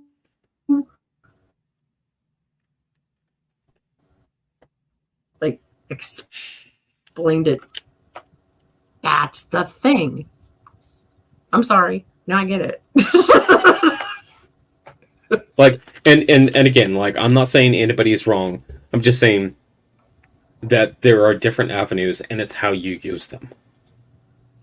And again, it's not going to work for everybody. Like it is every opportunity or every problem that comes with coin collecting or really any hobby that like there is no black and white answer for it. It's always a multi-level, avenue to depending on which way that you're going. Yeah, it's like you can't go to a stacking channel that sells collectible coins and expect like cool stuff to show up there that you're going to get like a little over face. It's going to be the more high dollar premium collectible stuff. Like that's what they're going to make money off of. It's not going to be. And again, like 100%, like that's where it depends on the platform and it depends on the people. Mm-hmm. Like I have tried selling on my own channel. I used to do it. Like I was okay at it. I've tried selling on other channels, and I am terrible. Like, I have only sold a few things, and it's just, it's just one of those things that, like, I know I am not good at selling things. Like, I would love to sell a bunch of the stuff that's on my desk. And there's I'm some people that trying. just have like the razzle dazzle talk and can do it, and it's like, how did you just sell what you sold at that price? Which and again, like, it depends on the people that are there. It depends on the timing. If something that they're looking for, or something that they feel is good value, and I'm sure that's what everybody who's selling items, they are looking for, that good value piece on what they personally determine as a good value. But like, That's a the very one nice thing, way to say it. like, because well, here, 1907, half centesimo from Panama. Hmm. What is that in terms of value to you? How much gold is it? It's not gold at all. Oh, I thought you said gold. No, it's Or it looked gold to me. It just kind of no, 1907. okay. It's a Panama half centesimo. Okay. I wouldn't guess more than $10. Like, I don't know. I don't have a clue. I really don't. So To you, you put a dollar amount on it. I didn't specify dollar value. see, I okay, said that's what, I said if you do an value. auction, that's where I'd be like, okay, I'm not going to spend more than $10 on that. Why I feel like want this is that. valuable is because this has a significantly strong double die obverse, similar to the 1955 Lincoln cent. Like, Oh, buddy, that more than $10. that is value. Yeah. But that's my value versus your value. Yeah. But That's you me didn't not say- knowing you jack didn't say the double. crap about you it. I didn't- was like, You didn't say until then that whatever the double die reverse or whatever. So Hoovy took it just as a run of the mill one. but I Correct. didn't know what it was worth. Period. I was just like, Right. well, But it's not like, a that's cheapo laying on his desk because it's CJ, but I don't think it was a high dollar because he's probably trying to trick me with this question right now. So that's why I was just like, I don't know, $10. Like, I didn't have time to grab my phone and go, let me eBay that, but even if you did that particular coin, even if I asked you what would you put the dollar value on this coin, right? To you, it's just another coin. Well, to maybe myself or maybe Alexander, if he's looking at it and be like, hey, that is the last coin that I need to finish my collection. That is the one coin in terms of world coins or whatever that is a significant double die obverse. Like, I need this coin. I don't Like, need it. those are the things, and it's like, it's how one person defines value to another, and where I determine value for the things that I have is one, how much that I paid for it, I guess, but also how much that I feel like that somebody is going to pay for it if I'm trying to sell it. And there's going to be and those are two numbers, right? And I need to find the balance between those two numbers. And my problem is, I'm not good at that. Yeah, like what do you do a start bid at on something was like my total downfall. I'd be like, I don't even know. Here's what I do to determine my pricing. Okay, so if I have an item and say I bought it for $20 and I know that I got a good deal on it, number one is I'm going to go to Numis Media or coinprices.org. And I'm going to check that reference to see what the market value is for that coin according to that don't look in the website. red book for that price. And then the second piece is I'm going to go into eBay. I'm going to search that coin variety, whatever, and then I'm going to check the box that says sold listings. And I'm going to look at the averages that I have in there. Then I'm going to compare those two numbers to see how close they are. If they're close, cool. That's what I can relatively determine as the market value for that coin. Now, what is the what I paid for it, my cost, right? And what the market value of it is, and can I make a few bucks? Well, there's I have 5 1980 uncirculated mint cents that I have sitting here that I can't even sell for $5 a piece. Mhm. Well, the market value is $4 to $5 a piece. So You don't want to lose on it, but you don't want to like overstep. So, like I said, but if I can't even sell them for $5, yeah, and like I'm not going to sell them for $6 to make a buck, and I'm not going to sell them for $4 because I could technically just tear them apart and sell the coins out individually and make $4, but I don't want to. right. So like that's where I'm just like that's where I get stuck in terms of selling coins, because like I feel like I should be able to sell it. It's a mint set. Everybody needs mint sets, either for collecting the mint sets or putting it into books or completing birthday sets. Like there's a number of ways, that these coins can be utilized and can be kept. I just haven't found those people. That's okay. That's why I was like, I'll help, Starbucks Jeff do auctions. I'll help sit order do them, because I was totally gun shy. I was like, maybe if I'm around enough, and I'll get more comfortable with it and want to do another one. And that's kind of basically why Robert Lawson was like, like you're doing an auction with Joe Durbin, like get your butt back out there. It was like, oh my god, I went back and watched that like a couple years later, and I was like, I didn't know. Like, it was a hard watch. Like, but at least I know what I didn't know then. So right, and so here's another thing that you can just think about.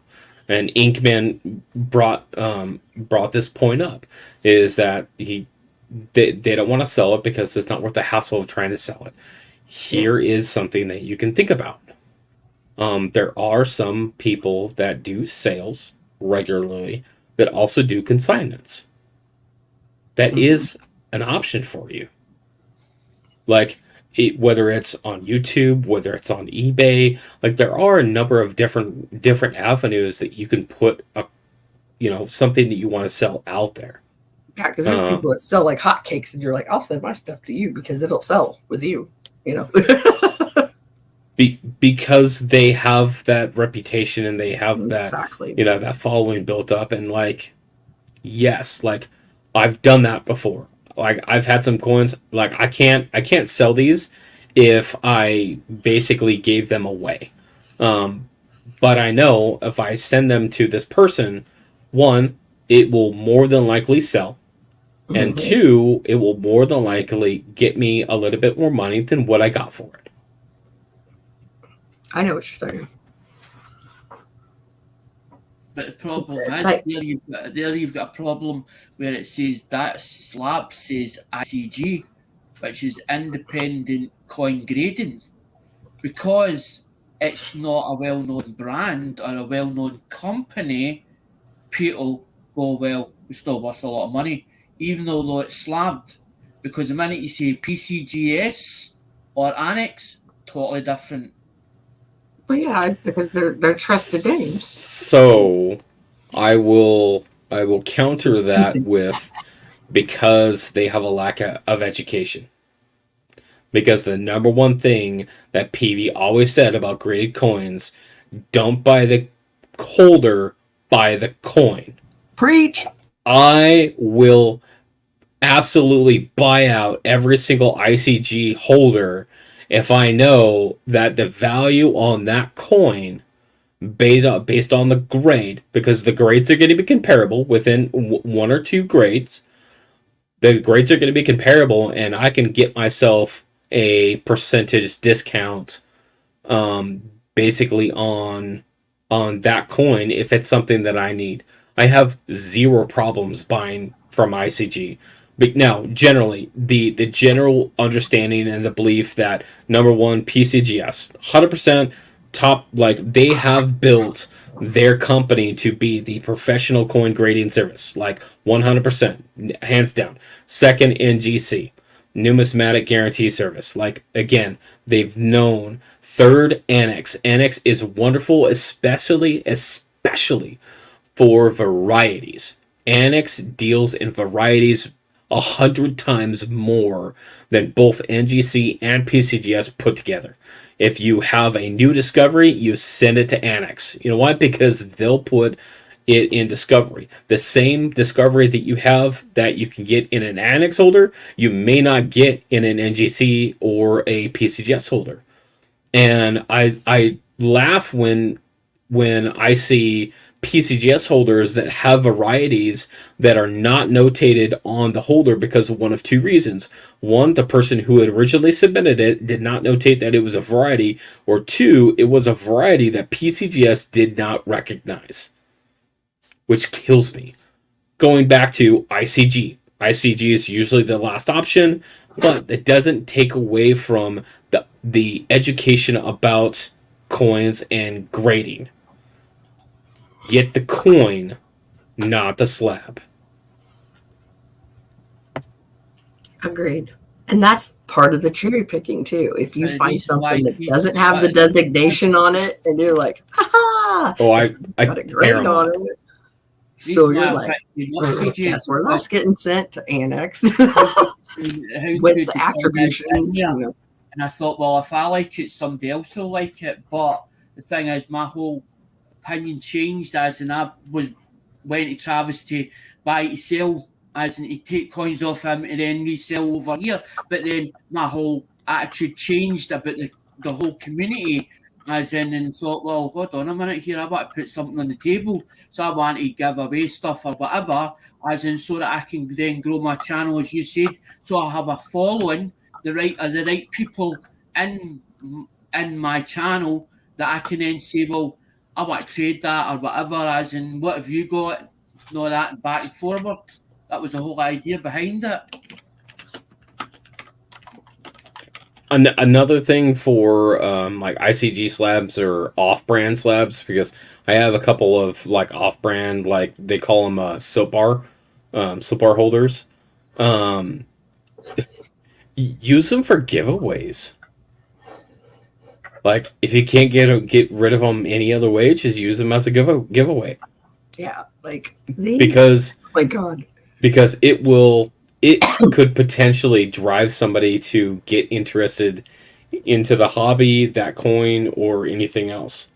There you go. Yeah. There's When one I of my started- things that I did in my back of my mind. yeah, I paid $5 for that when I didn't know what I was doing. I was like, oh my God. To get somebody else Like, into the hobby.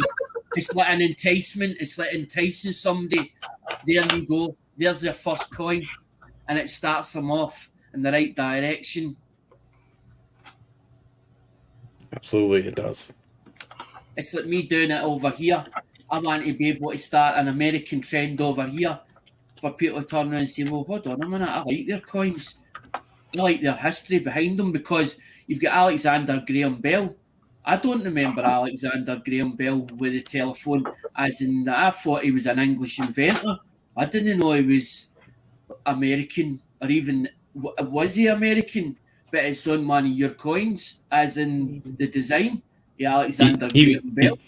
Him and I used to hang out. He's my homie. We used to live on the block together.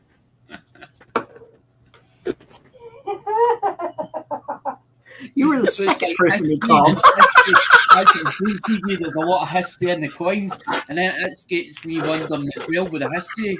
How many hands has this been in? How many hands did it go through? With a car, like say for instance, with a car, right? You've got the V5 or the logbook.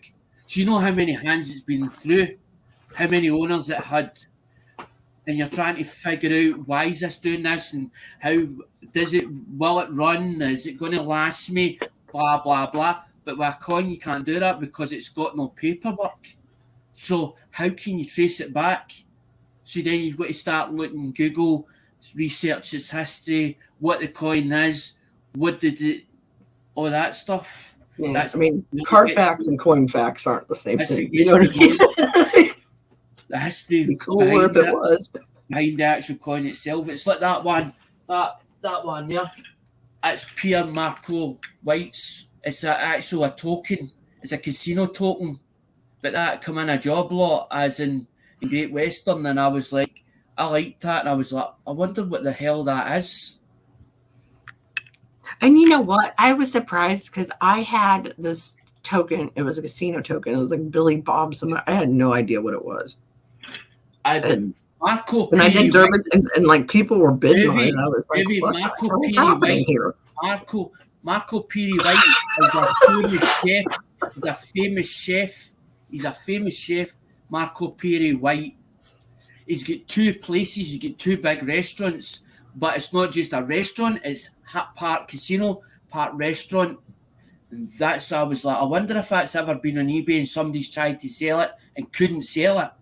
It has been, but that's why you look it up. That's the thing. You got to do the research. And I was like, that's not a coin. It's coin related, but it's not a coin. I was like, I want to find out about this coin or this item. And I went and tracked it, and then that's when I found out it's a casino token. You go in for a meal, and they give you two of them. Somebody kept it in their collection, and it must have, they sold the building or whatever, and the auction turned around and says, right, we'll take the lot for you. We'll get rid of it. Somebody was moving house or something like that, or maybe somebody that died, passed away. See, so I got a coin. Exactly what you were talking about, that is called exonumia. And it is a subsection of numismatics that focuses on coin-related things, but not necessarily currency coins. So the elongated sense, that lands under exonumia. Some of the casino tokens and like all of those things, left tokens, those all fall under exonumia. Civil War tokens fall under that. There's so many things that is a subsection of numismatics that even lands like technically Namco under. Like what? Namco tokens, challenge coins. Like challenge coins falls under exonumia. There's all of these things that actually fall under exonumia, and like you could have an entire channel where you just talked about exonumia, and you talk about a topic a week, and you would not run out of topics. Like you would not run out of things. Like you wouldn't, because it's so expansive. All the more reason like somebody wants to do videos. Do videos on exonumia.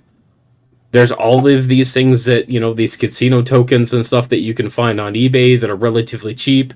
It could be any kind of tokens that you have from car washes or from whatever around your own city that has history with your city that you could utilize to do videos on. Like it's.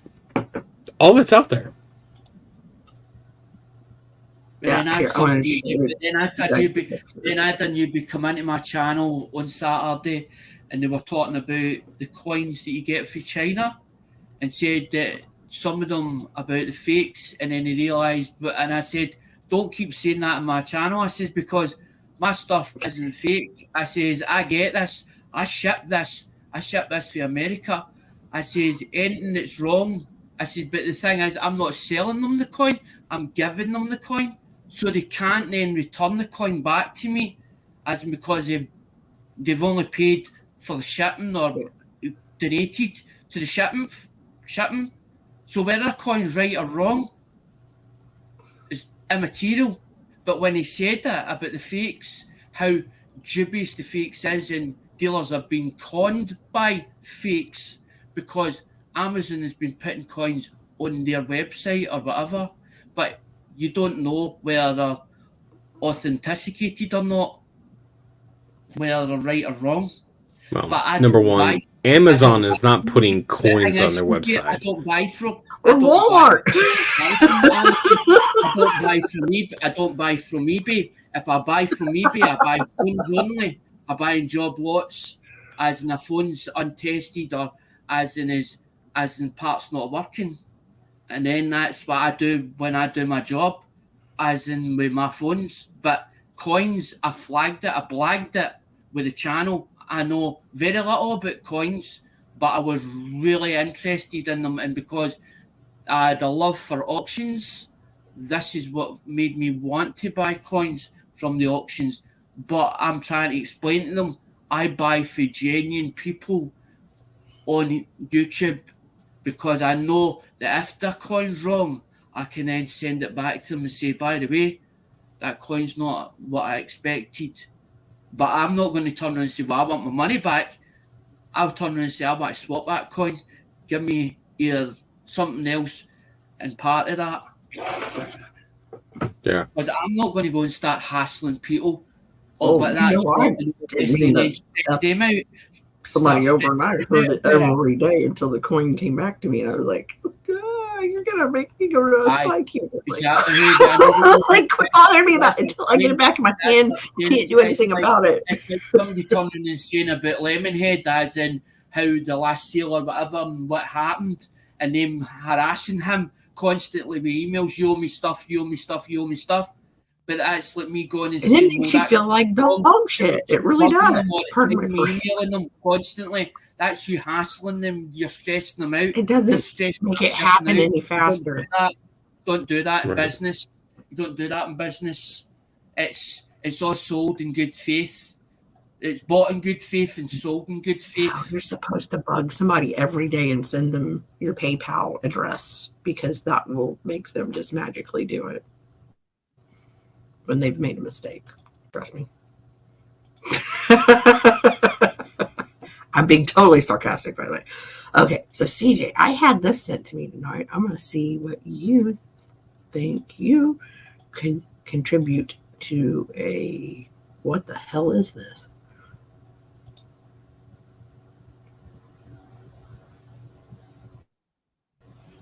Okay.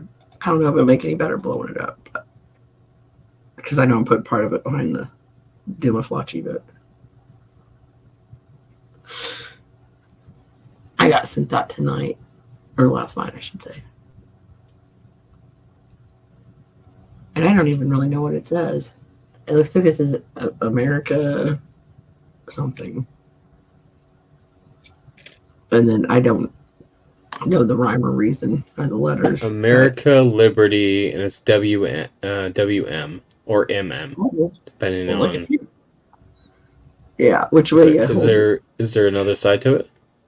Mm-hmm. Okay. I'm gonna stop that for a second so I can get to the other one, because I had to upload them real quick because I had them in a text message, and then I just emailed them to myself so I could get to it. It looks very, if you think about it, as in that one that you just showed, it looks like something like that. Because I don't know, that's like a, it's like a poop, that's like a poop, or it looks like chocolate, but it's not, you can't eat it. But it's not metal, or it doesn't feel like metal. Okay, there, and that's the other side. I can't blow it up anymore, but That one looks better than mine's. I've seen this one before. You actually see the details on it.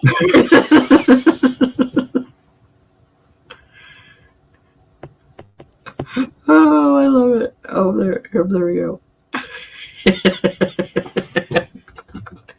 And a hello to you. Whistler, what the heck's up, man? How you been?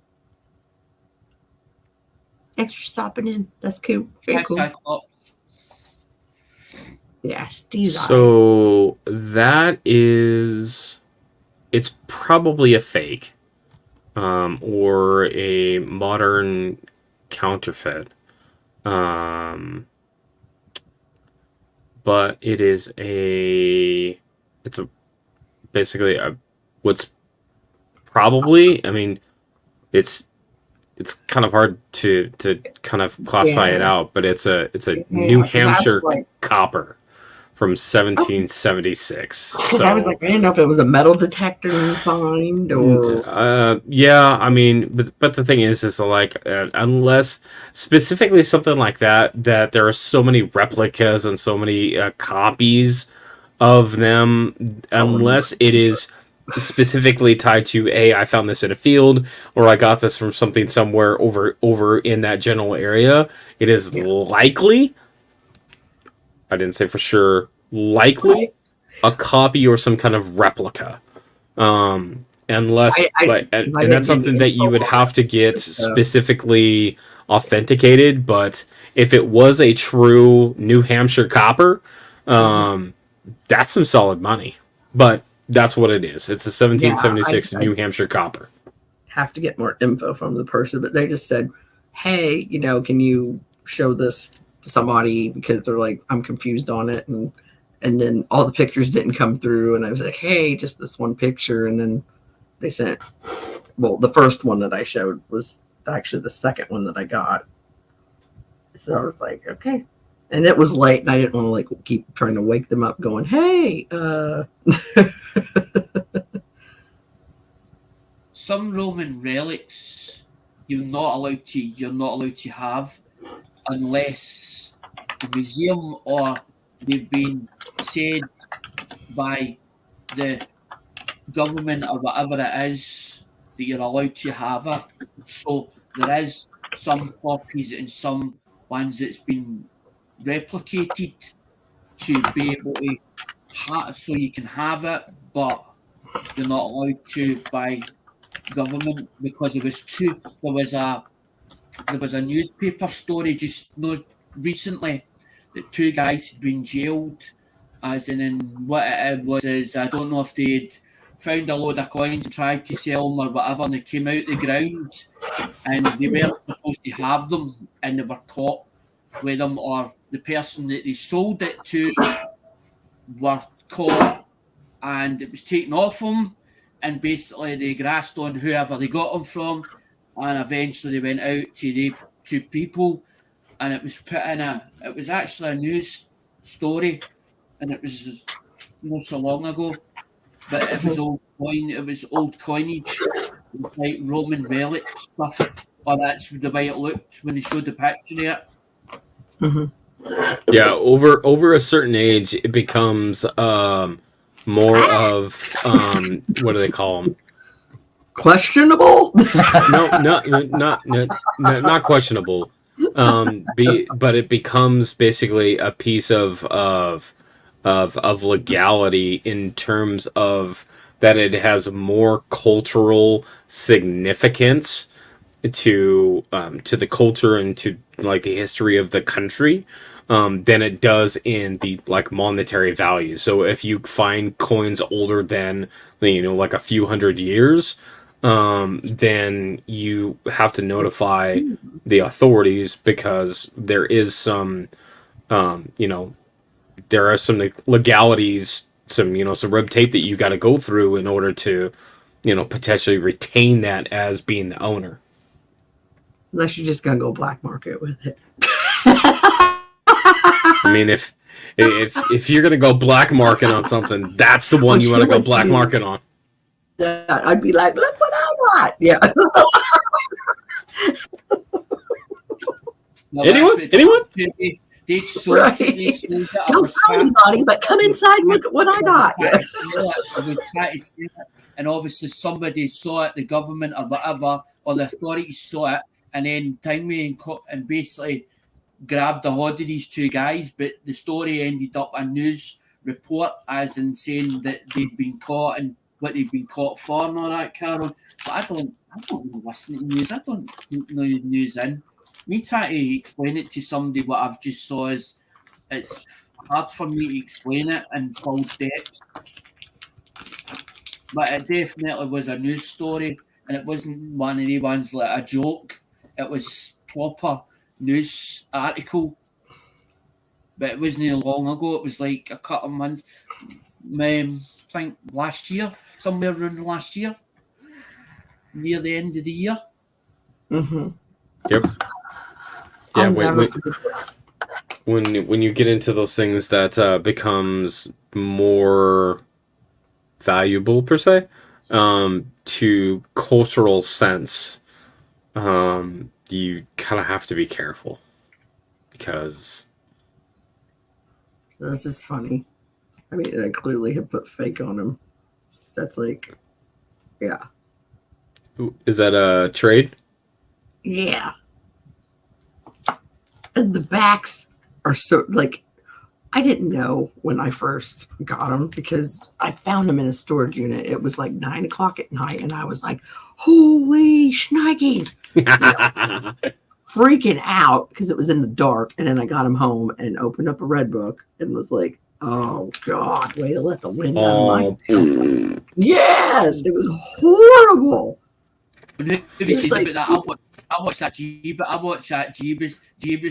I watched Jeebus on Facebook, and I watched that Locker Nuts, and there's another one, the pirate guy with the pirate or the pirate stories or something he calls himself. He has a bandana, but he found a vault and ended up. That's how he got his money, was the vault that he found, and when he opened it up, there was thousands of dollars as in notes in the safe. That's how he started his business. I'll never forget Peavy said, that's even uglier than the like authentic one. I was like, yeah, when it borderlines like cartoon, like it was so funny. Like, that's such a bad fake. It's not even as good as a fake. He's like, it's so ugly. It was like, thank you for your time, sir. You know, solid. I was so noob that I was like, I don't know anything. It's like anything you could tell me. He's like, oh, like, well, but he was so nice about it. Though. Honestly, though, like I feel like that there is a good balance between like buying something and learning from it, and then learning before you buy. Like I feel like found this.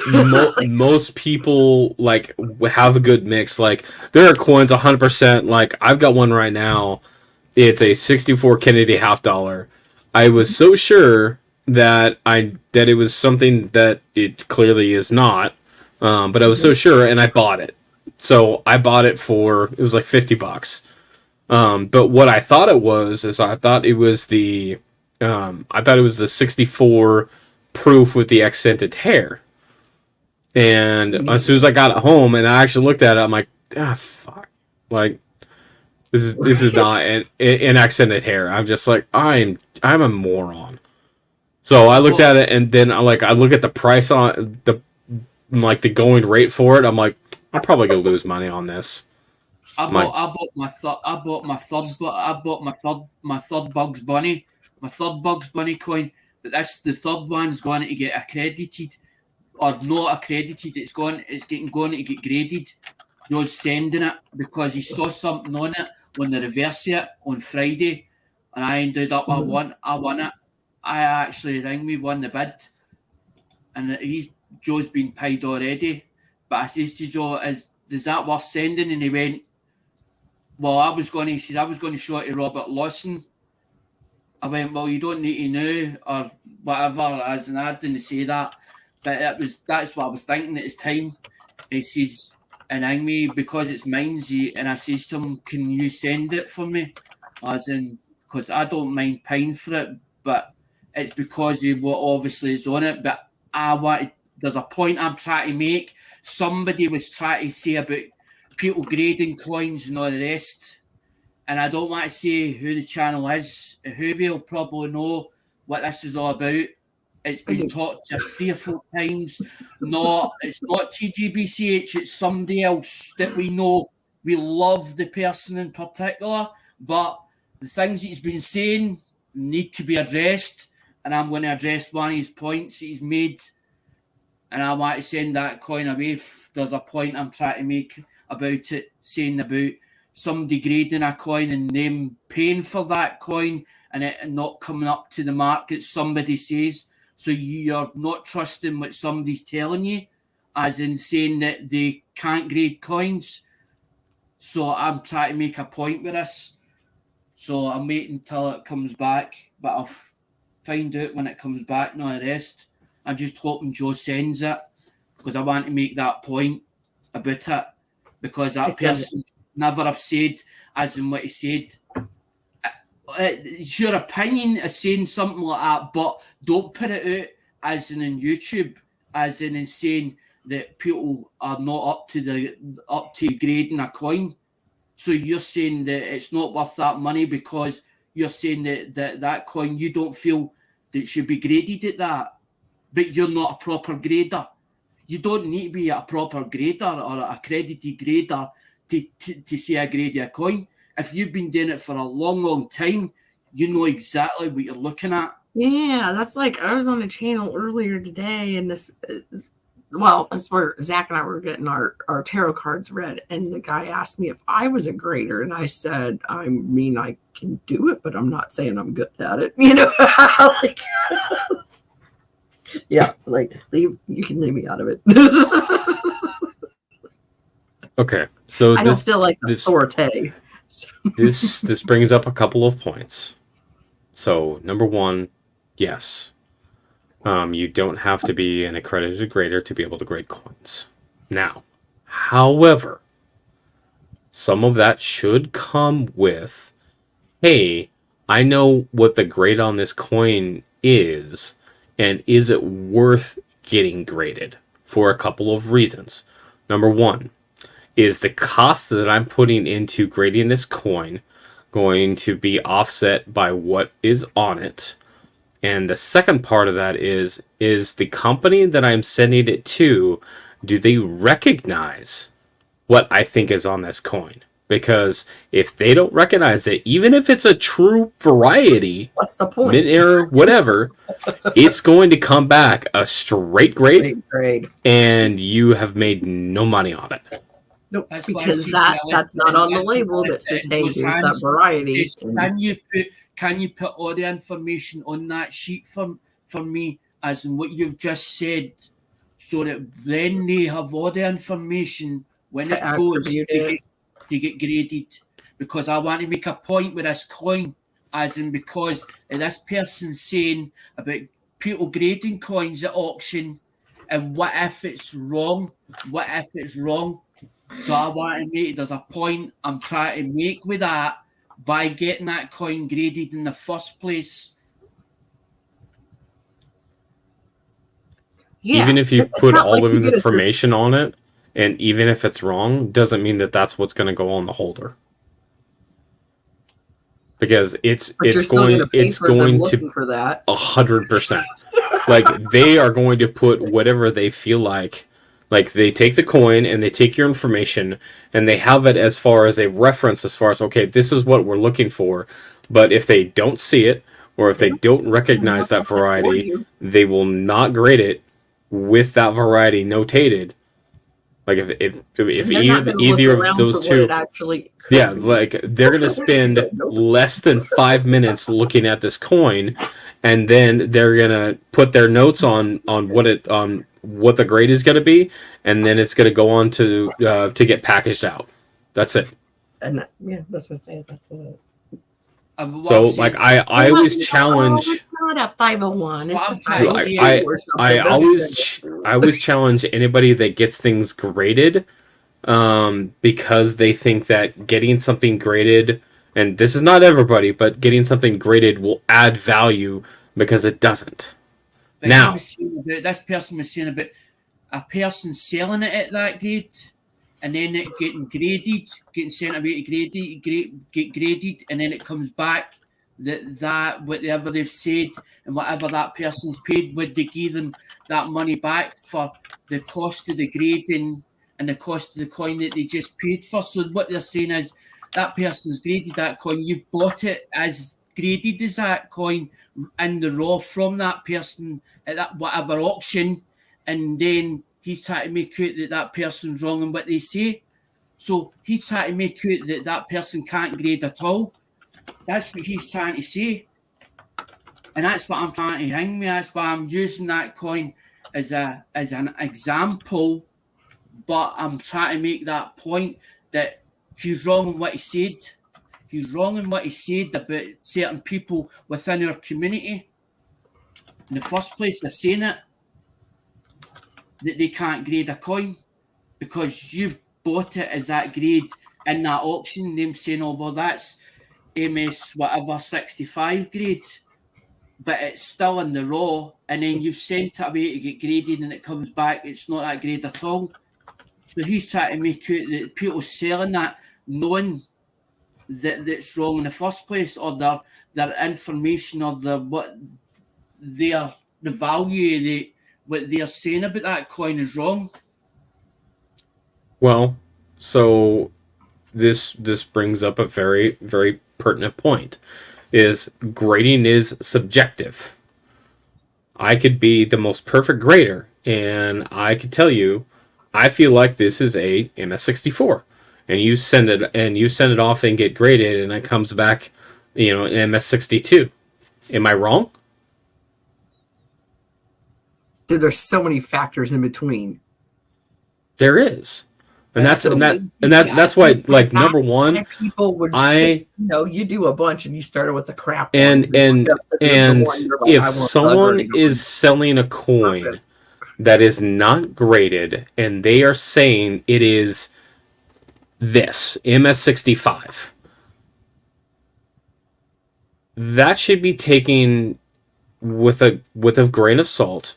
It's trust, right? It's trust. Absolute. But like, for me personally, I'm not going to tell you the grade of a coin unless I have looked at it and it is what I have determined to be a grade for that coin. And I'm going to tell you, the only coins that I put grades on are Flying Eagles because I'm dumb. And I couldn't grade coins of my life depending on it. But the thing is that, like, if you are selling a coin that is ungraded, unslabbed, and you are saying that it's MS65, like, that should be taken as a window, is because they could see something and say, I feel like this is a 65 and it's really a 64. Or maybe it's a 63, and they are thinking more highly of the coin than what it actually, in the hands of a actual grading service, would put it as. Now, if there is a disparity in the sense of, hey, I'm saying that this is a 64 and it comes back an AU 58 or an AU 55, like that's a pretty strong disparity between those two. But especially when you get into the MS65, go back and read a take this for context. Your average circulating coin that you get fresh from the mint, right? Your average circulating coin is going to, on average, land between an MS64 and an MS66. That's what you get fresh from the mint, right? So, like, if it looks like something that you would have just freshly gotten from the bank, like, that's going to put the ballpark. It may go as low, and again, there's a ton of variables. Like, there's bag marks, there's scratches, there's, dings, because these things, when they're minted, they're put into these 17,000 pound bags, and they're shipped off to the federal branches.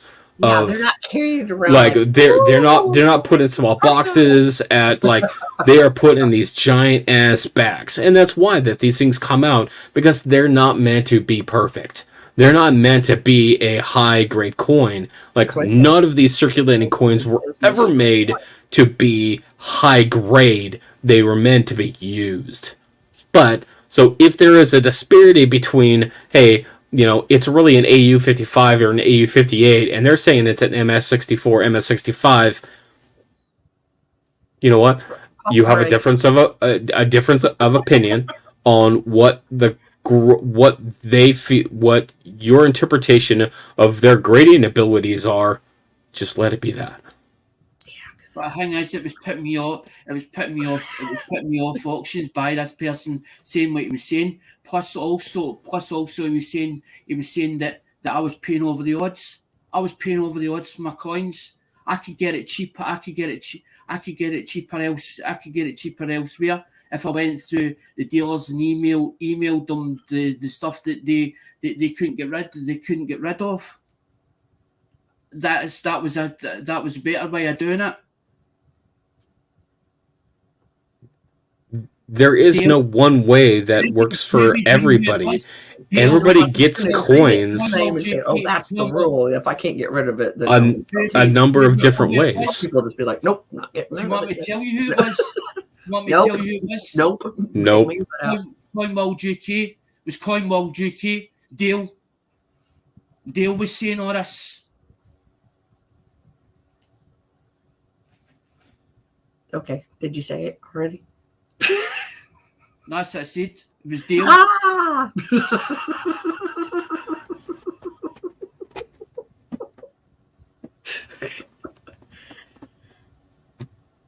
Black and gold or riot, Alexander. No, I'm joking.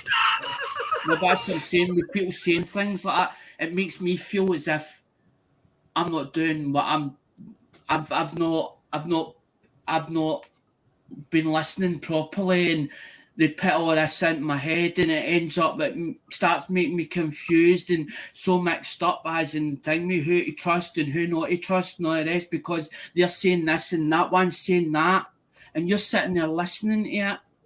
So they're making you doubt yourself. They're making you doubt what you think.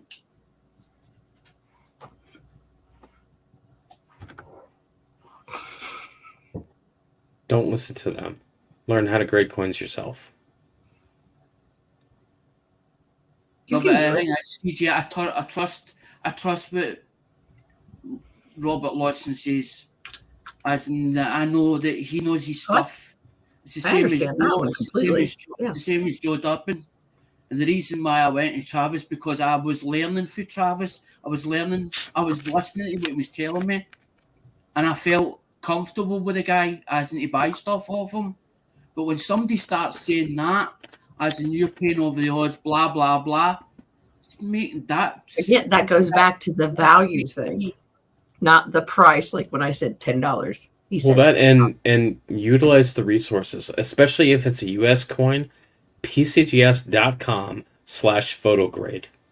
They have fronts and backs of every single US coin that you can reference and look at the pictures and say, hey, this mark here, this is worn off. This automatically puts it at XF40, or it automatically puts it at AU55, or maybe it's other coins. And like, I'll tell you that the Flying Eagle, if you can't see the feathers, the tail feathers, that is automatically going to put you at a very good. Like, and if it gets worse than that, like if it starts wearing away, that basically you just see like a bald bird, AG. Like, those are the things that I can pick out, and the more feathers that you see, the higher the grade goes. And then on the reverse, that you have the wreath, right? And the more that it is that you can see the individual lines of the petals and stuff, that like when you have almost nothing left, that puts you into the good range.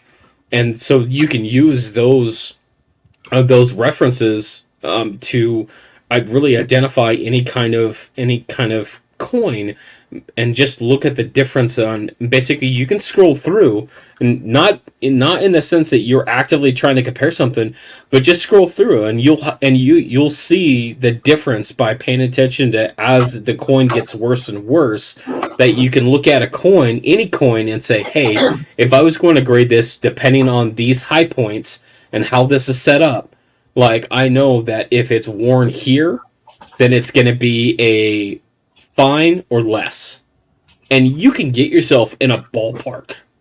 Yeah, I'm going to show you one like he's talking about. Like when somebody shows me it under a microscope or whatever, I'm looking at the condition of that coin itself, as in to say, well, would I buy it? Would I not buy it? That defines me, as in I'm not interested in the grade of the coin.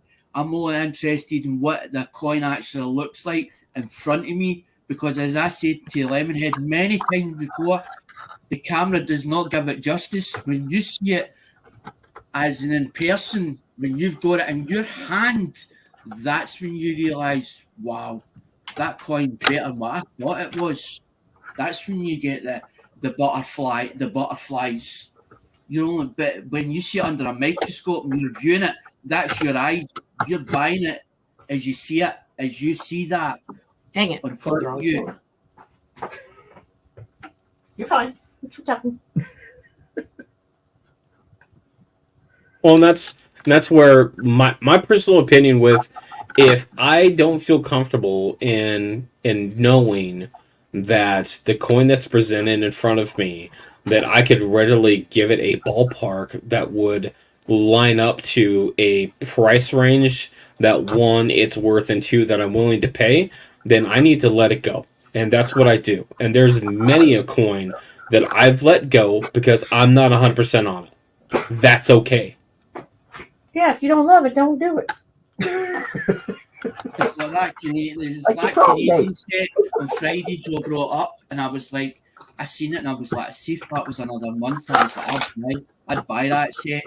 And I'm looking at it, and as the second went through, it was in the case and everything. I thought, that's beautiful. That I thought, but can I justify the money for that?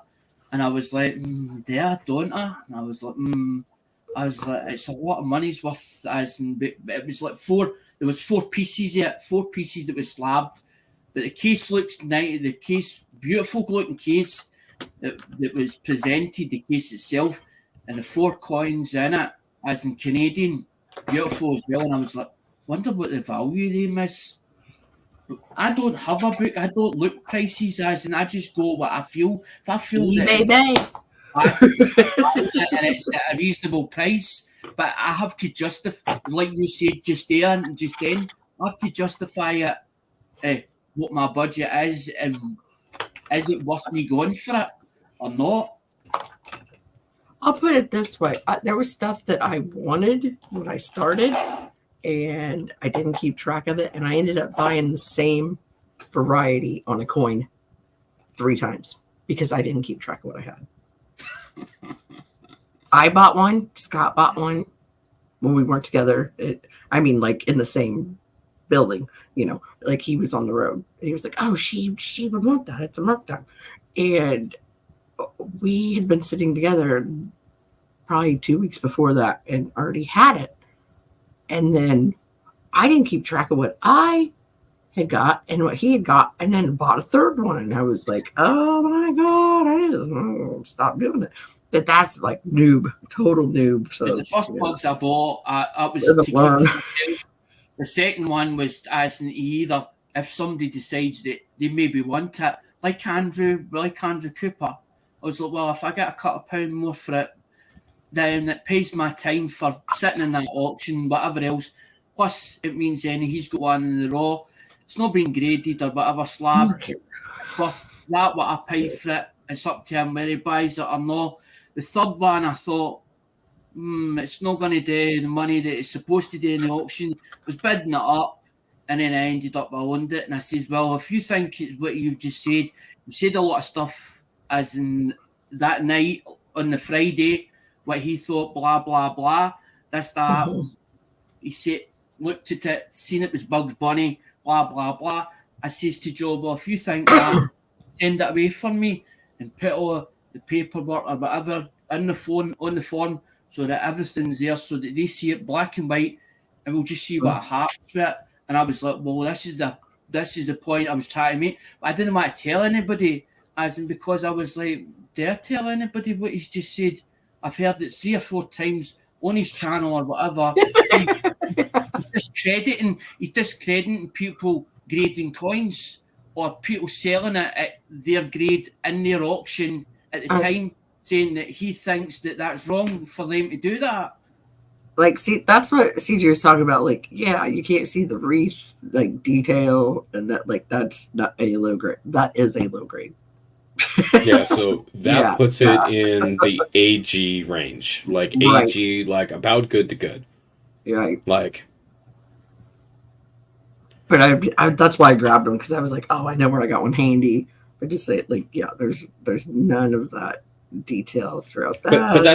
But that's the thing is that like you But, can like go you said, through every single coin back and every here. single denomination and basically build a mental framework of, hey, when I look at coins, here's what I'm looking at. You know, the more that you understand about coins, about how they're made, right? And how they're used, like that's where you start to understand that I could look at any coin and and and and basically look at it and say, okay, here are my high points. This is what I'm going to expect to get worn away first, based off of what the coin looks like, the design of the coin. And I can do that for any coin, even though I don't know how to grade some coins, like dimes. I don't know how to grade dimes. I barely know how to grade pennies. I'm like decent at Merc dimes, but not modern Roosevelt. No, pass. You know, quarters. Oh shit! I couldn't do The quarters. little line on the back, the middle. That's the important. Like the more defined they are, then. But that's the thing is that like so take that knowledge and build a framework and build that framework for yourself. So when you're looking at coins, that you're able to reference that and say, okay, for the grade condition, right, that this coin is in, is it going to be worth X to get it? Like if I had like a Morgan, Kennedy half poppy. a Morgan, a Kennedy half dollar, Kennedy half dollar, 1971, DDO Morgan. number one, right? Just one of the big DDOs, right? Yeah. Now in an XF40 range, you know, like ballpark, something like that, maybe a fine 12, 15, it's somewhere in that ballpark. Like it's gonna be what it is. Now, where you are going to get the benefit of getting it graded is if it's in a higher grade to begin with, and especially if you just find it in change, like it's not going to be that high grade. So for that particular one, even though it's a strong double die, it's, you know, when one of them has like a triple or a quadruple double die offers, it's fantastic to see, right? Yeah. But that's where it's like you also have to consider what it is, right?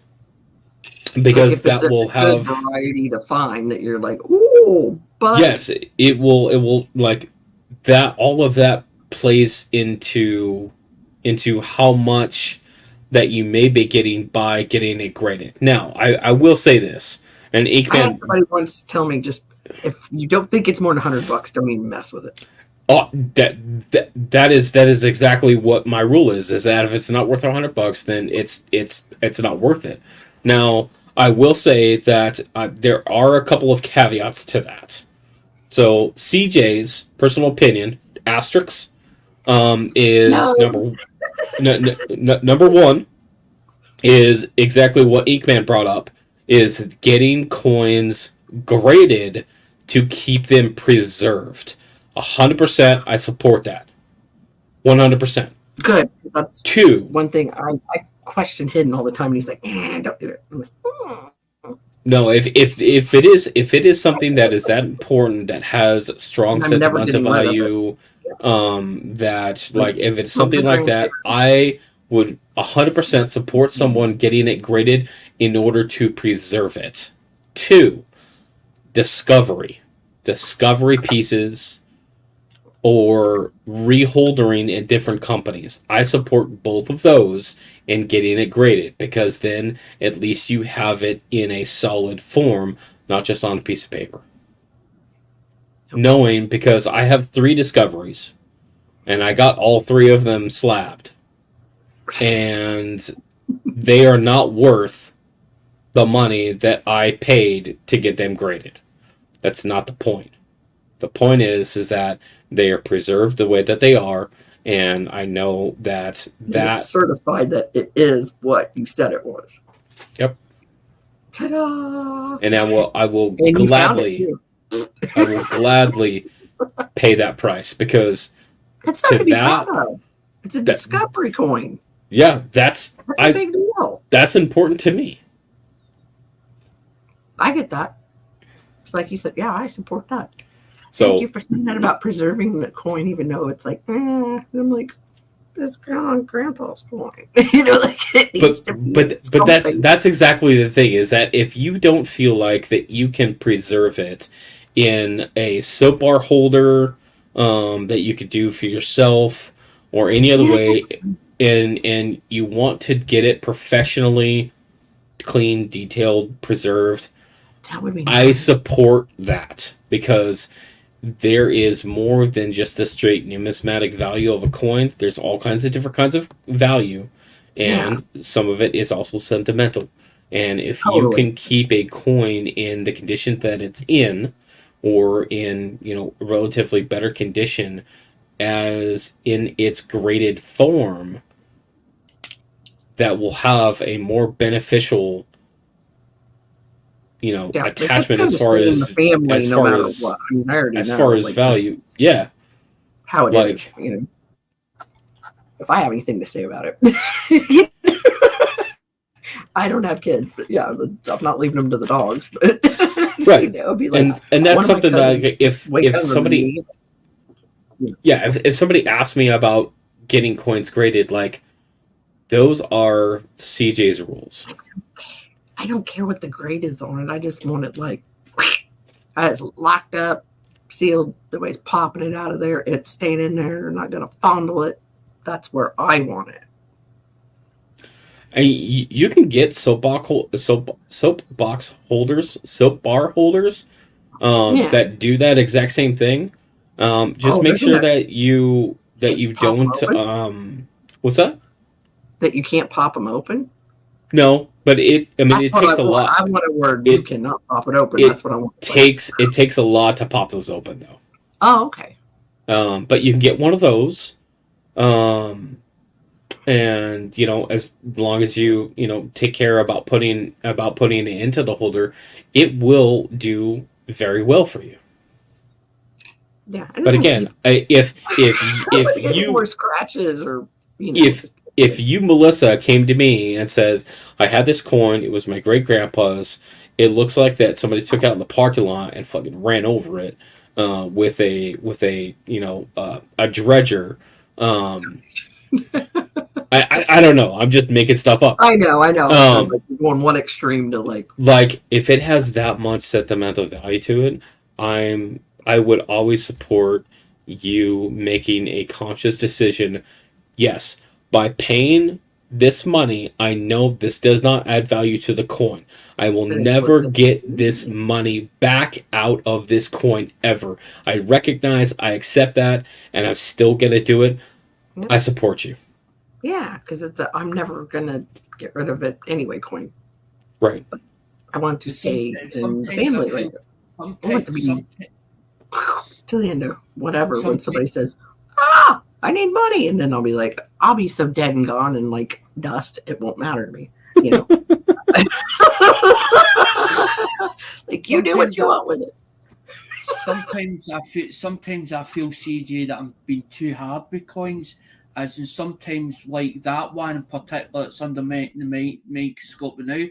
That's no good to me. As in, to me, that's like it's got some kind of scum or something on it, and to me, I wouldn't even bother sending that or even selling that to somebody, or even give. I would rather give it to somebody, as in like give it away to them because of that, because of what's on it. But then I'm thinking to myself, am I being too hard with coins? Sometimes I'm like, am I too fussy? Am I too picky?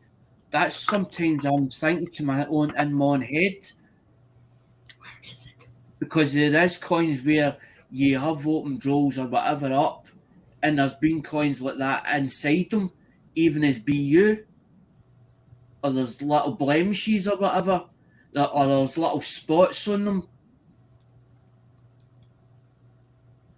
But like you said, if you can't do giveaways, because I mean, I got the coin a couple days ago, and I could tell it was damaged because the face looked funny, and then I turned it over and there was like 3 streaks across it. But it was a giveaway. I'm like, what am I going to complain about that? And I was like, going, okay, the other person that sent the giveaway is like, okay, they sent an Indian head penny, and it was like, well, that was already the decided giveaway. And you know me, I'm always like allergic. So I'm like, you know? Here's something that is a fun fact with CJ. Cherry picker books, right? Mm-hmm. I look for those items, and I have actually several times, and will continue to do them, that I will purchase those at lower grade if I can find them online. And here's my thought: is that if I can purchase them and I have them, because there are some that I have 3 or 4, 5 different coins of that specific variety. Well, that's 5 coins that aren't going to disappear to the ends of the earth. Even though they are lower grade, I now control a larger section of the survivability of that coin. And you can get it for cheap.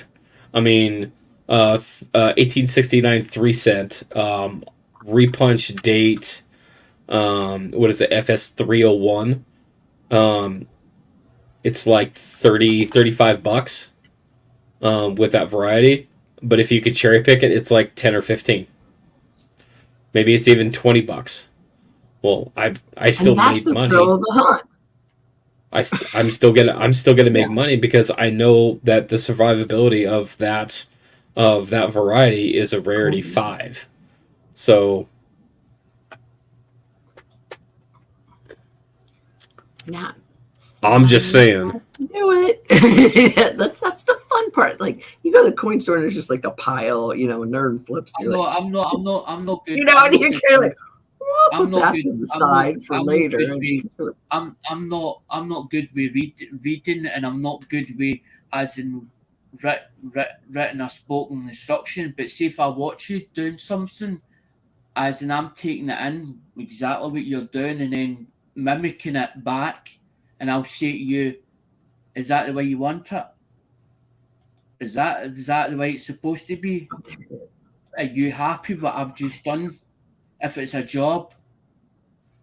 Because but when you say about the cherry pickers books or whatever, the only reason I wanted one a cherry pickers book is because I know there's pictures in it.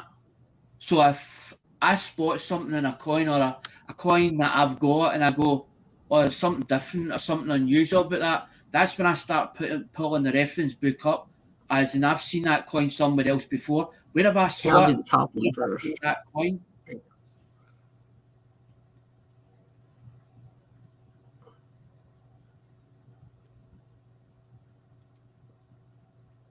So Inkman, what are we looking for? Now go to the other one. Oh, she's got more wear on it. Yeah. I'm gonna start off down here in a. Give me the top one again. Oh, sure thing. Here.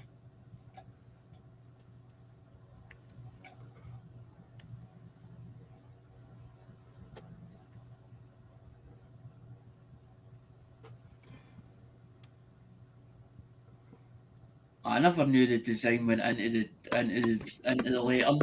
I thought it was always the letter. You could always see the lettering, the whole lettering, and the design should be down further of the coin itself. So I've never seen something like that before, or I've never noticed it. I don't know all the VAMs on peace dollars. Oh, hold on. No, we're not gonna go into VAMs. We're not gonna go there. Fuck you, Hoover. No. Okay, so just based on the obverse of this one. Oh, I do have reverse pictures too. Okay, do you have reverse of the top one? Yeah, both of them. I can not screw this up when I do it. There. Let's see. I labeled them peace on purpose so that like I wouldn't be like, oh, where'd Sure it wasn't go? just like peace. Peace. That's what you get. There. Yeah. Okay.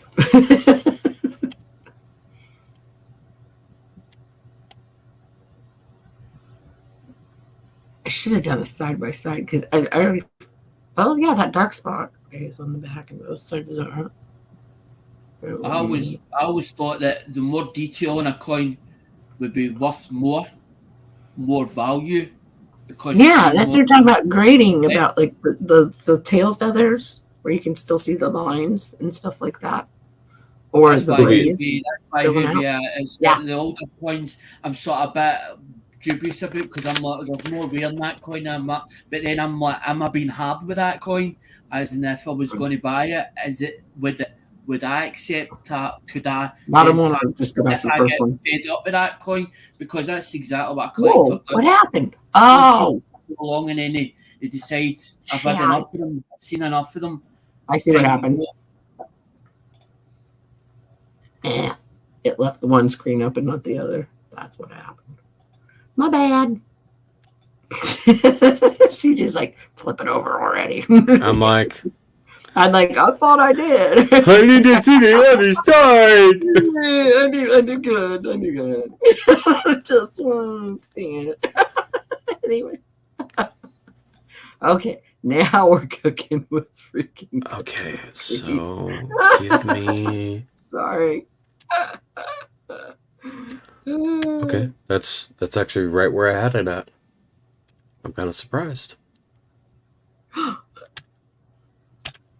I mean, I may be out of practice and running around a lot, but I don't suck at that. So the top one I've got right around an XF45.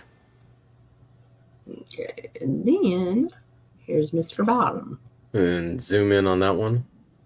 Yeah.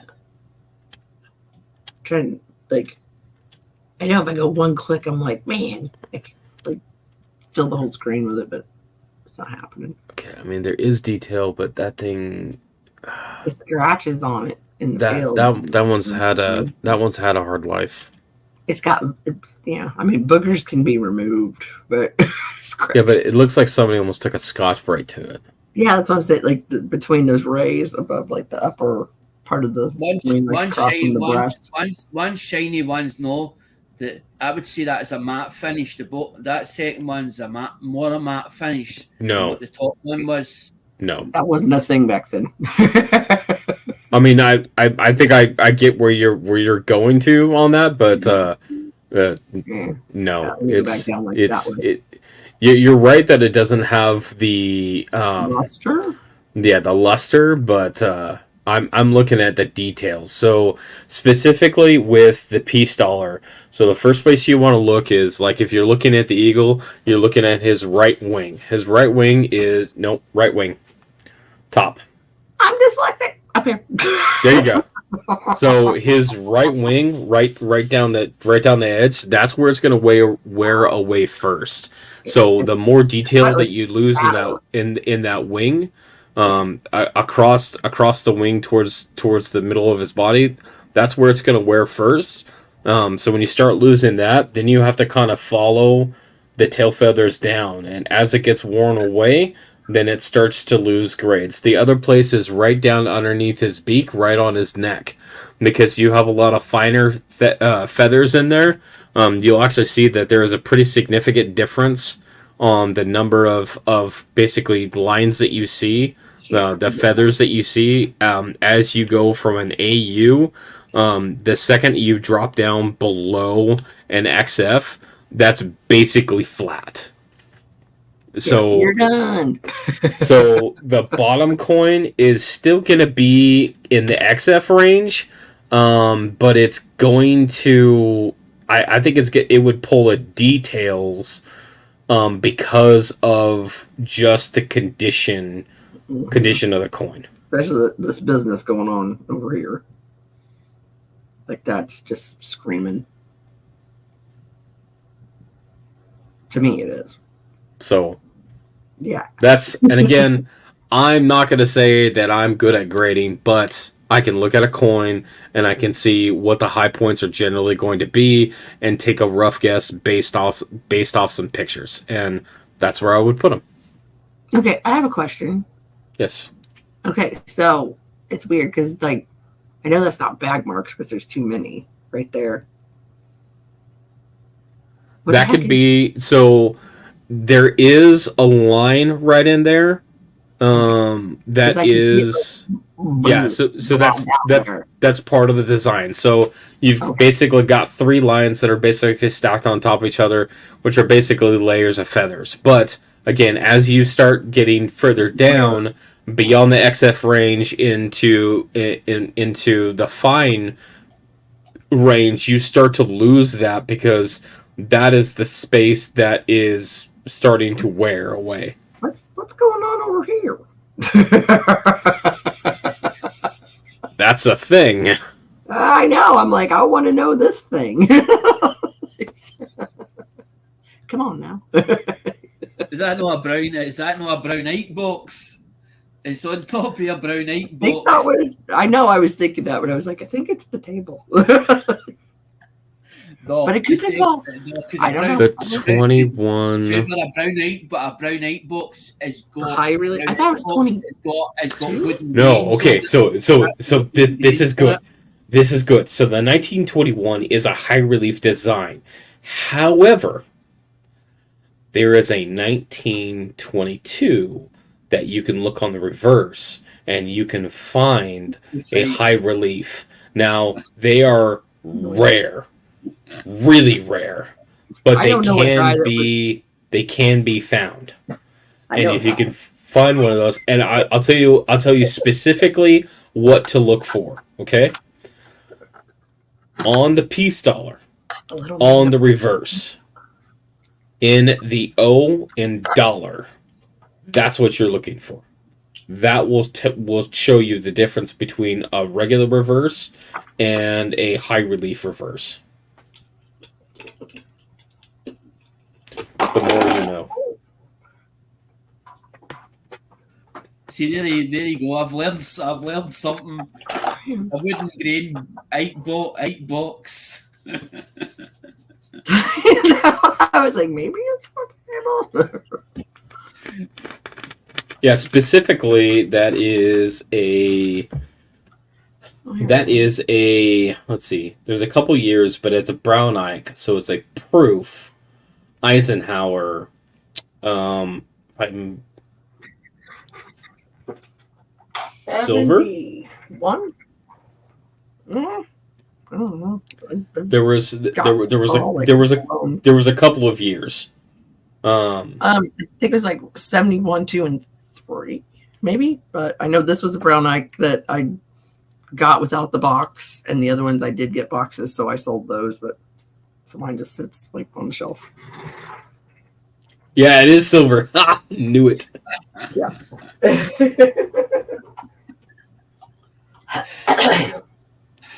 Okay. Ink Man. All of them got hazy. It's like Ink Man. So on the reverse, specifically on the reverse of your 22s, you're looking at the O in dollar. On a normal reverse, what you'll see is that one ray goes through the O. That is your regular low relief design. That's what should be on the 22. Now, if you have one that has 2 lines going through it, that is a high relief on a 22. And you can go on to PCGS and actually look that up and reference that. Why you got to be like that? What? Quick? Why you got to be like that? Helpful? I mean, I should have done the one that I could have zoomed in on, but yeah. I was doing it before you said it, but yeah. Whatever. And this is so tiny, I know it's probably hard for them to see anyway, but kabam. Vivi can't help herself. She's like me. as in so helpful, as in she can't keep information to herself. Well, I was already doing it.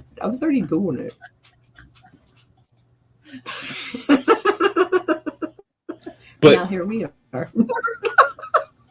but that exactly, like, that's some of the stuff that you learn when you really do the research and to try to understand coins, is that you understand some certain things, like there is a 1972 German coin that I'm looking for.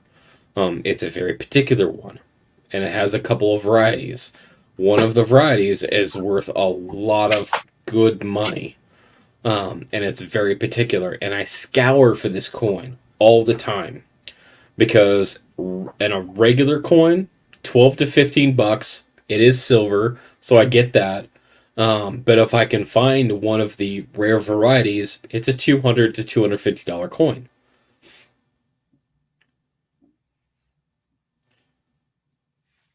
And it's just about, learning about coins. Yeah, there's some stuff. It's like the mintage is so low, it's unreal. And somebody's like, "Oh, I got this," It's like, I want it because it's a low mintage. Especially when you have coins of a certain series. Like if they have, for example, there are several different world coins. There are several, obviously, American coins. Like American Eagles, right? Everybody knows what an ASC is. Mm-hmm. Did you know that on the 2008, there was a variety on the reverse that was the reverse of the 2007? No. Yeah. Damn it, man. Now you're going to make me write stuff down.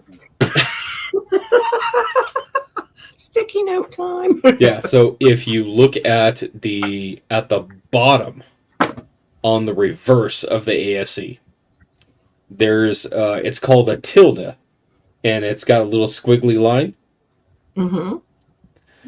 So on 2008 and newer, it's going to be soft and kind of flowy, kind of round, right? Mm-hmm. Well, if you look on the 2007, the two ends of that line are rigid, so it looks more like a splattered W or like a flattened Z than it does than it does a round one. So Alexander, backside on the bottom. Flip it.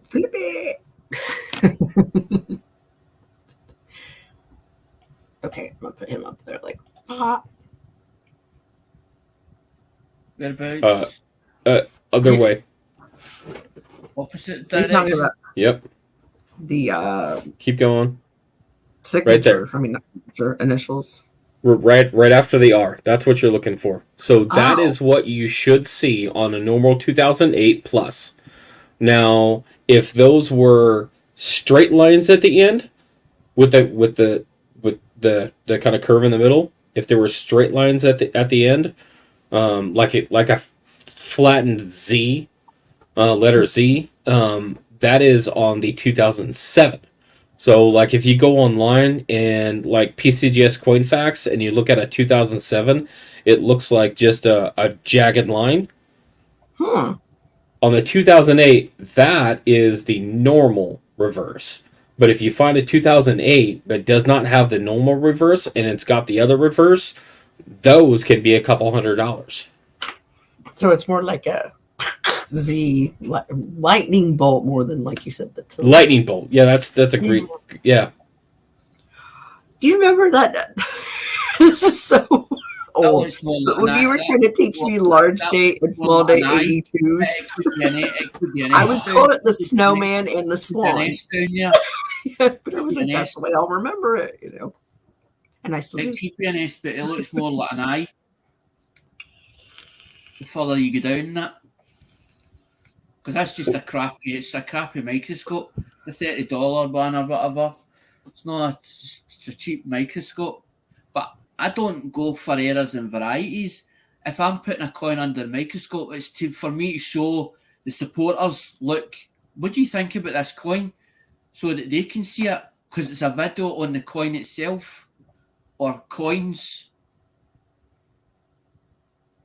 Yeah. And that's where, like, you as a salesperson or that you are presenting yourself or presenting a coin that you are selling, like, that's how you show what it is, because it's not just, hey, I pick up this coin and I'm going to tell you this is a $2,000 coin. Like, you want the proof. Prove it. Exactly. I've seen that on eBay, and it says, as you said, rare coin. I'm like, what's rare about it?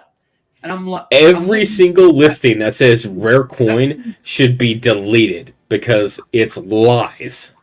I have the best one for you.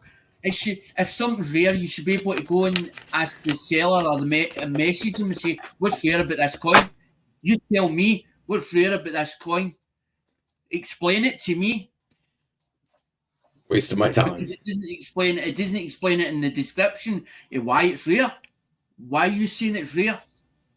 Rarity, if you are going to talk about a coin that is rare, you need to use the rarity scale to describe it. And that is either the standard, like, Sheldon scale, or the universal rarity scale. One of those two, you need to pick one and reference it if you're going to talk about rare. If you're not going to reference any kind of rarity, like, scale or number, then the word rare does not exist in any listing. Otherwise, it's just pure lies. Exactly. I love this listing. I've had it for probably 8 months, and just there's so many people that started watching it when it started. Like Monkey King Metals and I just like have the joke. You're like, how's the 1997 Philly doing today? I would, like, if I was feeling like egregiously like devilish, I would make an offer and literally say, I will buy this coin for 25 cents. Yeah, and then it's got 33 people watching. When I started watching it, it had 2.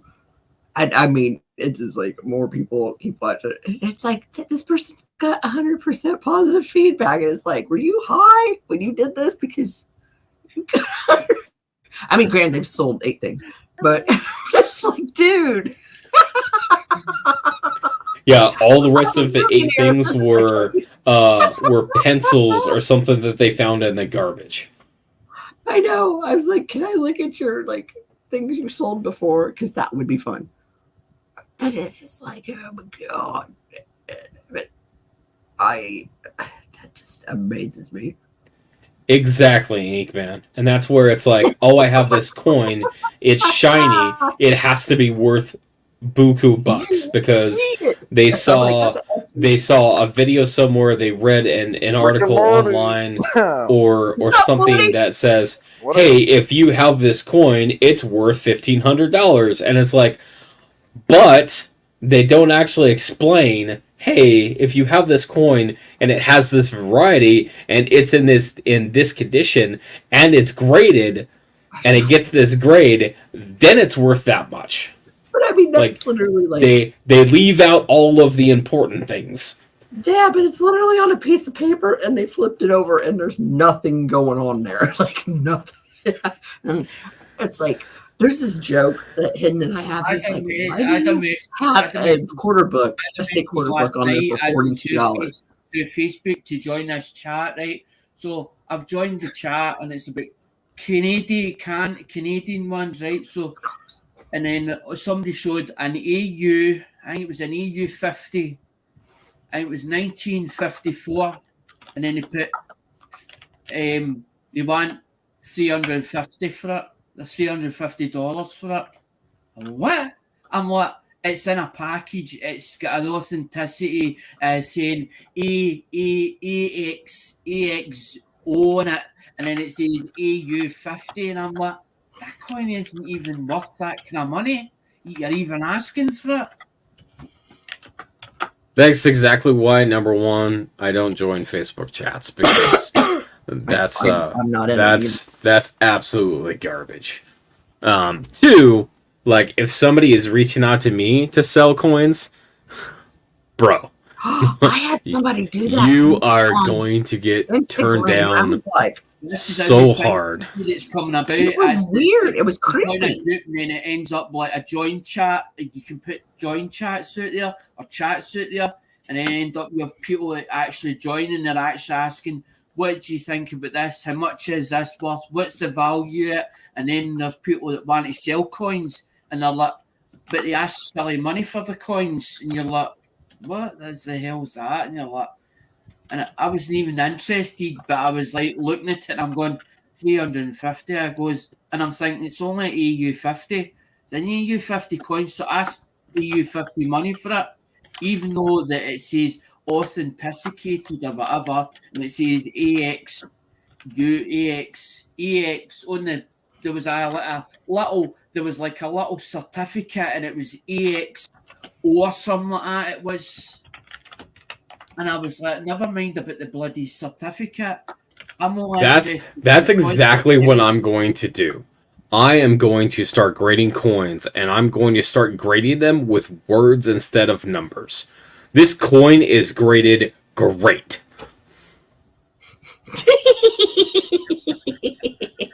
Somebody might think that coin is graded awesome. Spectacular. That coin is graded garbage. Yeah. Can we throw a delicious in just for fun because you know where it came from? That coin is delicious. That coin is graded delicious. That'd probably be the best plug. I feel like I need to buy some soap bar holders right now. And then you go, that coin's garbage, and they paid good money for it, and they feel so as if somebody just punched them right in the stomach. Oh, that's so one. That coin is graded. We need a little sound effect, but that's one thing I don't like between iPhone and Android. Like my dad will try to send me a noise, and it'll say honk noise, but the noise doesn't come out. Like it's awesome. Like I've been telling him for 5 years to quit doing that. Solid. I call that an ESCJ. I call it a generic. I call it a generic round. That's a generic round to me. Is it solid? Hey, if it's silver, it'll sell. I'm just saying. Everybody loves some silver. Well, that's why I started doing the first set. I thought, why am I doing first, second, and third prize? That's like when you go into a race, as in you go, right, you're first, you come in second, and you come in bloody last. You're a loser. But then I thought I should just do one prize, that's it. But then I'm thinking that was the reason why I started buying slab CGs. Is I'm like, well, at least if the slabs, then they're getting a big prize. But I'm not asking anybody for any money. So I'm paid for these coins, and as Hughie says, I'm losing it at the end of the day. But that's how I was like, well, they're going to have to give something. They're going to have to give something back here. Why should it all be my shoulder? Why should it be on my shoulders? Everything. Because I'm like, well, I have to then subsidise it with eBay. And then and you know what? The coolest thing you ever sent me were the Beatrix Potter coins. Like, that was awesome. I might not sell it as in if it's a phone, then I've got to wait for Americans are going to buy those. And you got them right there at your disposal. The buyer then puts his money into eBay. eBay then tell me I've got to wait 10 days for my money. So I've got to wait 10 days for my money until they pay me out. Because that's what they're doing now. eBay's holding your money and then telling you you'll get it on such and such a date. And it goes into your main bank account now. They used to put it into a PayPal account. Now they don't even use PayPal. You can still use PayPal to buy stuff, but they don't put the money back in your PayPal account. They want it into your main account. Oh, no, they won't put it in PayPal anymore for here. They put it straight in a bank account. Because they've walked away from PayPal. Although that PayPal's on their own, and PayPal, you can still deal with PayPal through eBay. Because I do all my payments through PayPal on eBay. System. But that's what I'm saying, when you got to sell it, you've got to put it into a main account or an account so that they can then pay into Hayden it. just messaged me and said, "Oh, I And forgot. then I couldn't send your 5 stuff." or 7 days. Does he tell Whole you week of what that. date they're going to pay you on for the money you've just got off them or off the seller, but they still tell you to send it. So you've got to send it and then hope that the customer's happy with the goods that you've sent them so that they don't reverse it back to get their money back.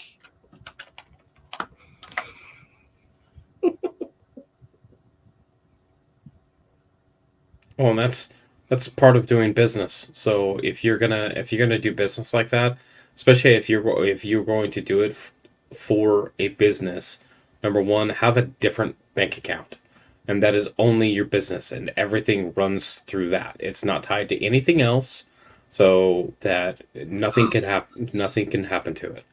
So, like, Fun so enough, CJ. That's exactly what I did do. It's in the money or the account that eBay's got in their system is my secondary bank account, not my main account one. so take it off. Like, if the number one thing that I can tell anybody who's doing anything with business is that you have a separate everything. It's not connected to you personally in any way, like any other bank accounts, anything. Like you have a separate email, you have a separate bank account, you have a separate card. You have a separate everything. It is specifically completely different, so that like you don't have the only thing through other transactions either that I could say as far as any connectability is that you have your primary cell phone as your like recovery password thing. Like that's it. Nothing else is connected, and you have to keep those specifically separated so that you don't have any issues. Because if you have issues and you are wrapped up into one account and they put something on hold, it can destroy anything that you have in terms of needing to get anything else. So always have a separate. The only reason they're doing that, CJ, is because if the client, say for instance, the client says that the product's wrong or whatever, or wants to return it, that there's something that they can get their money back. Because if you have no cash in that account, then because they pay the customer out, as in that's the way PayPal used to do it. If it was a case, there would be a case between the buyer and the seller. If they couldn't agree as with each other, they would then step in and they then decide who's in the wrong.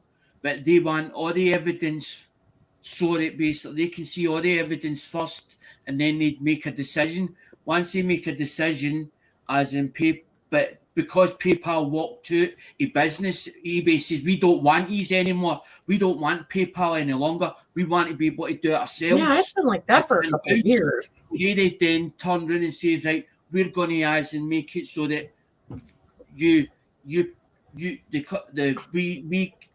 goes through your system, but we hold the money for a certain amount of time, as in for 5 or 10 days, because it actually tells you what date they're going to pay you out, and then it eventually goes into your bank account.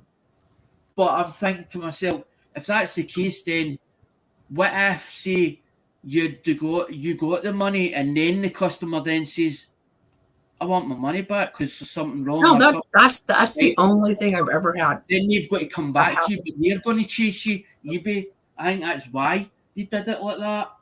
Because it never used to be like that at all. I mean, it went pretty easy for me because it's pretty cut and dry. And luckily, it was just like phone cover of all things. It was cell phone screen covers and 2 separate boxes.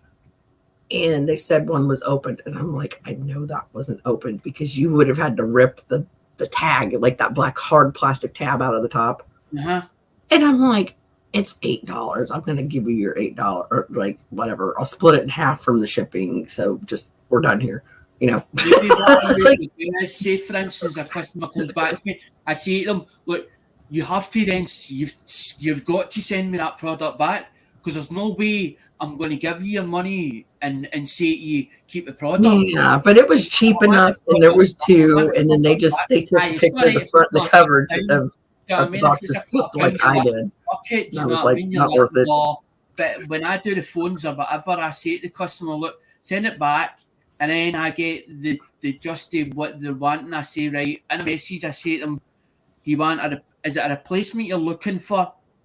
And if they turn around and say no, I say, right, you want your money back, right? As long as I get it in the condition that I sold it to you as in the way that I packaged it up or whatever else, you send it back the same way as you got it, I'll give you your postage money you paid and also the price you paid to that item. Saves all the bad feedback, because I don't need all that hassle as in a bad feed. It's not a bad feedback. It's the case of as in that customer then tells somebody else, but what they do is they go into eBay, there's a community post section, and they go into that and they start telling stories that I didn't even know there was a community area. There's a community post area on eBay's I'm part of it as well. I found that out as in later on. How's that? I have some strong feelings about this. I can tell that was either I'm a leaving or I've got a story for you. I couldn't tell. Do the right thing. If you think that you're ever going to have issues, take pictures as you package it. There will never be a question. Yes, there will be some times, especially with the type of product that you handle, that you're going to get people who are shit. And they will never be happy, and they just want to scam you. That's a reality. Protect yourself for everything that you can, and then fuck up. Like, I don't care. Like, you can go on all my pages and you can talk bad about me. You know what? You're not going to hurt my feelings at all, right? Because I did everything that I could to make you happy. And if you are a piece of crap that just wants to go out there and scam people, I don't freaking care. You know what? Because your opinion means nothing to me. Scott just had a thing like that with the RC car. And like him and this guy, they did it on Facebook, thank goodness. But the guy was like, and you're shitty. And Scott's like, listen here, you little bitch. It's like, and the guy back down. He's like, I already knocked $50 off of it. Like, and that's where you just have to be real. Battery. Like, people like, always money. He said, I offered you the money and you didn't want it. So people always want to make a buck or get a discount. It's the human condition with the way that culture and society is, and that's where you just like. That's where you have to say politely. That's where you have to say politely. Listen, this is what I've done. This is what I've attempted to do to make the situation right for both of us. If you choose to not take this, here's what your options are. And sometimes you just got to lay it out. And then it comes down to choices. They're going to choose something. Whatever they choose, there is a result. And that's what they chose. And then you leave it at that and you walk away. You're dwindling down the conversation to the non-cussing and threats that they had. It's faulty in some way, right? Now, I've checked it as best I can. I've checked it powered up, done this, done that. I've tried to ding me as in it's a used phone, so I don't know what it's been through as in its history before I had it, before I got it from wherever I bought it from, and I say to them, either you want a replacement item for that item because I'm going to take it back off you, or a case of is it a replacement item you want? So I'm giving them a choice. They have a choice either. It's a replacement item for that item, or you want your full money back, your full refund.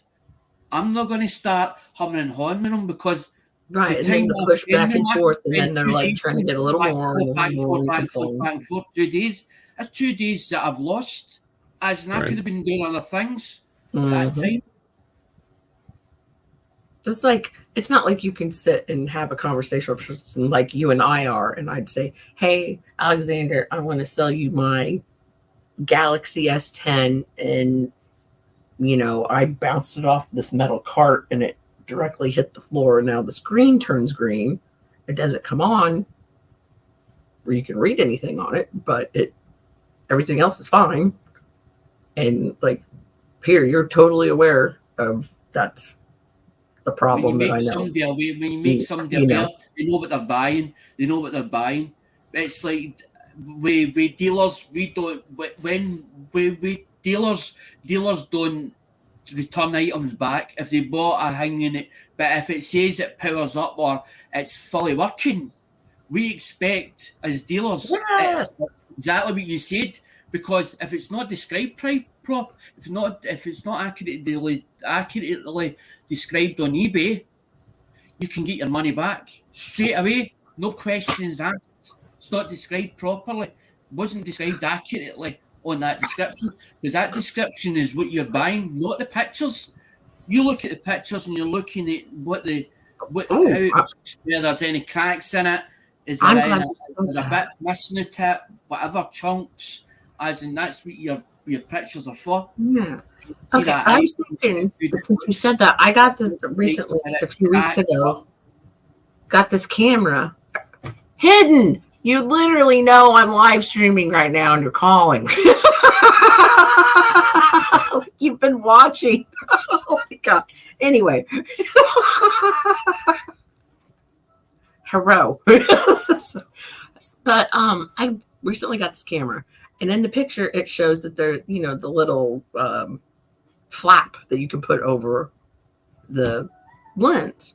And Yeah. when I got it, I didn't even think about it. And I'm like, I really don't love this camera. And I kept the box because when I plugged it in, I was like, and I'm like, I'll give it, a week or two and see if it jibes. No, it doesn't. And I couldn't believe it said I could take till April to send it back. I'm like, that's a long time to screw something up and say, oh, by then the dog could get behind the computer, chew the wires. What kind of camera is it? It is a Logitech. I want to say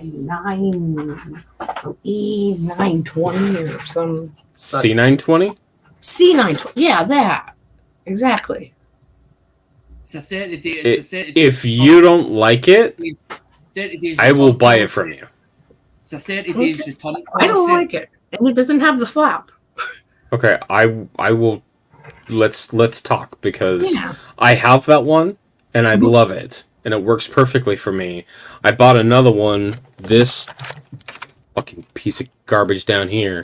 That is an off brand, and it doesn't have the resolution that I want that this one does. And so I want another one of these so I can have a closer view on coins without looking under a 130 power microscope. Can I tell you a truther on it though? I looked it up on Amazon to return it, and it's cheaper now than what I paid for it. How much? How much is it on Amazon? I'll have to look. But I'll tell you. Because I've had this C920 for Because I looked up and I was like, I don't know how long, and it's been wonderful.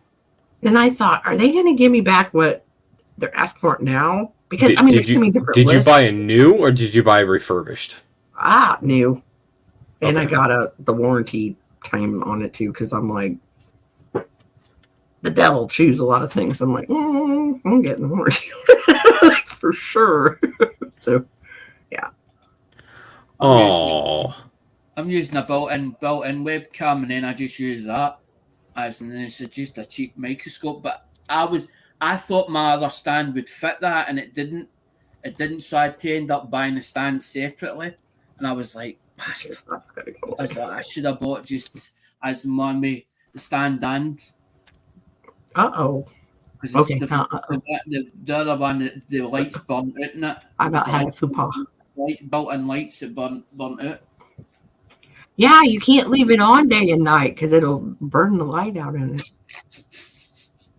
Is that what you did? Yes, you did. You're already laughing. That's what you did. Yeah, exactly. That's exactly what I did. Left it in the USB, connected in USB, left it time to turn on the light. I just turned the lights off and you see it. It's a microscope, not a nightlight. I say that because I use mine like that for us. I could see when I'd walk in here. Problem is, doing too many jobs. I take on too much to chew, Hoovy. That's the problem. Take on too much to chew and realise that it's too much for me, or the pressure's too much for me, and then I'm like jumping from bit to bit. But then that's what I'm saying. I'm doing behind the scenes I'm doing a lot of phones and stuff like that. But I hang me, I've no put anything on for sale yet. But I'm trying to figure out, do I put it on used? Do I put it back on as parts not working and put? Because at the end of the day, if it's parts not working, even though I can say it powers on, I can show the pictures, it powering on, so they're not led to believe that it's fully working, and then take it and then end up with coming back to me. At least if I put it parts not working and then it's better than what they expect, they're going to come back for more. Because I done that a long time ago. What was that? Oh, it was Morty. I done that with a set of pairs. I started pairing phones up, CG, right? And I just listed like what the first phone was, and I sent them away to this person, right? And the guy was only supposed to get one phone, so he messaged me and he says, "By the way," he says, "I've got another phone in here that's a Sony Ericsson Walkman. I always remember it, Sony Ericsson Walkman on Orange Network, right?" And he goes, "Should that have been in my package?" He thought I'd accidentally put it in his package. I goes, "No, it's for you," because I was like, "This one's it's not too clever." I mean, it's not really my cup of tea. It's not up to my expectations. Usually I've got high expectations of what I sell to people. And I was like, it's not to my standard. And I was like, I might just put this phone in just in case. And the guy actually thought it was a mistake because I hadn't listed it in it. I hadn't pictured the other phone in it. He was only expecting one phone, but when he got to two, he was over the bloody moon. I paid $43.99 for it, and I know I saw it cheaper. Yeah, I just saw it as like $29. I would just send it back and get. That's what I was telling you. I was like, yeah, before you say you would have bought it for me, I'm like, I looked it up because I was like, wow, crap. I hope I 43 I and tried. 29 because like, I tried. Right, but I didn't want to bilk you. You know, I mean, that's fair. Like, that's fair. For that one, Hoover. It depends if you'll take it. It depends. Yeah, and I just bought it 20 days ago, or it got here 20 days ago. Lame. Yeah, I don't love it. Yeah, I bought this. I bought this other one. It's called EMEET, and it is. Well, I did only pay like $30 for it, and it is garbage. Yeah, it doesn't like, auto. I love the ring light on it because this thing, unless I go like woo and do that, it'll you know. Yeah. I know. I didn't want to do you a disservice, sir. It's just like, I don't think you want to buy it. Can I give you a bit of advice? You're supposed to only use a jeweler's loop. You're not supposed to use a microscope. You can use a microscope if you like, as in for checking errors and varieties, but even PCGS, when you send it to them, they only use a jeweler's loop. Or that's what I've been told. They use a jeweler's loop. Yeah, 10x. Because at the point where you have to use a microscope, if it's smaller than what you can see with a 10x, then it's so microscopic that it doesn't bring any value to it. Yeah, they're not going, let me look for I do see what you saw. Okay, there's like 10x. So nope. 7 to 10 is the general range that if you can see it with a 7 or 10, then there's a chance. But even then, like I have a number of unlisted DDRs in the late 1990s that are not big enough to even be listed, let alone graded They're like, examples. it's a wide AM because it's off by Is this that- much of a is that centimeter.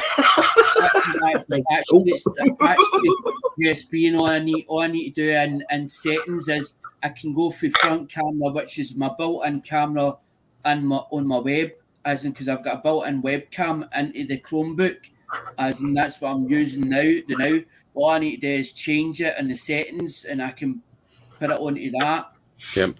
Because it's That is USB attached. one complaint I have about my scope because it's old, is that I have to drop down to 480 to use my scope. I can't leave it on 720. And I'm like, it's probably time to, get a big girl scope. Well, Depends if that's you could- that's maybe dependent depends- on if you even need it. Like, is that something that is a make or break for you? No, it's because it's unplugged and like after I got done with it, I just unplugged it and wrapped it back up and stuck it over the corner. You've been banished to the corner. I'll be over here playing jacks now. Don't mind me.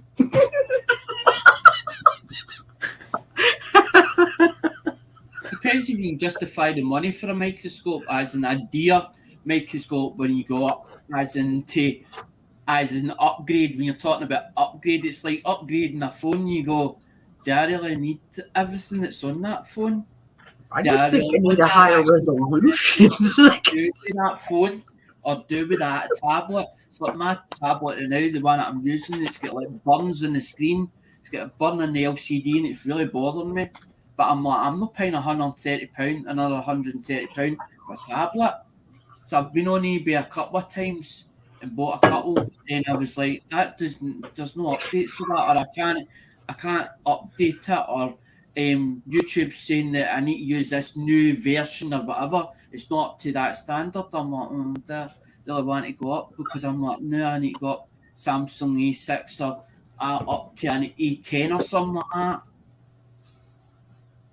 yeah, no, my S10 example was totally truther. Like that's what happened to a phone. I had it sitting here and was just using it for extra, and then I kicked it off of the table and it went. The only reason I have a tablet, Hoovy, is because I can go and lay in the bed and I can go and sit up with the tablet, actually like that with the tablet, and I can do most things on the tablet itself because I'm always frightened if I had the Chromebook on my lap and it fell off, because I did have one. We had one, a Sony, right, when we were going out one day, and I don't know how it happened.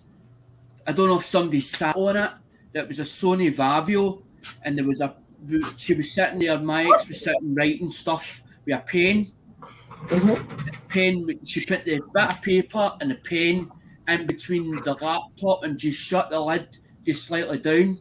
And when we come back, Screen broken. Oh, wow. Done. It was 60 quid for the screen.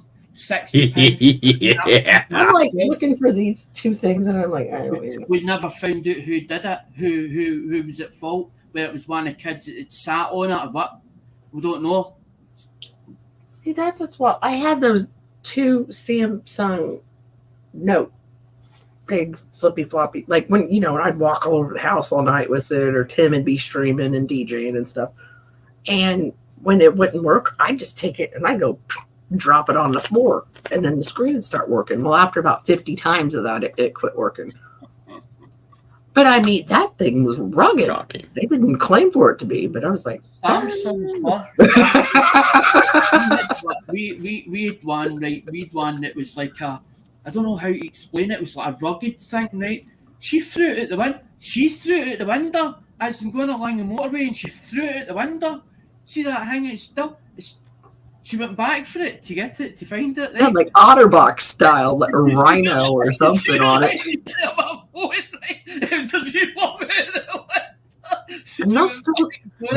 The proper term is yeet. Do you know what killed it? As in, there was one day that run over by the tyre, and it was a heavy tyre, as in it run over, and that was the end of it. But it was actually on top of the roof of the motor. She forgot it was there on top of the roof, and it fell off. It was up here, coming up here. We've got sort of ground that's like hard, really hard tarmac up here, as in our street or just up Fair Street. And I remember that day, and she went like that, and that was the end of it. That was the end of that phone. But it lasted a long, long time. That phone was running up. It was a rugged phone. It was the one with a handle. It's got like a handle, like a carrying handle. I don't know what model it is in the Samsung range.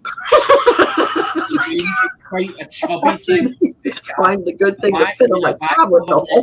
A little locking mechanism on it on the back here. I'm just saying, electronics usually work until they get yeeted.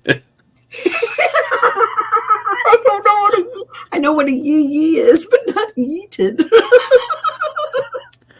Oh, holy hell. YEET. It's I know. To throw aggressively. Oh, launch. Yeah. To launch, yeah. Launch. Yeet. Is that a game? iPhones don't last, especially when you drop them and they land on the front screen. They don't last. iPhones don't last if you drop them from your pocket. Like, I've never owned one because dude, they're I'm just saying, they're terrible. I'm doing the person. I'm doing now. That's a 5. That's a 5, not 15s, because I can't get them at the right money, especially as in the older ones. I can get them for pennies. See, this is why This is why I buy rolls of pennies, because I can buy them as cheap as I can buy them. Do you know what I mean? As in £2-3 a piece, and still, you know what I mean? So I'm like, well, if I can get one coin out, that's what I keep saying to people. If I get one half decent coin out a penny, and it gives me my money back, there's my money back. I don't have to worry. But the reason why I buy pennies is so I can give other people pennies. When I buy pennies, I like the nice ones. I like ruined it. Oh. And then the back. I mean, I know it's weird. Yeah, I'm like, like this height, like me standing up. Yeah, but it just went bing in the right spot.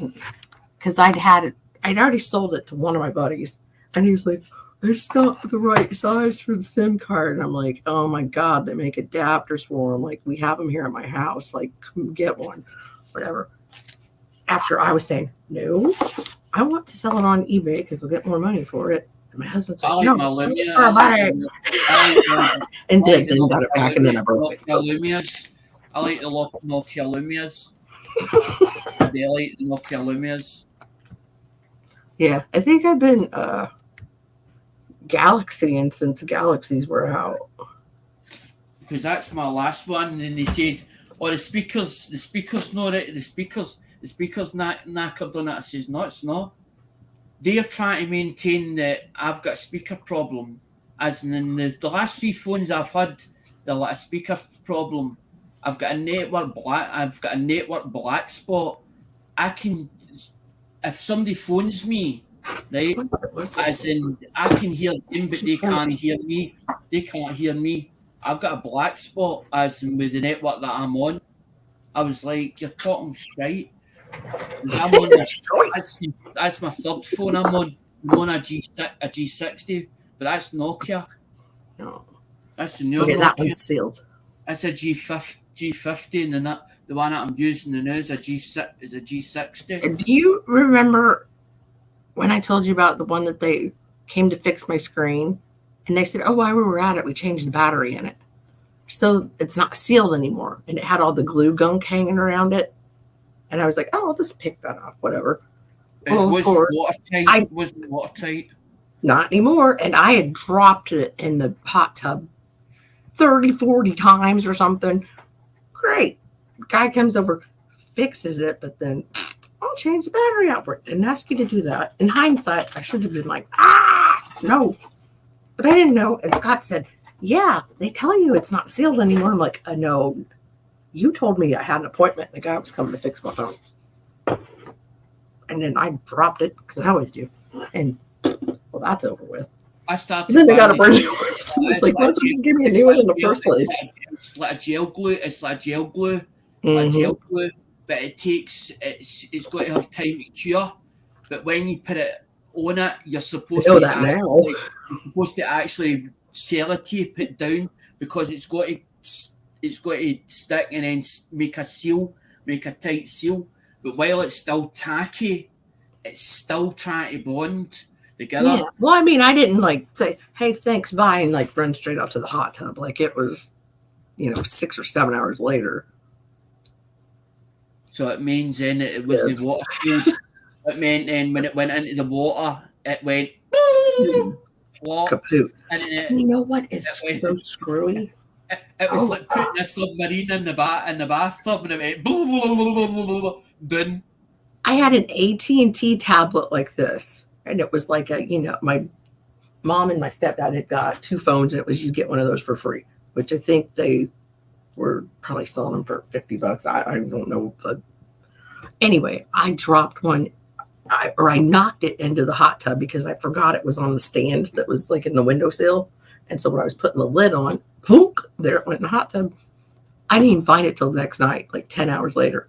Because when I stuck my foot in, I felt my foot slide, and I was like, I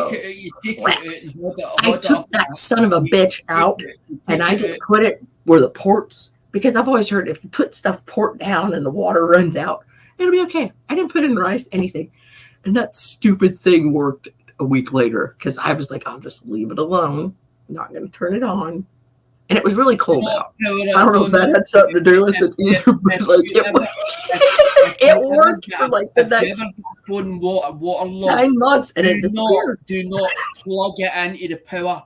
That's hell no, don't do that. As in, people when they take them out of water, they don't realise dry it out, get the water out of it. Do not plug it in. Do not power it up. The minute you power it up, you can fry the board because it'll fry it because the power getting into it. It doesn't matter because it's low power, it'll still fry it because it'll heat up, it'll heat the board up, it heats all the ICs. The best way to do it is rice. What I did to my other monitor. As in hold it up at a height, as in get it as much water as you can out it, and then put it in a warm, dry place and leave it overnight. Well, mine was in a cold, dang near freezing spot on the concrete floor in the garage because I was like, I don't use this for work there anymore because, he'd sold the business. I'm like, we'll revisit this at a later date. And it was fine. And I was like, of course, the cheapest electronic you own in the house is going to work like that. Anything else, you're like, please don't be broken. And then it'll be like zapped. Yeah. That thing kept on rocking. If it had a weak screen in it, it should still be under warranty. As in you might be able to. Dude, thing I don't even know where it's at now. So I'm charging you, but if you have accidental insurance, full accidental coverage, or full insurance on it, and you put the additional insurance on it, they will replace it. They will replace the screen, as in because you're covered. I've got accidental insurance on mine, as in even though it's a contract. Well, my stepdad was in Texas, and I think he probably could have cared less about it. But he was at work, so I was just like, 36 months, but mine's like £9. I think mine's is like the device plan itself is like £9, and then I pay 30. I think it's £36 I pay. But I get unlimited minutes on that car on. I've got a good plan, but because I've been with them so long, because every time they phoned me up and said about a new phone, I was like, nah, I'll just buy the phone myself. But now, the last 2 years, I went, well, I might as well just take the contract and me as in pay it on like a plan like £6 a month or whatever for the phone itself. Hi, Inkman. They're just buying the phone outright. That's fucking creepy. I know. I do that everywhere. between Hidden 100, salt. because I was paying 100 between 140 for a brand new for a new phone. Because I'm like, well, 2 years. What you only get 2 years, 2 years warranty on them, as the manufacturer's warranty. When 2 years is up, they won't end up the repair it or anything. No, even touch it. I take it in the back, see what's wrong with it, and then they come back and go, "Oh, the phone's knackered." Really good.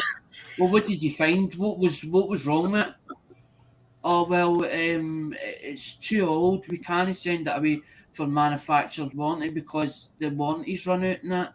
That's why I get a Sherry on. I don't know if you guys have that over there, but it's like basically you screw anything up on it, you pay $100. You send your phone in, and they send you another one. Well, that's why I took I think it was £11 extra, £11 extra, Hoovy, for the insurance. But it was like the second plan up, the thing for the insurance, because a lot of, well, you're covered for accidental damage. You've got like an excess of 25. It was like an excess of £25 or something like that on it. I was like, well, that's not bad.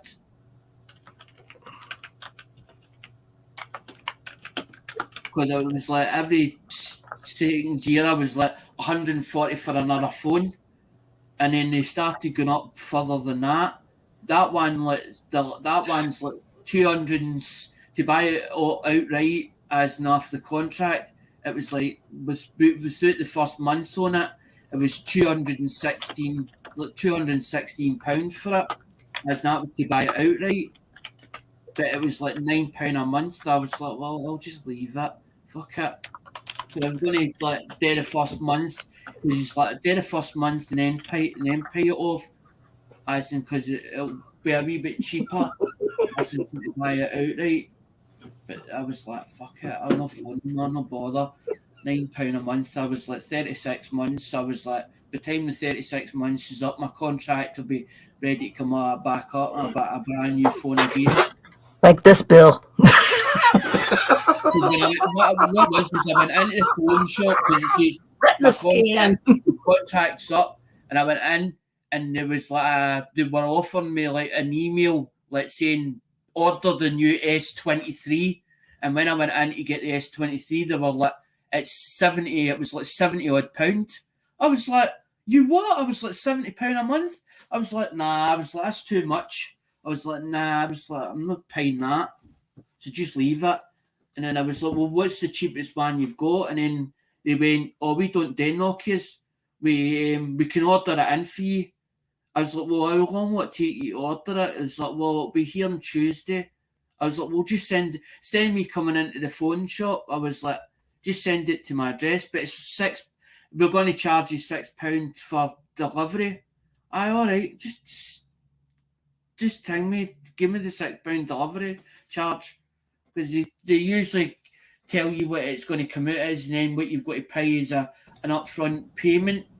So it's like £15 or something like that. £15, I get it. $99 or something like that. But then I was expecting it on the Tuesday, and when I came home, I was like, I went down there on the Friday, and when on the Saturday afternoon, I had the phone the Saturday afternoon. I was like, well, that's not bad. Because you're like, well, I'll be here. I'll not be there to Tuesday. We've done it as in a drop collection service or the DPD to come out to drop it off. I'll be there Tuesday, and I get an email confirmation. We've picked it up. Your delivery's on its way, and then it came in the Saturday. I've opened it on the Saturday and opened it up. Man, my client is demanding. Where are you, Miss Hoovy? Yes, I know. I have to talk to my client, so I'm gonna have to dip. I'm officially getting tired, so I'm gonna jump off. Thank you. I didn't. As always. Thank you. Alexander, good to see you, buddy. Nice. Good to see you, CJ. Both you guys, thanks for coming up. See you guys I'll around. slap you like a newborn baby upside down. Deuces. Bye, CJ. All right, I'm out this bitch, Alexander. Bye.